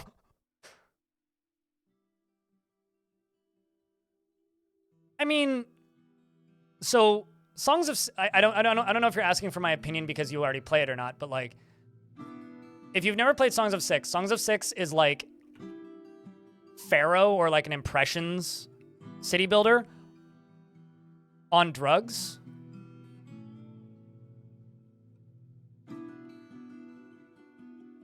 Yeah, but see, in order to be joking, to read it in chat, you have to put some indication that you're joking, right? Like if I'm joking, if you look at my face or read my body language, I usually have like a half smirk, or I'm smiling.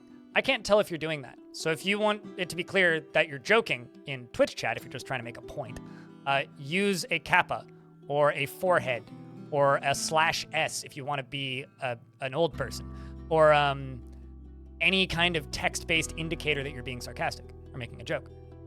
See, if I'm mad at somebody, you'll know. If I'm making a joke or just being sassy, that's just how I talk. So.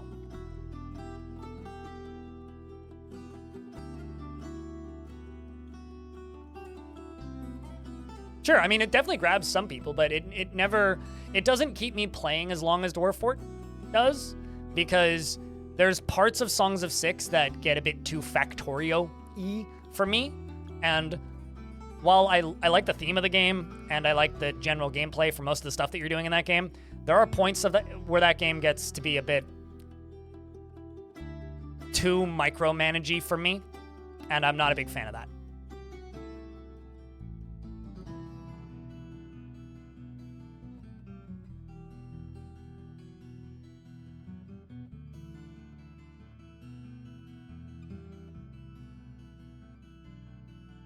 For me, I don't have any issue with early access games. I've never had an issue with early access games. What I have an issue with is poorly managed early access games. And I think it's kind of a matter of find what you like in a game and a developer that you have faith in. And if you have faith in the developer or enjoy the game, buy the game and play it. I think that early access is kind of like a warning symbol that a game is unfinished, which is fine. And I think it's good that that exists. But most of my favorite games of the last couple decades, or of the last decade, maybe not last couple decades, of the last decade, are either perpetually updated games that don't qualify for early access like Dwarf Fortress. Dwarf Fortress is kind of an early access game in a way, before early access was even popular. Most of my favorite games are those. I mean, I don't play 7 Days to Die, so I can't speak to that, right? But like,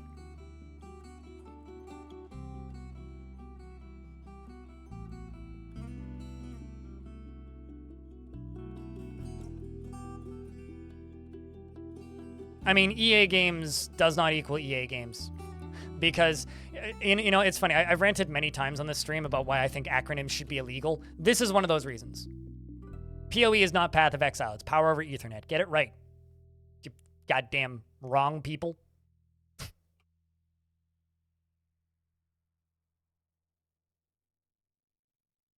But, like, Caves of Cud, as an example. Fucking phenomenal game. It was like, there was enough game there to be a finished product when it first released into early access. And it's only gotten better, right? A game like Jupiter Hell, during that game's early access, and I know that that's a very niche game that not everybody's into, but like a game like Jupiter Hell, every single time that game updated, I couldn't imagine what that game was like before because of how much they added with every single update to that game. Like every single time they updated that game. It was like I couldn't imagine what it was like previously. Like I could not imagine a world where I would have to go back to one of those earlier versions of that game because of how good and consistent the updates were, right? Like that sort of thing.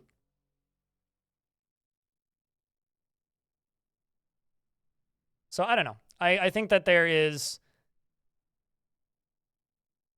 absolutely good early access games out there, and what is a good early access game and what is an early access game that you're willing to support is a personal thing. And that is up to you.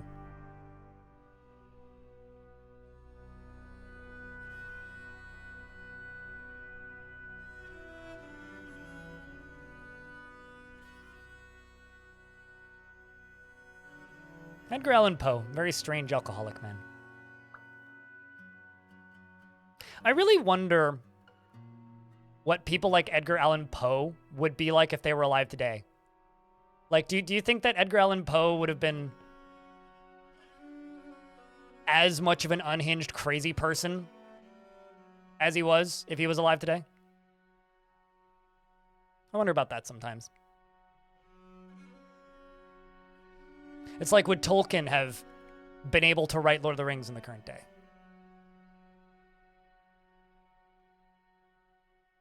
Better question.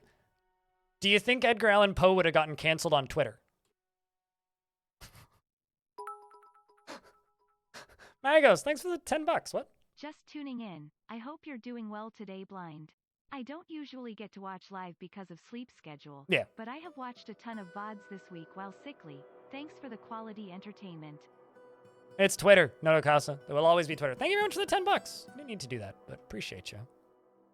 Wouldn't get canceled on Twitter. True. Twitter canceled itself. Oh yeah, no, Lovecraft would have been canceled. No, Lovecraft never would have had a career in the current era. Literally, he would have posted 2 pictures of his cat and said, "This is my cat named..." I can't say that word. And career over. I don't know, some old social media platform people used to use. It would be Alex Jones. I don't even think Alex Jones is that, like, bad with his... Like, I don't think he has a cat named Word I Can't Say without literally getting removed from both platforms I'm currently streaming to. Just go look it up on Wikipedia if you must know. What's my other favorite games right now? Like, just in general? Or games that I stream? Because I've said this many times and people look at me funny when I say it out loud. My favorite game of all time is Tetris.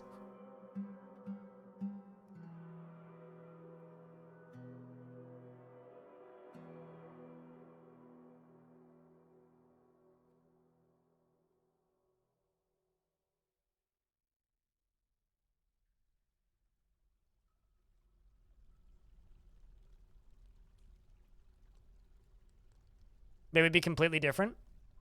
Sure, but this is more of a hypothetical thing. But yes, you are correct. Like, that's the actual answer, Tap Dancing Ninja, is that they would be completely different people. Because, like, what you are comes from your experiences. But I'm saying more of a, like, kid in King Arthur's court kind of situation of, like, okay, but, like, what if they were personality and all identical in the modern era?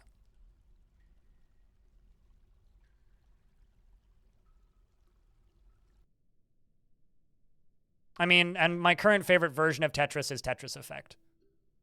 So. But what are some games that I enjoy playing? Yeet. I streamed a tiny bit of it just so I could write it off on my taxes. But my favorite new game that came out last year was El Paso Elsewhere. That is a game that I have played through 1.5 times off stream.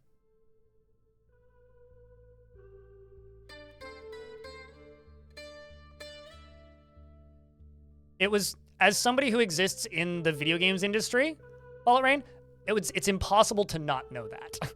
Like, literally, that's impossible to miss. Hobo, how are you doing today? I do hear loud, or I heard loud noises, but I was in the middle of a ramble. Somebody was born. Venus is giving birth to a baby boy. Congratulations, Venus.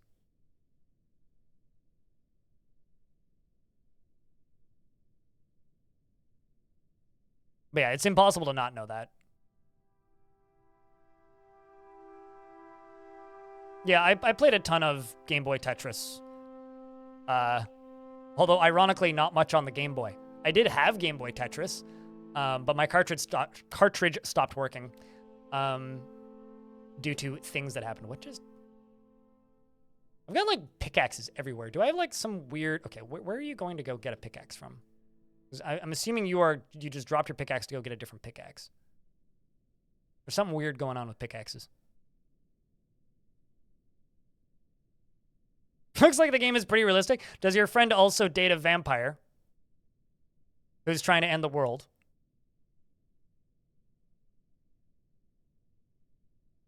Also, the game's hitching, so I don't know what's going on.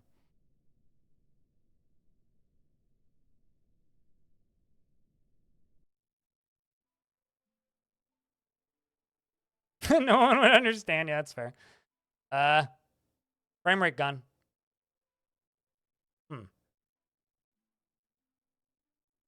Is there a fight going on somewhere?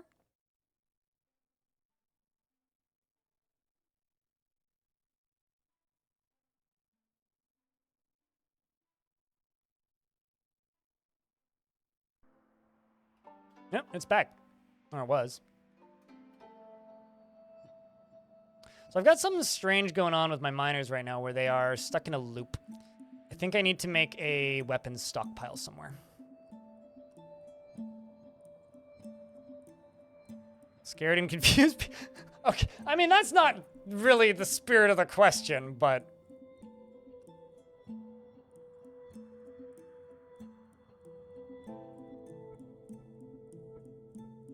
Oh, I see what's going on. I see what's going on. I just paused the game. I see what's going on. I've got a bunch of military dwarves that are also miners.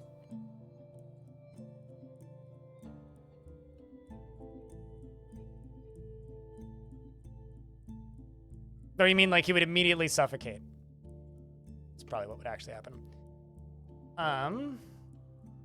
Let's just get all of my military dwarves training. A few seconds.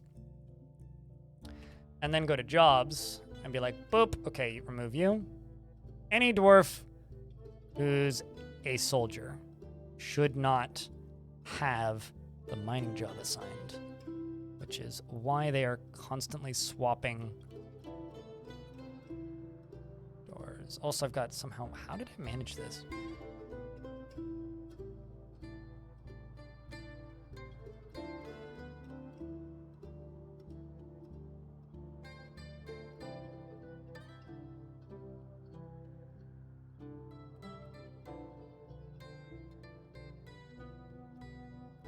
Really put the adults in the military.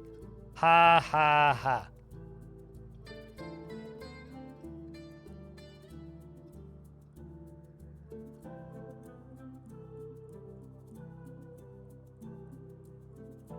Hold on, let me check something else. Guarantee you there's some weird pathing thing going on.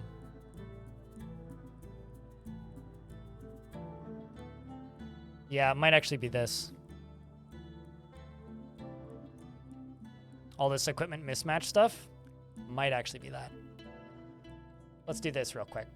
Equip, uniform, crossbow. Equip. And uniform, metal armor.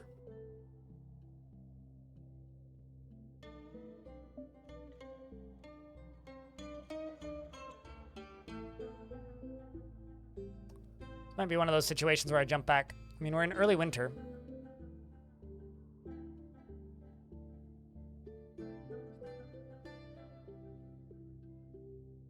No, I mean, it was pretty funny. Don't get me wrong.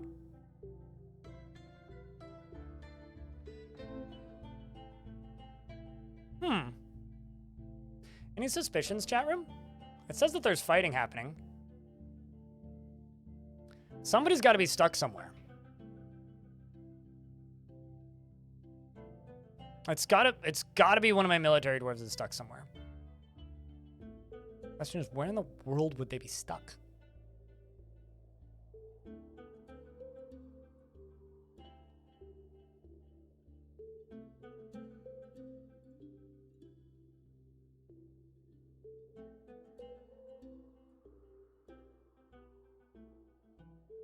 Wait, you're 3D printing a guitar?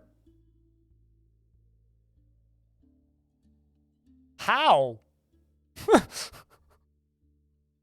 Like just like the body of the guitar?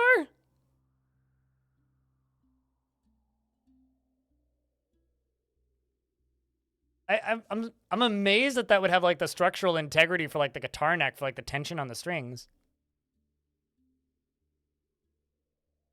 I'm just trying to imagine what that would look like. Okay, so we are literally at 0 frames a second. What's up, everyone? Hey, Fire and Ice.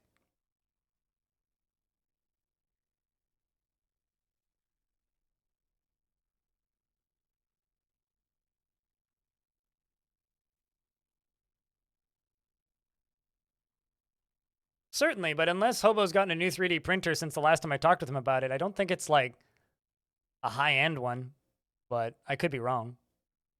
How's the stream? Honey, I've dropped my frames, and I can't find them. Or at least that's what the game's saying.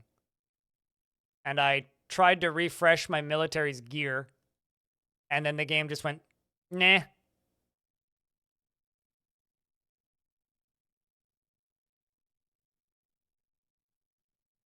But basically, the neck is wood and the whole body's plastic. Okay, that makes a little bit more sense. That was mostly my question there. Was like, what?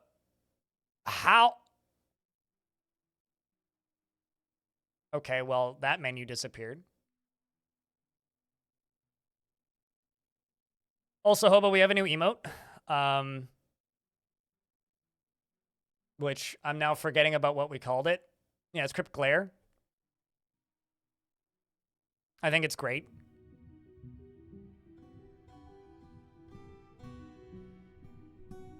I'm still trying to pause the game.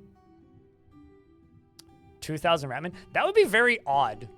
I think what happened is I think there's a dwarf stuck somewhere, probably on the outside of the spike area. And likely, when I told my military to refresh their uniform, the game just went, nah.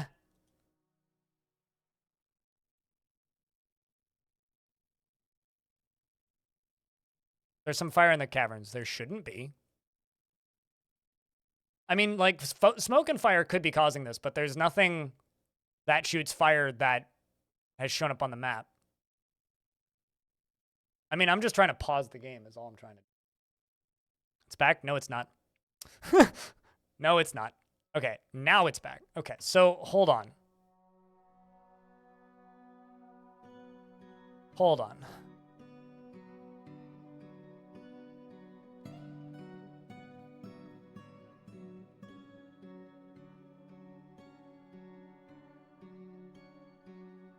Okay, no, so there's no fighting going on. That's not the issue.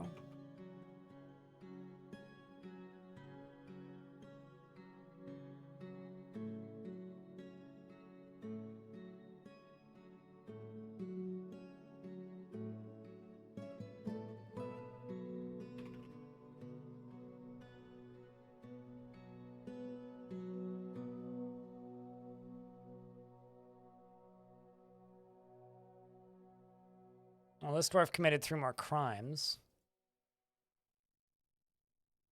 All right, so I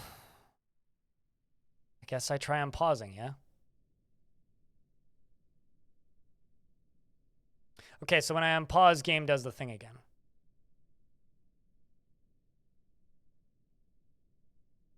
Well, I haven't been able to do any of my checks because when I unpause the game, it freezes for a minute before I can pause it again.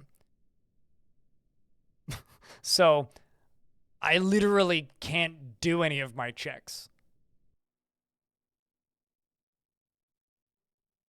So what I think I'm going to do is I'm going to do the very, very, very scientific thing.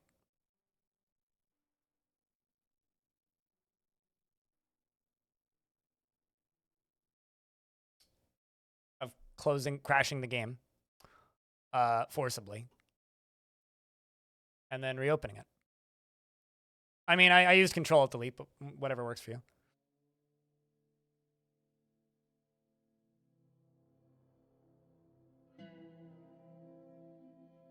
I mean, I lost a month of time, I think. And what I'm going to do...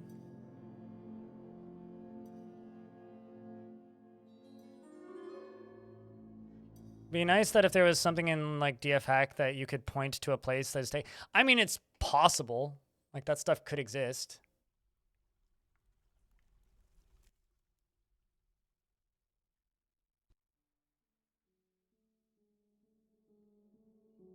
So I've been...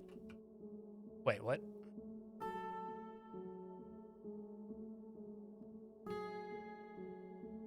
How far back did that send me?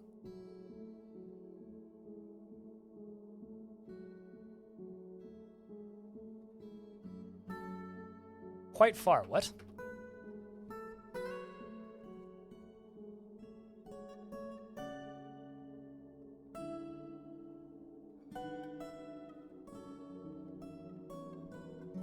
Kind of Slate 132, that seems right.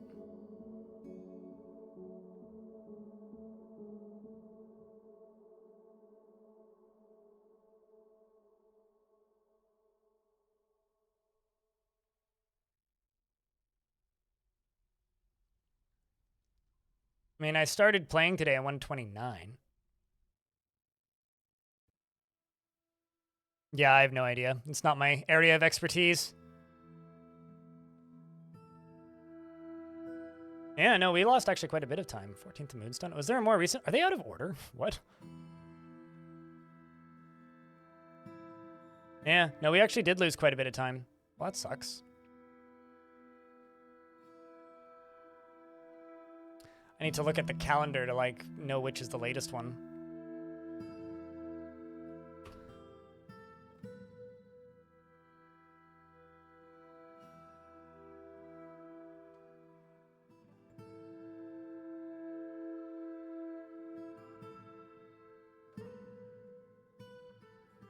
Fortunately, I haven't named anybody, so. Yeah, we were so I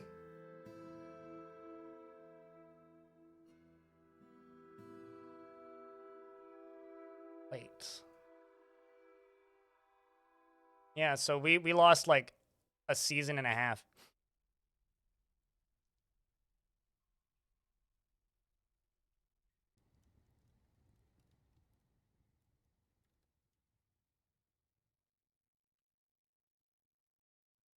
Because I don't have a limestone save, I don't think.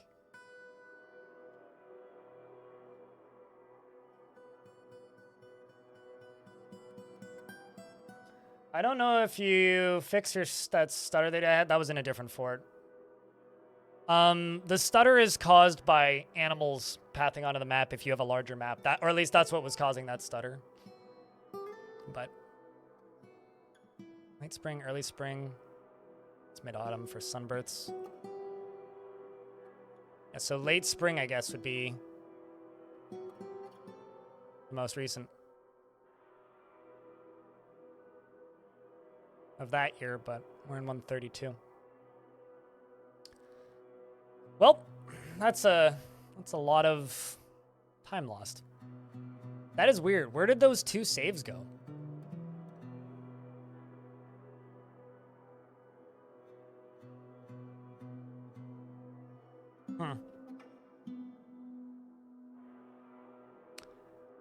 Lost all of the additions I made to that. Lost all of the additions I made to this.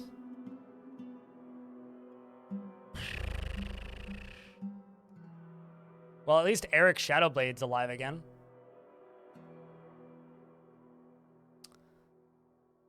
Well, that sucks. I'm sorry about that. I assumed that I had more recent saves than that, but I guess I didn't. We also have to dig through all of this shit again.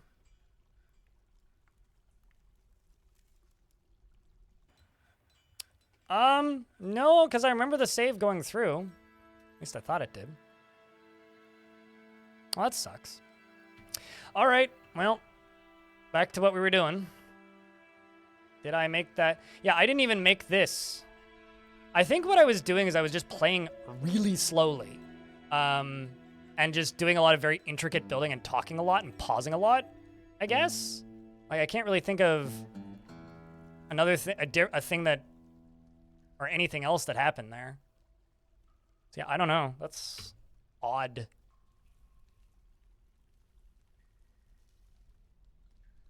I can't say that I've had anything like that happen before.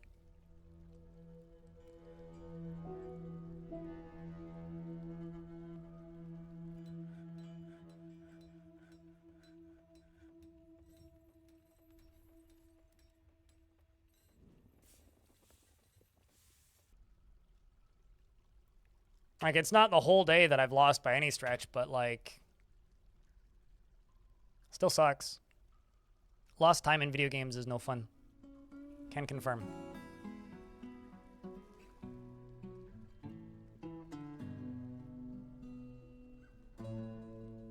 Yeah, that must have been all it was like, literally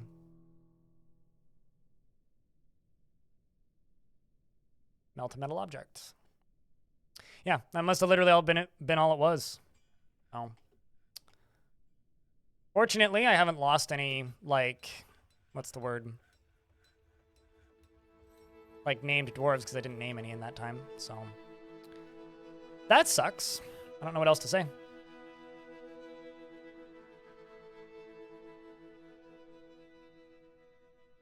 Of a Spearmaster Ant-Man. Wow. That dude must have been dueling things constantly. That takes a lot to train up that much. Although fighting in combat is 7 times as efficient as just training, so maybe not that much, but that's still a lot of fights. Probably was fighting like trolls and things. I'd write their name down and look them up in Legends later.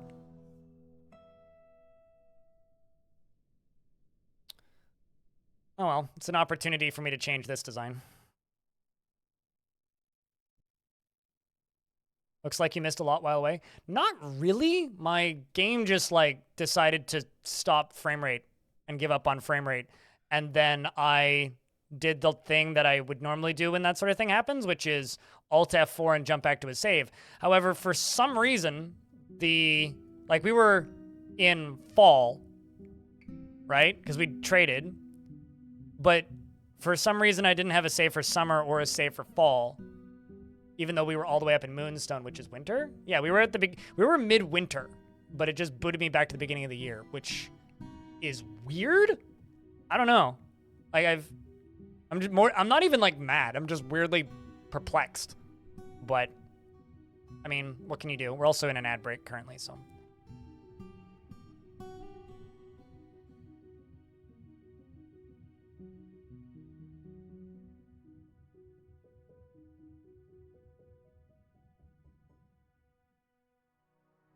Also, I wouldn't, just to jump over to YouTube chat real quick, I wouldn't have abandoned and reclaimed Sunbirths, period, because Sunbirths had so many weird liquids, I'd be terrified of what would happen if I'd reclaimed Sunbirths. If it just decided to put the liquids somewhere they're not supposed to be, that entire fort would have caved in, or spontaneously become obsidian, or something.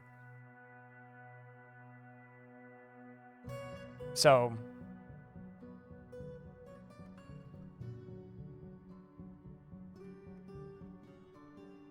Tuesday is one of my favorite days of the week because most of the podcasts I listen to update on Tuesdays. So check my email, and it's like 5 different emails from Patreon saying new episodes are up. Yay!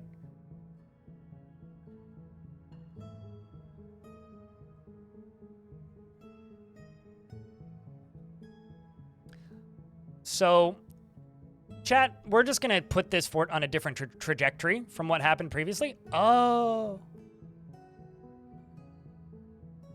Well, that explains it. I've got auto-saving off, which is crazy, because I'd swear the game is auto-saved.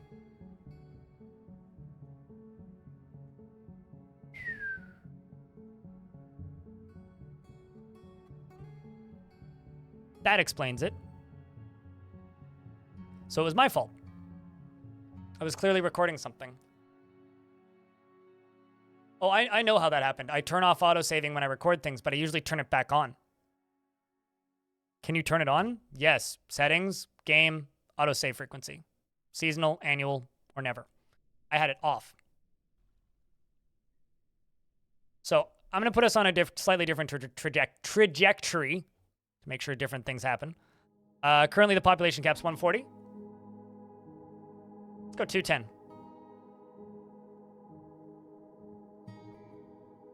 And 250, although I need to press enter.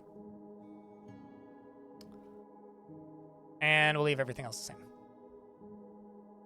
We'll name a bunch of dwarves when we get another migrant wave.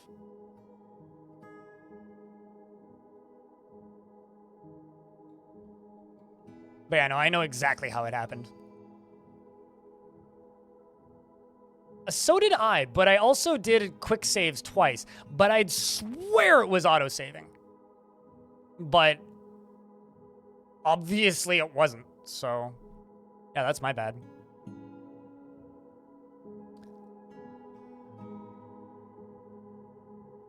Anyway, chat can just glare at me, and we can move on. Be fine.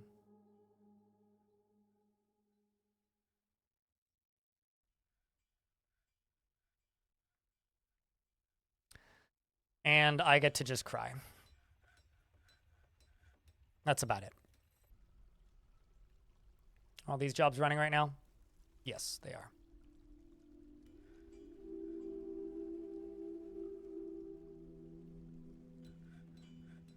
Oh, also I can get that giant mole training.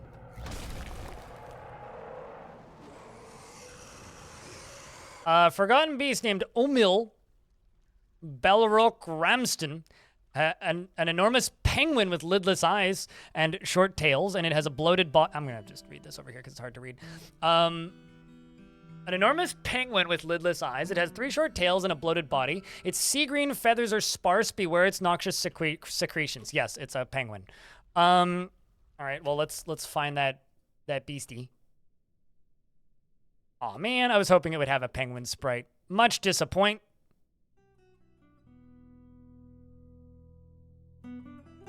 Guess I should lock the dwarves inside, hey?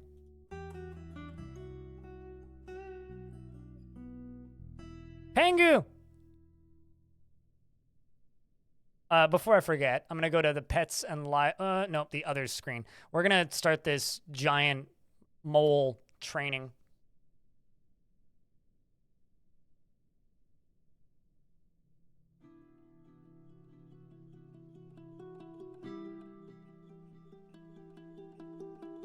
Yeah, I'm still perplexed as to what caused the frame rate to just vanish. Like, that makes no sense to me. Something has to have been stuck.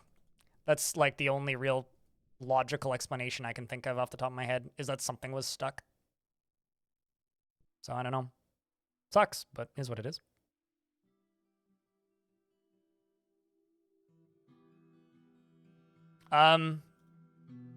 Be willing to be very, very, very, very, very, very, very, very, very, very, very, very, very, very bored. Having built Long Death, which wasn't solely planned to be a generational fort, it's also, like, I would argue, way easier now to make generational forts. Purely because you're no longer... dwarves actually socialize and get married now, where they really didn't when I started Long Death. So, like, you don't really have to, like, lock dwarves in a room or something to make sure that they, you know, train themselves, or to not train themselves. You don't have to lock dwarves in a room by themselves so that they, you know, go train or anything. Like, they'll just do their thing. Or rather, not train. You don't have to lock them in a room to make them make babies anymore. You used to have to do that. In order for them to get married, you kind of just had to take two dwarves and lock them together. Because, like, if you watch them in the taverns now, they have this habit/behavior that they have now, where if there's other dwarves and they're socializing, they'll clump together in little groups. If I go to the tavern or a dining hall, you'll see them doing that. They used to not do that. So, like, see how there's two dwarves down here? Or rather, one of them's constructing a building. But you see how they're, like, all clumping up here and socializing and meditating and doing stuff in the same general vicinity? They used to not do that. They used to just spread out, and they would never actually stand close enough together to actually become friends. So the only way to really do a generational fort was to just make your tavern a single tile so that they'd all stand on top of each other, and then they'd make friends, which was, like, the only way to force them to make friends back then. So literally, they would just get separated from each other and then forget how to, like, make friends, essentially, which is kind of sad, but it's how it worked. And that's no longer really an issue. Like, it's a non-issue now. Yeah, not having the hidden migrant cap is key, right? Like, we were limited to 2,000 entities previously. Honestly, if you want to make a generational fort, my main advice to you is don't, because it'll probably ruin the game for you. The only times I've ever gotten burnt out on Dwarf Fortress, and this is the reason I will never go back to it, was while I was building Long Death.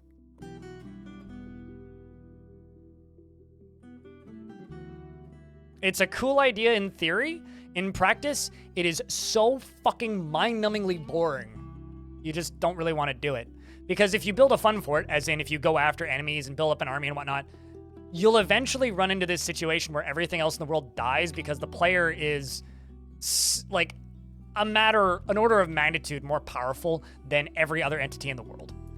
So because of that, if you build a fun fort that's exciting with lots of wars and stuff, after about 200 years, everything will be dead within reason. And the only thing left to do is then just wait. It becomes a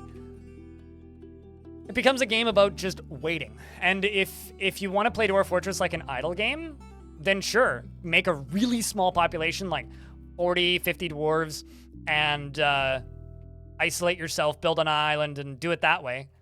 But you'll still have dwarves that want to fight. They'll never be happy. You'll never be able to make them happy because they want to fight. Even getting them to hunt will only do so much because the wildlife around your fortress will go extinct. So it's like, I think the dwarf, for me, with Dwarf Fortress, unless you're playing it like an idle game and just automating the basics and then ignoring it, I think running a generational fort will ruin the game for you.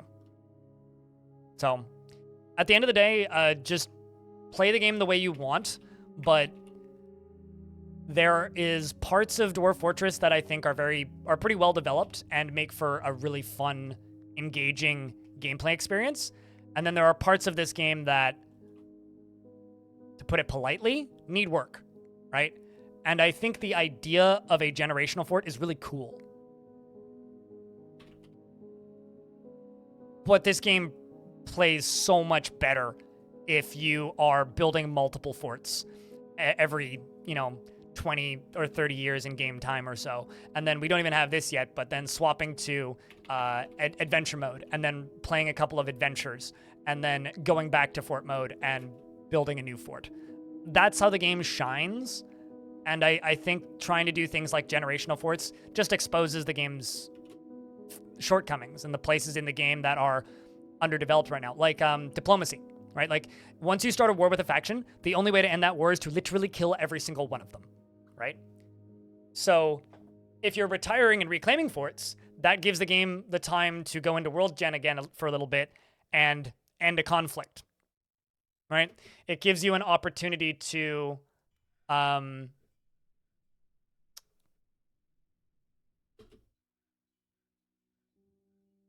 it gives you opportunities to change the course of time a little bit more that you just don't get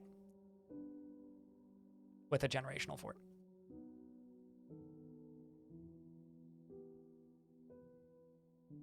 Yeah, once we have adventure mode in this version of the game, I hope what I'm saying makes a lot more sense. Am I going to have war moles? I don't think they're war trainable. Maybe a giant mole petting zoo? I could be wrong, though.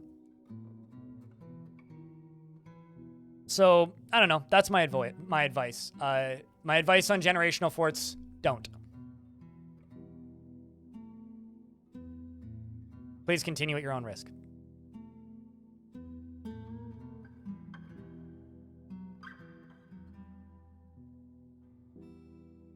Yep.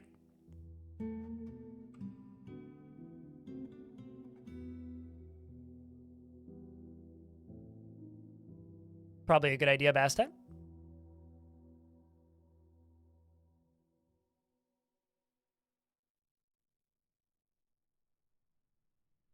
Actually, I could just something like this. Go back down to here.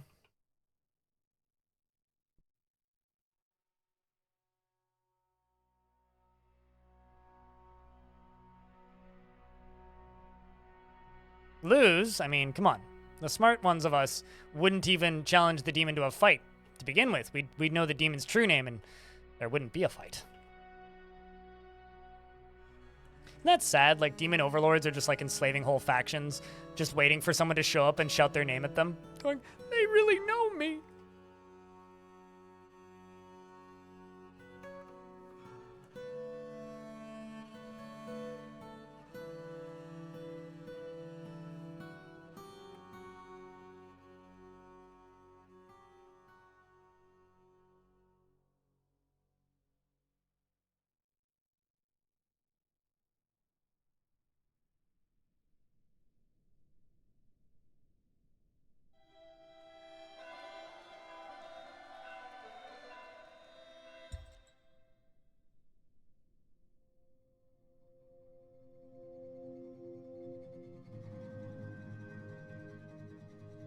All right, so get this done. Priority number 1.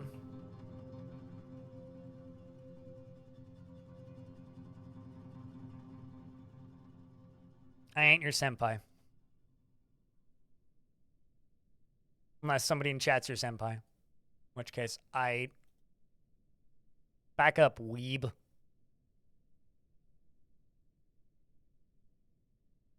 Try idling a lot on DF because as long as I'm seeing them making stuff and do stuff, it's not really fun because you don't get attached to a dwarf or nothing interesting happens. So I guess you'll just build another fort.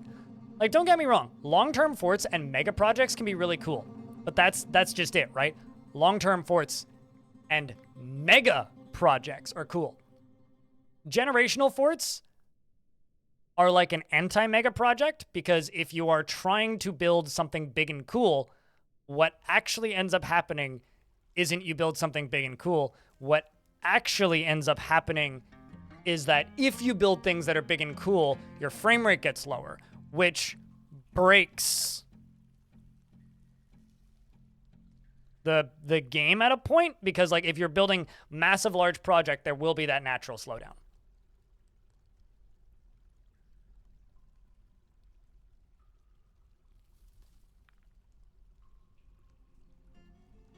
See, here's the thing, right? Magic, I don't know if you've ever tried this, but like the way like population of dwarves doesn't matter to me, right? And I was going to queue up a thing, and now I can't remember what it was, right? Clothing. Population doesn't matter in Dwarf Fortress to me. And the reason for that is, if you've ever seen one of the Lord of the Rings movies, there is a collection of main characters, and then a lot of cannon fodder.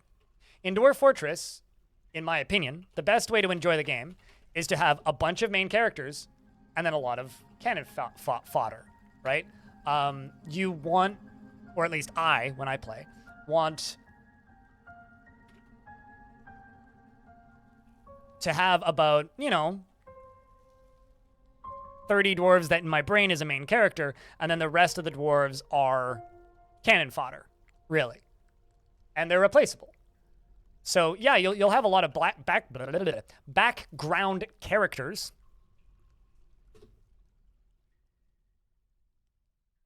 But if you name the original 7 with nicknames or with numbers or something that's very easy to spot, then as the population grows, you have more cannon fodder and side characters. Like, you don't need to get to know every single dwarf, and I never try to do that. But that's what you have nobles for, right? Like, I realize some people don't like the nobles because, I don't know, they make you do stuff. But your nobles are your main characters. Or your captain of the guard or whatever. So dress, sock, glove, trousers, shoe, silk, cap.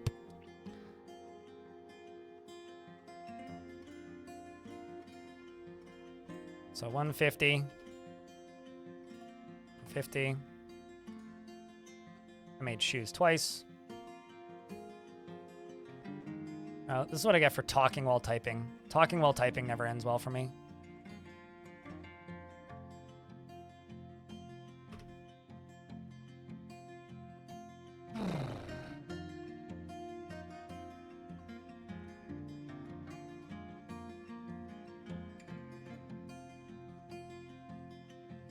Except for high E. It's a very funny thing to read out of context.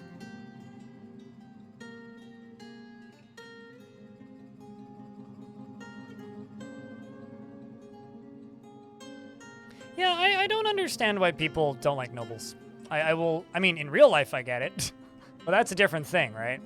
But I will never fully understand the portion of the Dwarf Fortress community's visceral hatred for nobles. I will never get it.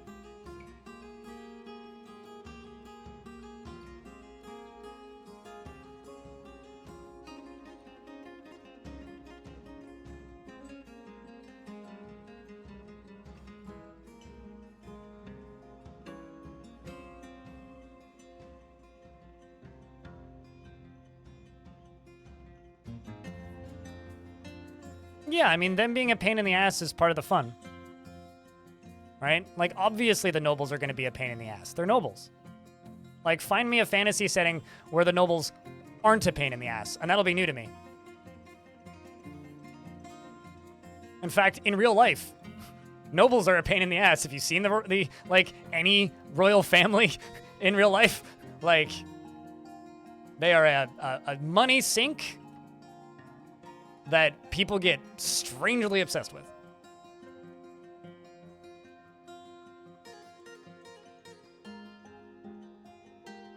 You're actually sad that your current Duchess doesn't live in the fort and just the mayor and king and queen consort? Really?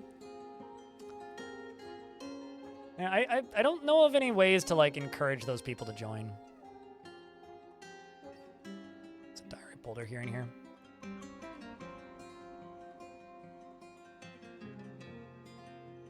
This kind of does look like the Enterprise, though. Rodiger, withdraws from society. Let's not screw this artifact up. Where are you? Stonecutter.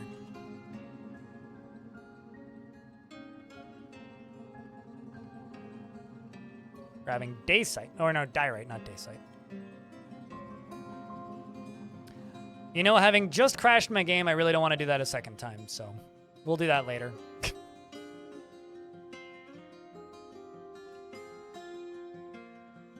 Although I will state my unpopular opinion here once again. I don't think any forts look good in Stone Sense. I think Stone Sense is really ugly. It's skeletons. All right. Skeletons it is.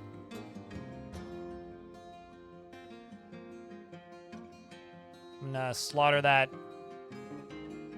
pair of alpacas. I've heard mixed responses on that, Igor Dumbra, but as I understand it, yes. According to Putnam, smaller worlds have a better average frame rate, but it's not huge. It's mostly the saving and load time for most computers on the current builds. But yes, is the short answer. Well, actually, less populated worlds are better for frame rate, is the way it works, as I understand it, because there's just less going on behind the scenes. I mean, I'm not going to throw numbers out there. I just know that the answer is yes, but it's negligible. The noticeable difference is the saving and load times. You also need leather. All right.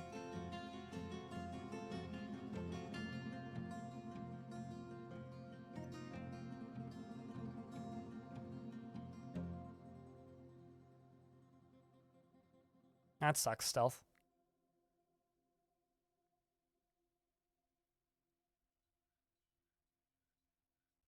Yeah, it's weird at this point. Like, I feel like, you know, like I've made videos about, you know, frame rate and such.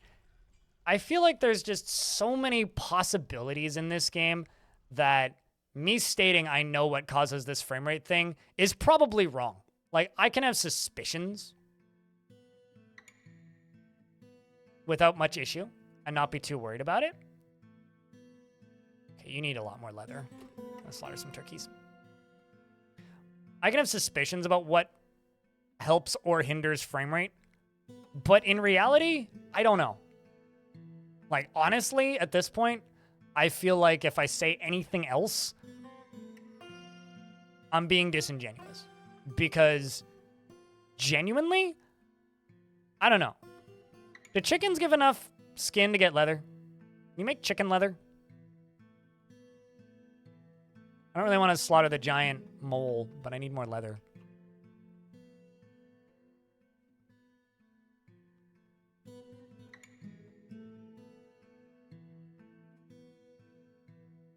They do? Okay.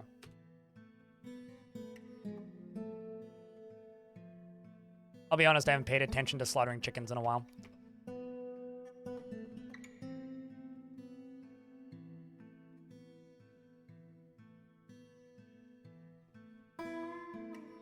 Let's just lock this side.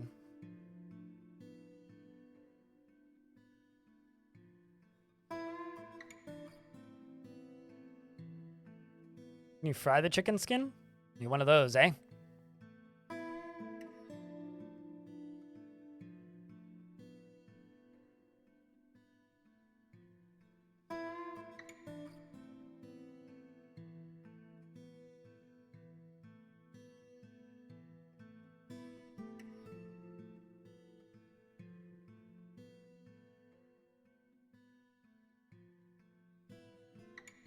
You need more stacked leather.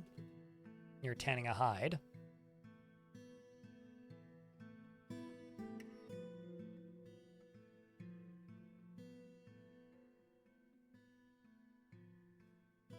Okay, let's see.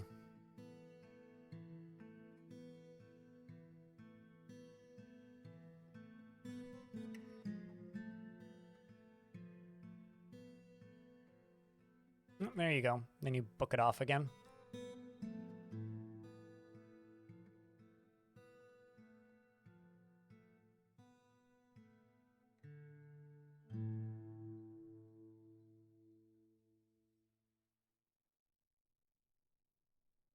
Do you ever look at your job it's to me the weird bit is that you have started a new fort and you're still having the frame rate issues. Like, I mean, the thing that I would ask was there any massive job cancellations going on that was noticeable?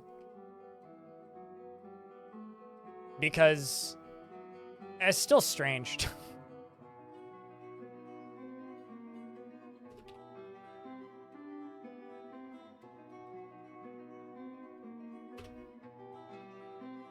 Like, genuinely, it's so strange. Wow's a whole year. Thanks for the awesome content, Crypt Beer. Queuing Green Tea, thank you very much for a year. Like you said, wows. It's been a long time, dude. Thanks for sticking with the stream and continuing to watch and all that jazz. Let's just wait until I get some more blocks.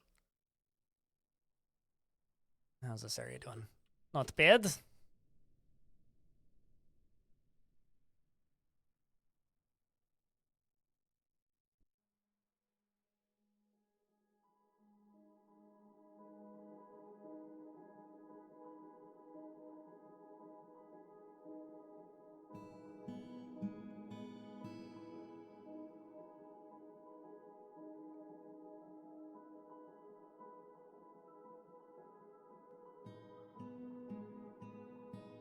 Okay, so that's all connected up. Good. I can go up to here. Get all this channeled down. Once again.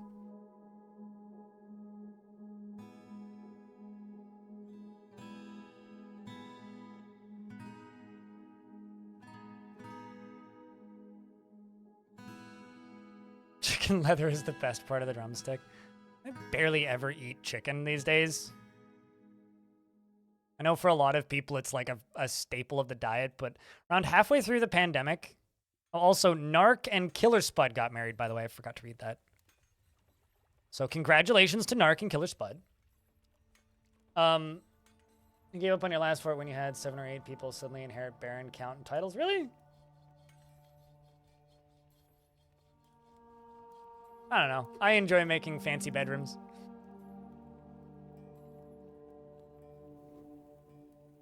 Rooms of Anastasia. They like drugs, clearly.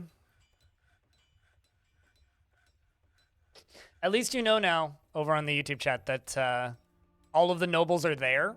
So if you build a new fort in that faction, ideally they'll just stay there.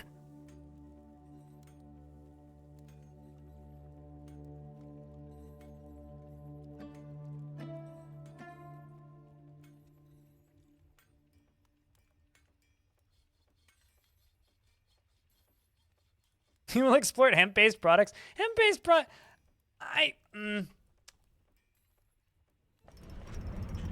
I would say you're doing hemp a disservice by describing it as like Anastasia and toxic substances. But I mean, I would say alcohol is probably a toxic-er substance than hemp. Herdringer, the stoneworker, has created Thas.the Wren, an olivine puzzle box, and offers it to the Pointy Rock of Artifacts. So that doesn't collapse.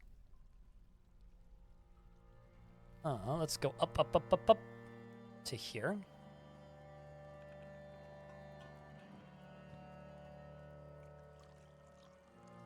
No, but they can leave through the caverns. If there's a road there, that's an adventure mode feature. If there's a road in the caverns, it means that there is 2 dwarven fortresses in World Gen that are connected via that road. So if you were to walk down there in adventure mode, you could, in theory, go down there and walk to the next fort over. Which I think is kind of cool. In fact, I would say that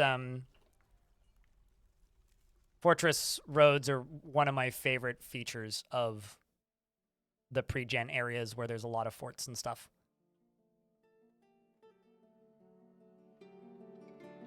We're gonna do that there.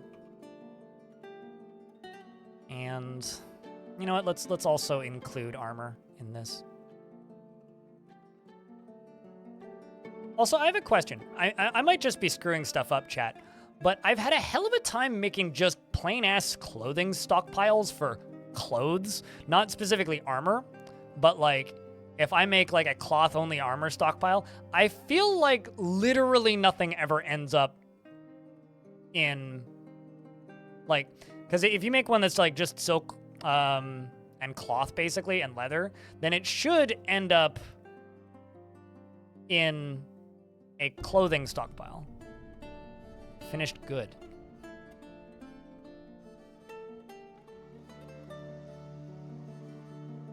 Maybe that's what I'm screwing up. I don't know. I feel like I haven't been able to successfully make them use one in ages. Finished goods works for you. All right, I will try that, because I feel like I used to always do them that way, but I guess not. Use finished goods. I should save. I mean, it's about to autosave, but sure. We're in an ad break anyway.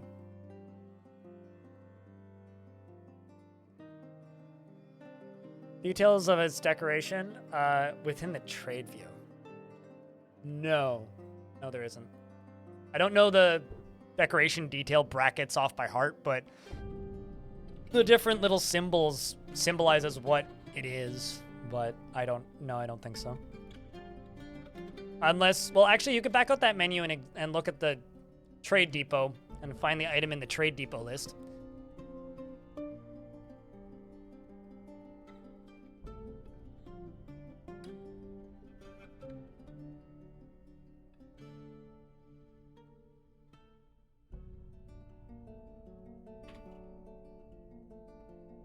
All right, no, that's not finished goods. I can read.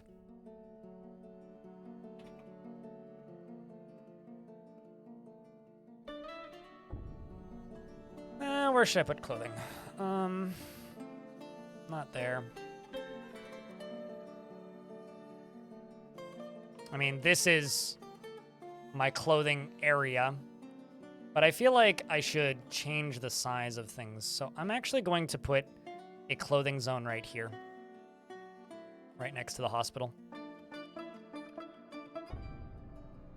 Just move all of my clothes production right here. That's what I'm going to do.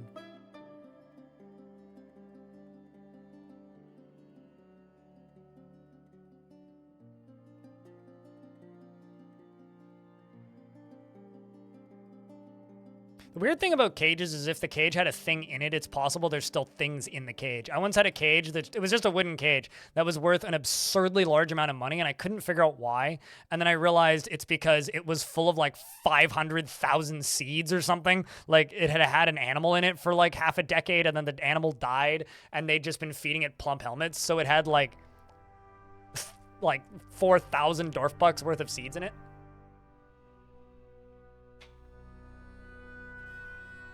Which is hysterical to me. Also, so we've been streaming for about 5 hours and 10 minutes so far, worth of Dwarf Fortress, about 6 hours and 15 minutes total. I think we'll do another hour and a bit of Dwarfs, and then we're gonna swap over to Adventures, if that works for you guys. If any clothing is on the ground, I will sell it because there's no way someone's going to put it on and use it. Well, the funny thing is, if you click on clothing that's on the ground, it'll say who the owner is. If the owner is messy, yeah, they will never come get it. Like, or if, like, the owner is super busy, they'll also probably never come get it. I kind of wish that there was a chore for kids or something where kids would put away others' owned clothing or something. Because... fuck me, that'd be useful. That's about it.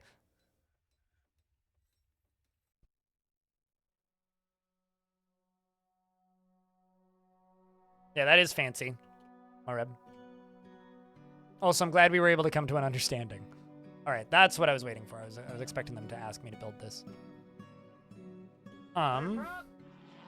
Pilot. Your dwarf is not dead. I'm proud to inform you.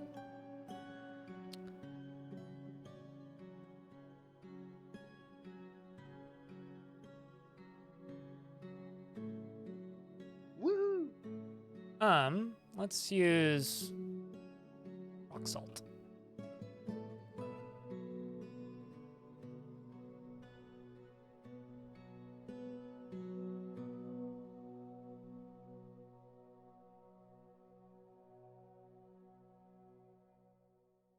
Making it a little bigger this time too. Guitar picks and music. Ooh.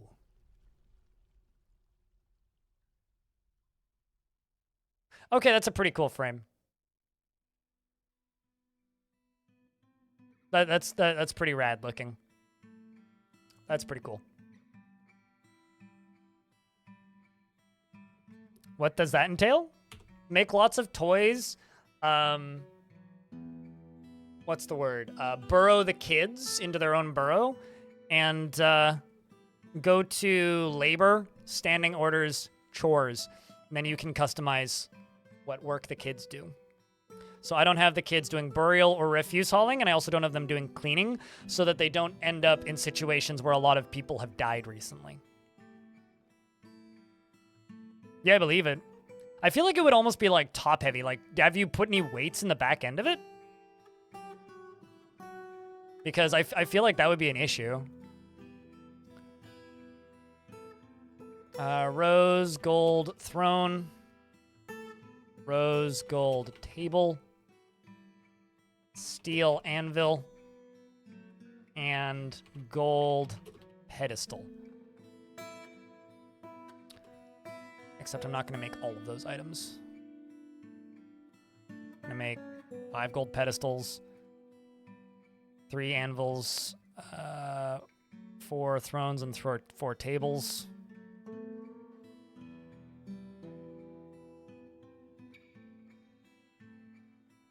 I got a statue of a chinchilla.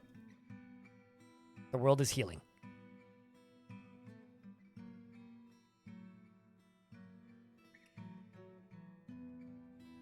Before it's lagging because of all this digging.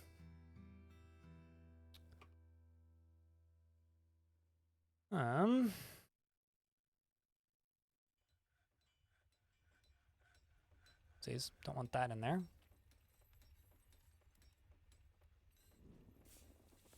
Although I may actually 4 months. have to widen this a little bit. Dragon Soul! Thank you very much for the 4th month. Welcome back. Thank you much for helping keep this weird channel funded. And for continuing to support the stream. Also, for those of you who are just tuning in, we got a new emote as of today. Which I still can't post because I haven't refreshed chat. I was about to post it, but I can't. I have to refresh chat. And there it is.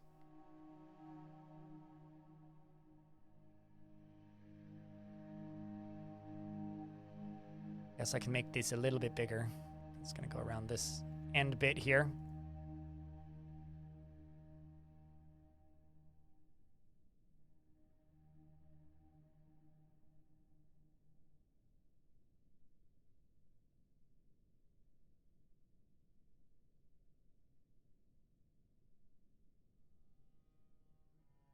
Who keeps making statues of insects? I think that's a spider, and that's a bee. It's like, come on. Dwarves, what are you even doing?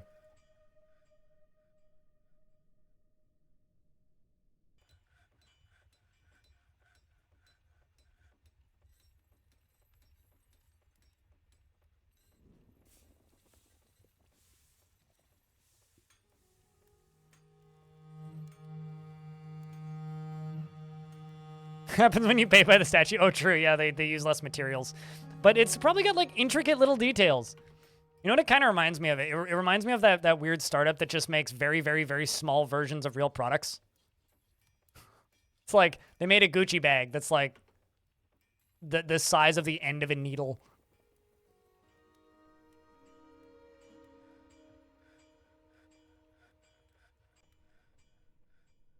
But not too bad. Yeah, that would be my only concern with that guitar hobo, is that it would be top heavy. So the reason that emote exists is because my GoPro's software decided to update. And when that happens, it breaks the size of my camera in OBS and I have to fix it. So when I turn my full screen face on, this is what happened. So, anyway. Chat thought it was funny, so, you know, one thing that led to another, and now we have an emote. Because the best emotes come out of in-jokes and memes, right?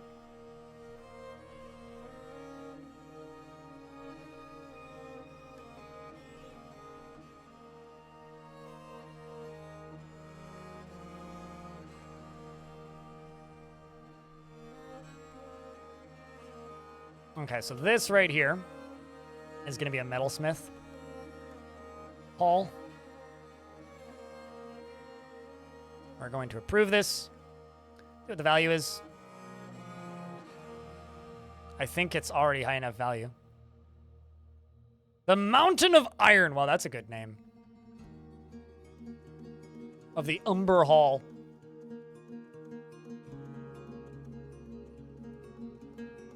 Anyway, that's it. That's the guild hall. Add some more things to it, though.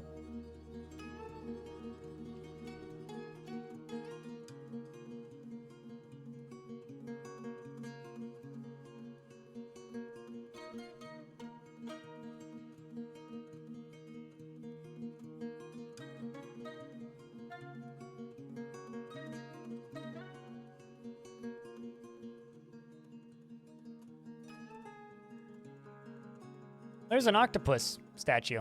I like these fun statues. It's a brown recluse spider, and that's a honeybee. And we also have it's a statue of Delum Boulder Point. Delum Boulder Point is the deity of gambling, volcanoes, and mountains, depicted as a male chinchilla. And a dwarf in gold. The dwarf is prostrating itself before Delum. We have another chinchilla god.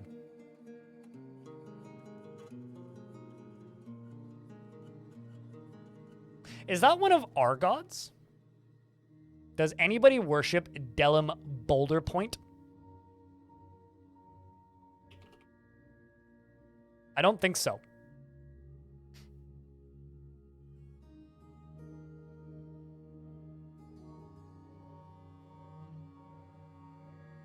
It can't be a god. Okay. So there's somebody who worships the uncertain doctrines, which worships Dalum. So there's one. Oh, never mind. We actually have 54 worshippers for this god. I spelt it wrong. Yeah. It's Dalum, not Delum. I was reading it like Delum. So 54 dwarves in this fortress worship this god. The god of mountains, volcanoes, and gambling.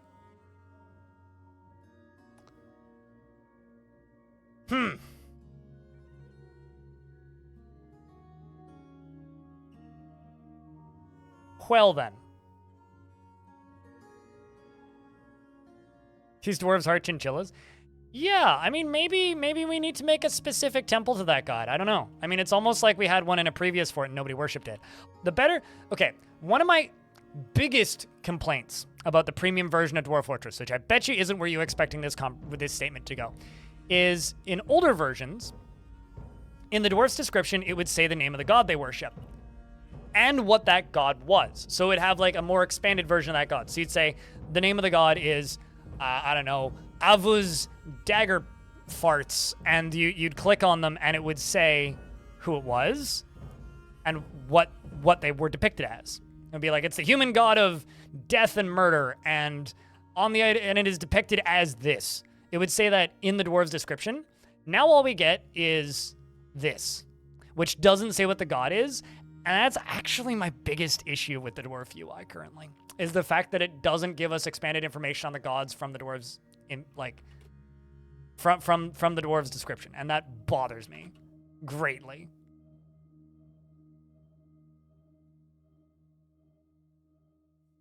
I don't know, it's the first thing that came to mind, okay? Sometimes I fall into childish immaturity.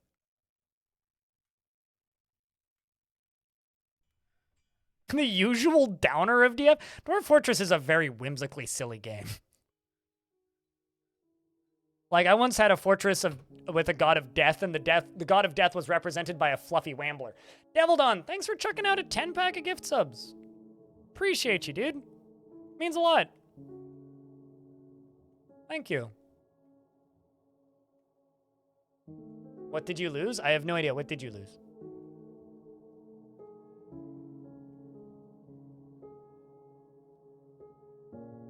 You know, the thing that I'm truly sad about with that discovery of this god isn't that we have a chinchilla god. It's that this bumblebee isn't a god. It's just a bumblebee. Like, it's a damn shame. Oh, geez. How long have you been stationed for? Those poor dwarves.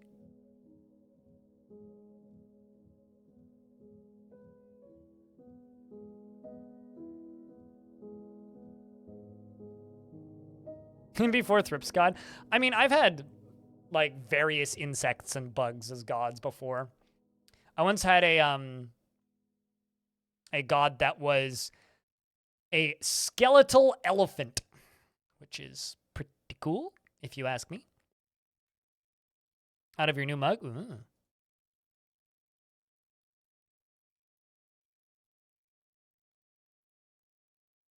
Thanks for being around to get a sub-gift.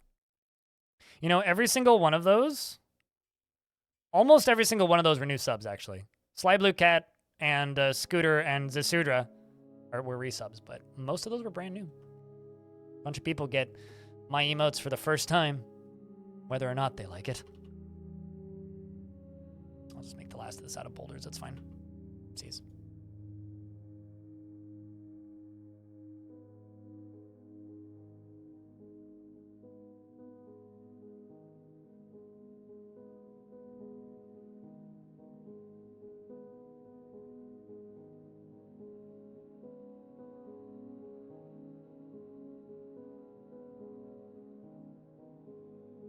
We can still honor the bumblebee?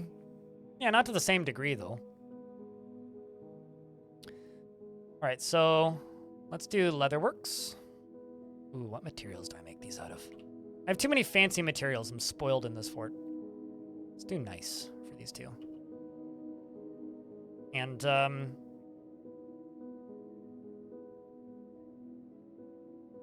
let's make copper looms. And then in the middle,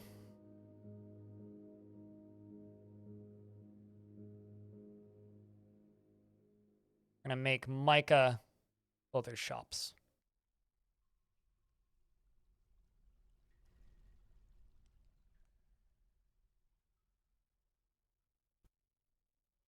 That's okay. It's Mitchell.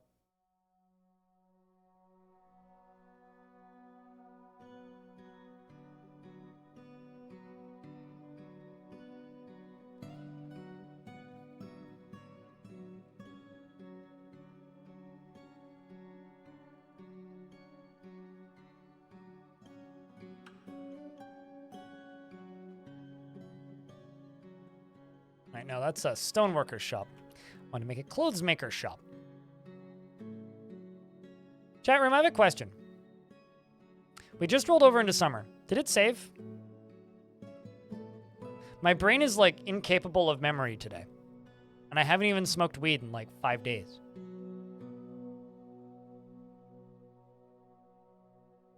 Yes, it did? Okay. Like, I'm constantly second guessing and questioning right now.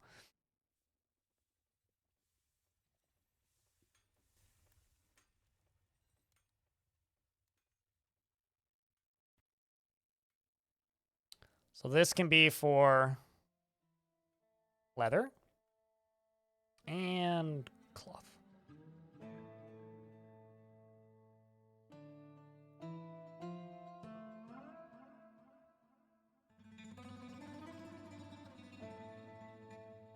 Checking this. Just for safety's sake.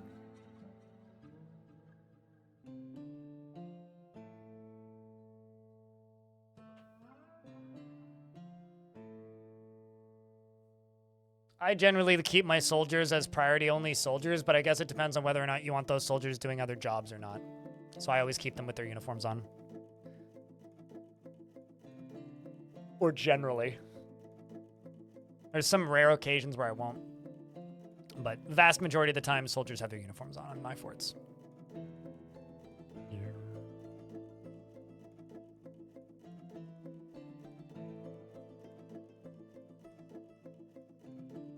Marks dwarves at a distance. They'll just shoot it a couple of times and it'll fall to pieces. Mitchell.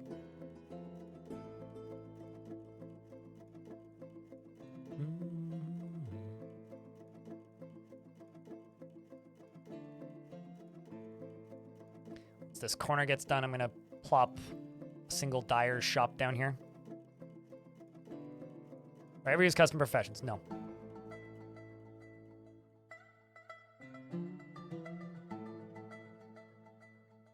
Outside of, like, some very specific circumstances.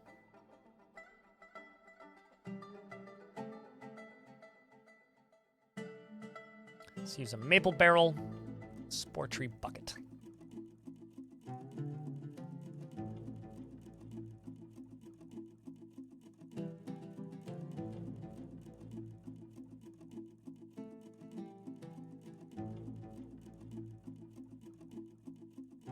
Need 16 blocks. Oof. And we'll use chalk. A doorway right there, and a doorway right there, and a doorway right there. Just to kind of break the room up a little bit.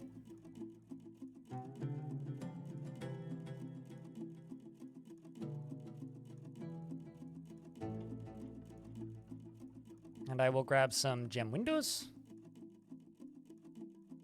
Put some of these into here. Add some value to the area.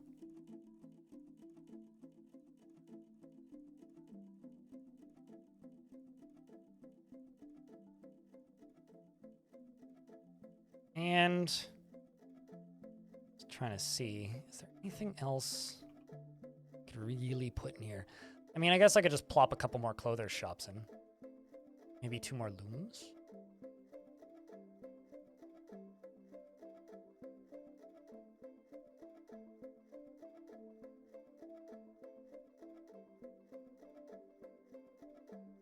Made of copper.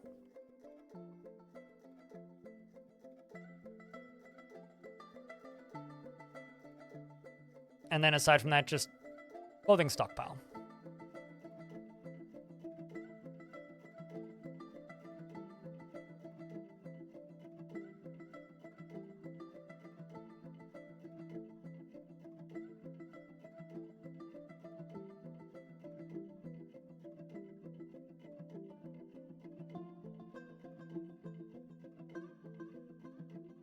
All right, that should do her.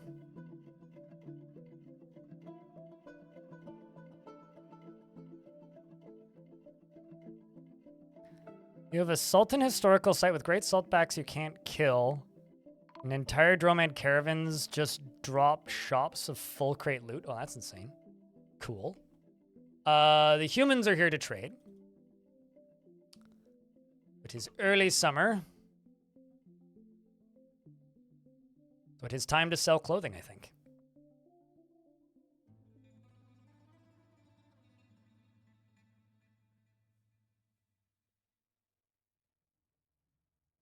Who is Blackberry, Gfin, if I can ask?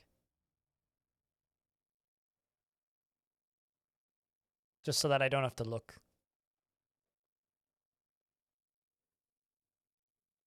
Also, I totally missed this, but Drakensoul used to be rich. I realized that was 16 minutes ago, but super didn't see it. So congratulations. Pet chinchilla. Ah, okay. Gotcha, gotcha.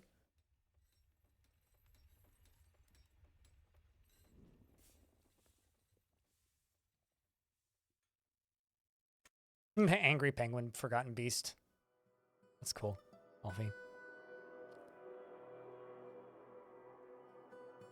Do Mega Beast worshippers ever join civilizations? Like, as in, like, a random dwarf who worships a Mega Beast? Yeah, they can be part of civs. I had a whole civ once that their majority god was a rock, which eventually actually attacked us, believe it or not, which was traumatic but hysterical. So it was a good time. The dwarves murdered it horribly. I like to think that the dwarves weren't too scarred having to kill their god, but, you know. Happens to the best of us, I suppose. When you kill their god, exactly the same as any other thing. There's no accounting for that.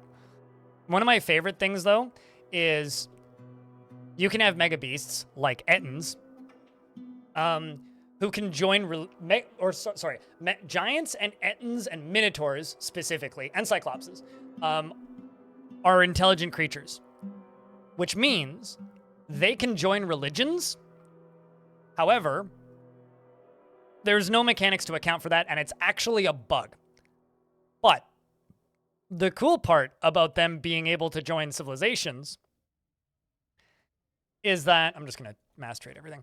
The cool part about them being able to join civilizations is that they are then able, within legends, to become important members of that religion. So, example, Ettin becomes, I don't know, a worshiper of some dwarven god, right?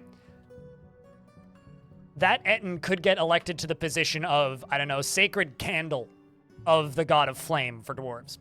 So you could literally have a Cyclops who's a pope, or Ettin who's a pope, or a pastor, or whatever, and then they just wander off and go murder 50 people in a different village and then come back and hang out in their cave.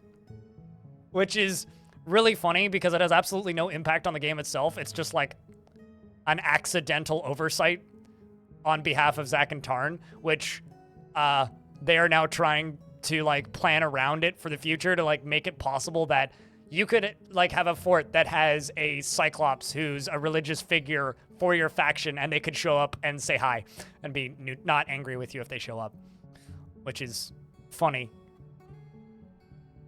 I just really want a Cyclops to show up and demand I build him a temple. Like, I want that so bad. Because, like, it would be, like, a non-issue, right? Like, a Cyclops shows up, all right, I'll just kill it, that's fine. But, like, if a Cyclops shows up and is like, make me a place to live and build me a shrine to our god, or whatever, I would do it. Have a Pope, Ettin, or Cyclops move in. It could also be an object of worship, yeah.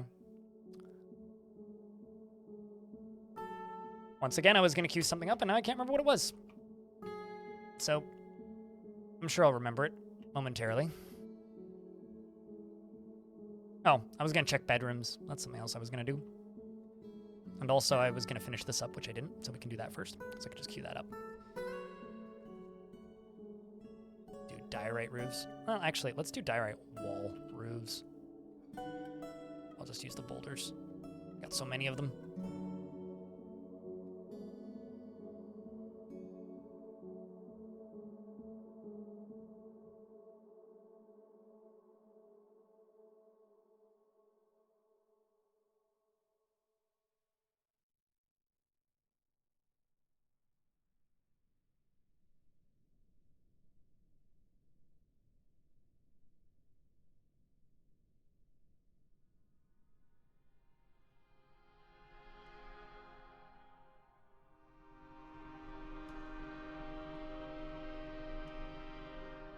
For to exceed what you've actually done.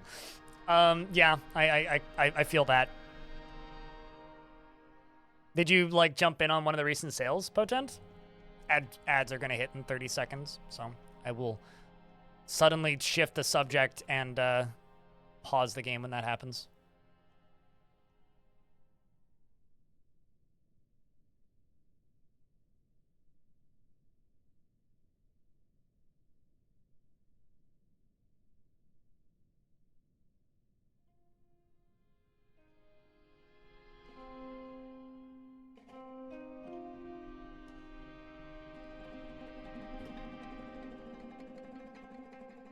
Winter Sound? Gotcha. Well, good to have you.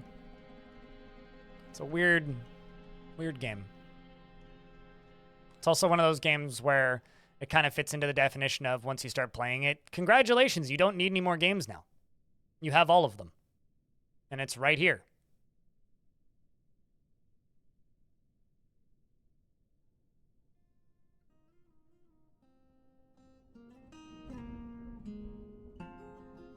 Yeah, I mean, that's another way to do it.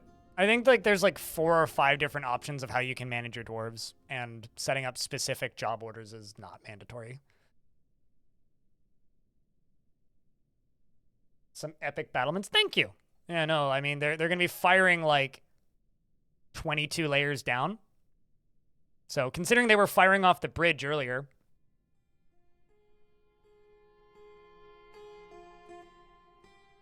You mean a bronze Colossus? I don't think they make brass Colossuses.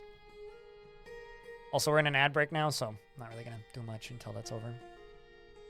But yeah, too late. Because they were firing off of the gold drawbridge, I was like, might as well do that. I'm also going to put some holes in the ground and add on bars. I'm also, I'll be honest, kind of jealous of people who've picked up the game in the last couple of weeks.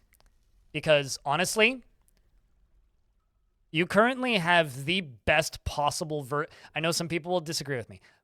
In my opinion, you are currently playing the best version of Fortress Mode ever. And in just a couple of months, you're going to get Adventure Mode. Whereas, like, I first installed this game in 2009, but properly started learning it in, like, 2017 into 2018. The Steam version was announced, was it late 2019? They didn't start working on it until 2020. We got a content patch in 2018. We got a small content patch in 2020. And we didn't get any updates, period, for the game until it released on Steam, where suddenly you have to relearn the whole game because the controls are all different. The game ran like shit for the first like couple months that it was out because running a lot of graphics on the CPU. Turns out doesn't do so hot. Like that runs pretty bad. And then after that, suddenly it was like, okay, so we don't know how long Adventure Mode's going to take. We were all being really optimistic that it would be out in a couple of months. And turns out then they had to spend like a summer fixing the issues with their newly released version, which is fair. I mean, they needed to be fixed, making the game run a lot better again. And then after all of that,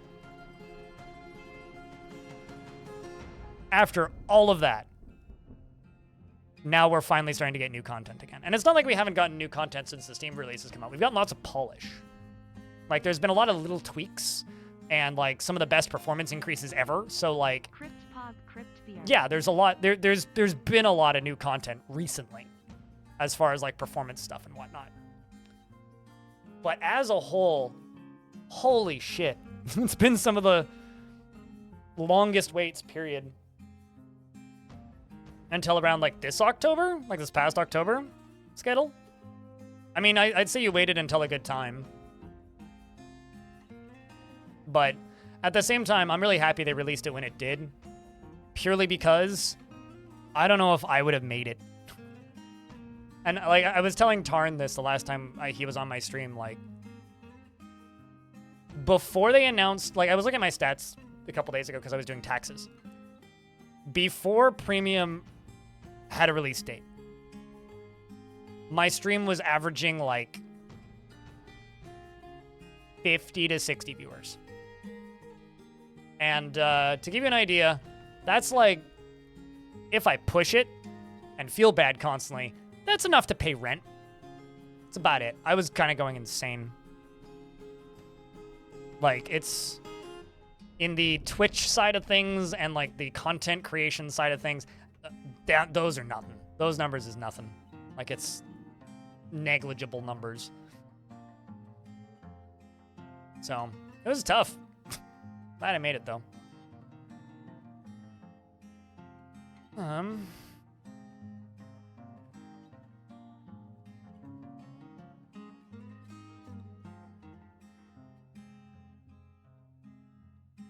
But Nixie, thank you very much for the 16th month. Welcome back. Good to have you.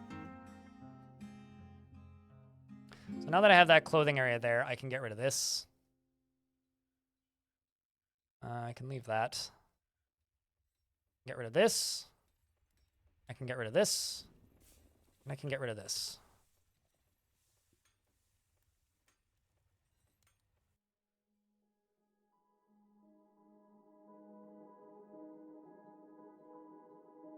Should really start making dye. What are we dyeing you with? Or rather, do I have no dye? Yeah, I don't have any dye. So,